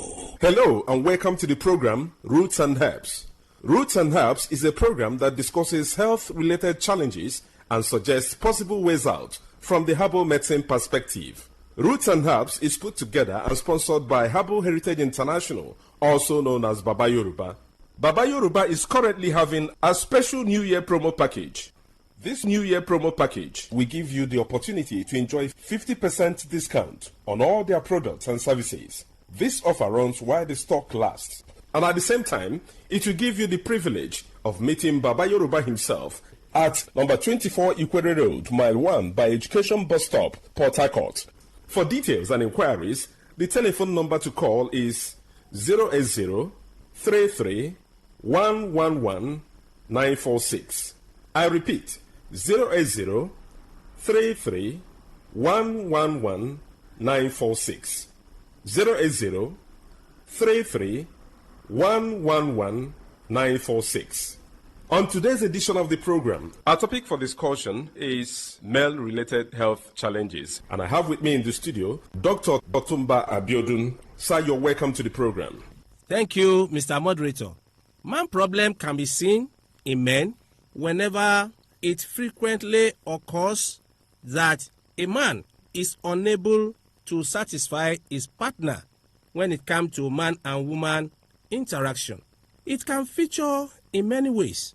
In some, it is possible for them to experience poor energy, a situation where a man is unable to get into the act at all.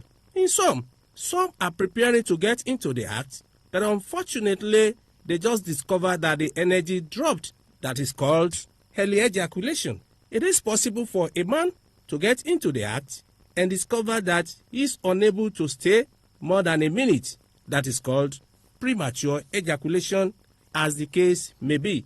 Some may experience total loss of energy. In some, it can be as a result of excessive tiredness after the whole exercise. And some can experience total loss of the energy for even weeks or months. A number of factors can be responsible for this. In some, it can be as a result of infections, of which staphylococcal infection, gonococcal infection are inclusive. There are other infections that are capable of destroying the nerves or the blood volume, making a man to become totally weak. It is not only infections that do destroy the energy in men that have to do with satisfying their partner. When one has used some drugs for a very long period of time, it is possible for one to experience this. In some, it can be as a result of drug abuse. Drug abuse can feature in many ways. Some do abuse alcohol. Some do abuse energizers. People that are faced with sugar problem, that is, diabetes mellitus, if it is not controlled properly, it can weaken the nerves, and under that condition, a man may not be able to stand like a real man again. It is possible for a man suffering from pile to also be very weak in this aspect. And under this condition, there will be serious waist pains. Not only waist pains, there can be stooling of blood. In some, you discover that there can be serious constipation, a situation where a man will wake up and is unable to free his fecal waste. He has to take some regimens for him to be free from such as well. It is possible when there are hormonal changes in a man for a man to be very weak in this aspect. Stress also has a role to play. We should not forget that under depression, the energy a man needs to get into this act can disappear completely. Whichever the case may be, we have to understand this line of action in a man, that before a man is able to stand like a real man, the arousal center in the brain must be stimulated. And it is after this stimulation that energy or signal is sent to the male organ through nerves. And after getting it through nerves, we need volume of blood for engorgement of tissues in the male organ for a man to stand like a real man. And anything that is capable of destroying the blood cells, the blood volume, can also make a man to be totally weak in performing his duty in the second room. And that is why we say, whenever we are faced with any challenge, it is very important for one to visit a healthcare giver who will be able to evaluate one and determine the root cause of the challenge. And after this, to know the right regimen to put together for one to be totally free from the challenge. And that is why evaluation from healthcare givers is very important to pinpoint the root cause of the challenge. And once the root cause of the challenge is determined, you will discover that solution to such challenge is around the corner. Prostatic gland enlargement also have a role to play in a situation where a man is not able to stand like a real man. When the prostate starts growing after 55 years of age in some people, you will discover that there can be frequency. A situation where when a man sleeps at night, before daybreak, he has voided urine for more than 5, 6, or even 10 times. The volume is not always a very large one, like in diabetes mellitus. But after that stage, you discover that the stream of flow of urine will not have the normal force it used to have, or it may start splitting to two. It is when nothing is done for all these challenges that such will now result to total blockage of flow of the urine. And that is why we say a stitch at a time saves 9. Having all these challenges is not the end of the road. For more enlightenment and advice, the number you can call is 080-33-111-946. I repeat, 080-33-111-946. I repeat, 080-33-111-946. Thank you. All right. You've been listening to the program Roots and Herbs. Roots and Herbs is a program that discusses health-related challenges and suggests possible ways out from the herbal medicine perspective. Roots and Herbs is put together and sponsored by Herbal Heritage International, also known as Baba Yoruba. Baba Yoruba is currently having a special New Year promo package. This New Year promo package will give you the opportunity to enjoy 50% discount on all their products and services. This offer runs while the stock lasts, and at the same time, it will give you the privilege of meeting Baba Yoruba himself at number 24 Ikwere Road, Mile 1 by Education Bus Stop, Port Harcourt. For details and inquiries, the telephone number to call is 080-33-111-946. I repeat, 080-33-111-946. 080-33-111-946. Let's take our sponsor's message. Don't go away. We shall be right back. Herbal Heritage International, the Kokoroko, for herbal medicine, where they produce strong, correct medicine, they take it, they support the country healthcare system. Quatliman, correct, bekelistic, ogbonge herbal medicine, they know they come out for public anyhow, like a big basket. Food ground, as every Christmas have been boundary. Sickness self sabi medicine will pass them. After all, monkey smart now because tree near tree is our forest. Heritage International will use the technology of computer testing machine to see and know before attacking that your health condition. We don't become Obarumba for your life with the correct treatment. Therefore, whether definition or without definition, make you visit Herbal Heritage International. Offices way near you. Herbal Heritage International. Now You're welcome back to Roots and Herbs. Roots and Herbs is a program that discusses health-related challenges and suggests possible ways out from the herbal medicine perspective. Baba Yoruba is currently having a special New Year promo package. This New Year promo package will give you the opportunity to enjoy 50% discount on all their products and services. This offer runs while the stock lasts, and at the same time, it will give you the privilege of meeting Baba Yoruba himself at number 24 Ikwere Road, Mile 1 by Education Bus Stop, Port Harcourt. For details and inquiries, the telephone number to call is 080-33-111-946. I repeat, 080-33-111-946. 080-33-111-946. Until we come your way again, remain blessed. Unleash the power of the airways with the ultimate radio experience. Tune in to Today95.1 FM, the voice of the people. Don't just listen, immerse yourself. That is 100% true. Today is business. Today is a new trend for your businesses. We give you all the information you need to grow your business, new ideas and innovations that keep you earning more and staying relevant. Every day, we engage in business, buying and selling, trading, and exchanging of services as individuals or as a country. Money goes round, it goes up and down. But have you ever wondered what business is all about? And have you ever wondered how you can stand out in your business? Today FM has got you covered every Wednesday between the hours of 1 p.m. to 2 p.m. Learn all you need from professionals on how the country runs its business affairs and how you can be an outstanding entrepreneur and grow your business. Business Today.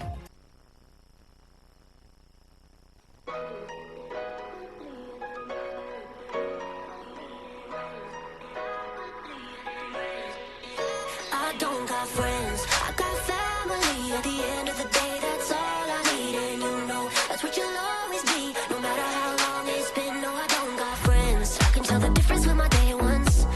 between the likes and the mentions. Candle in the sky for the lost ones.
I listen to a lot of talk radio. 95.1 FM.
voice of the people. Today, 95.1 FM. Today, 95.1 FM.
Because we are voice of the people. Voice of the people. Today, 95.1 FM.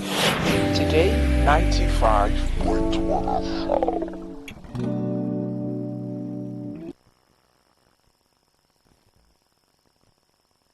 Okay, all right. All you need to know about this one is that 95.1 FM. Such a unique dial.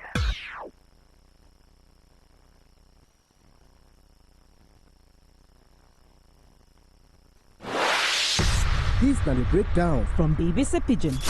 Nigeria Defense Headquarters don't finally admit, say, true, 16 senior officers tried to overthrow President Bola Tinubu last year. This now before them issue one statement for 2025 to clear them, say, the story about coup attempt no be true. On Monday, January 26, the Defense Headquarters say them go carry the matter go military judicial panel, where them go make sure to discipline them in accordance with the Armed Forces Act and other applicable service regulations. Nigeria don't experience coups in the past, but while some of them they successful, others been failed. The first coup for January 1966, now Major Tukuma Inzegu planner. The coup failed, but civilian government fall. Them arrest Inzegu, come release him during the Civil War, and he died for battlefield for 1967. The first major field coup, now the one where Lieutenant Colonel Buka Suka Dimka been lead for February 1976. Although the plotters spied the head of state, General Murtala Mohammed, but them failed to seize full control of the country. Them grabbed Dimka, and the military tribunal tried him and publicly execute him with the co-plotters. It no end for there. For April 1990, Major General Gideon Oka been announced coup against military president Ibrahim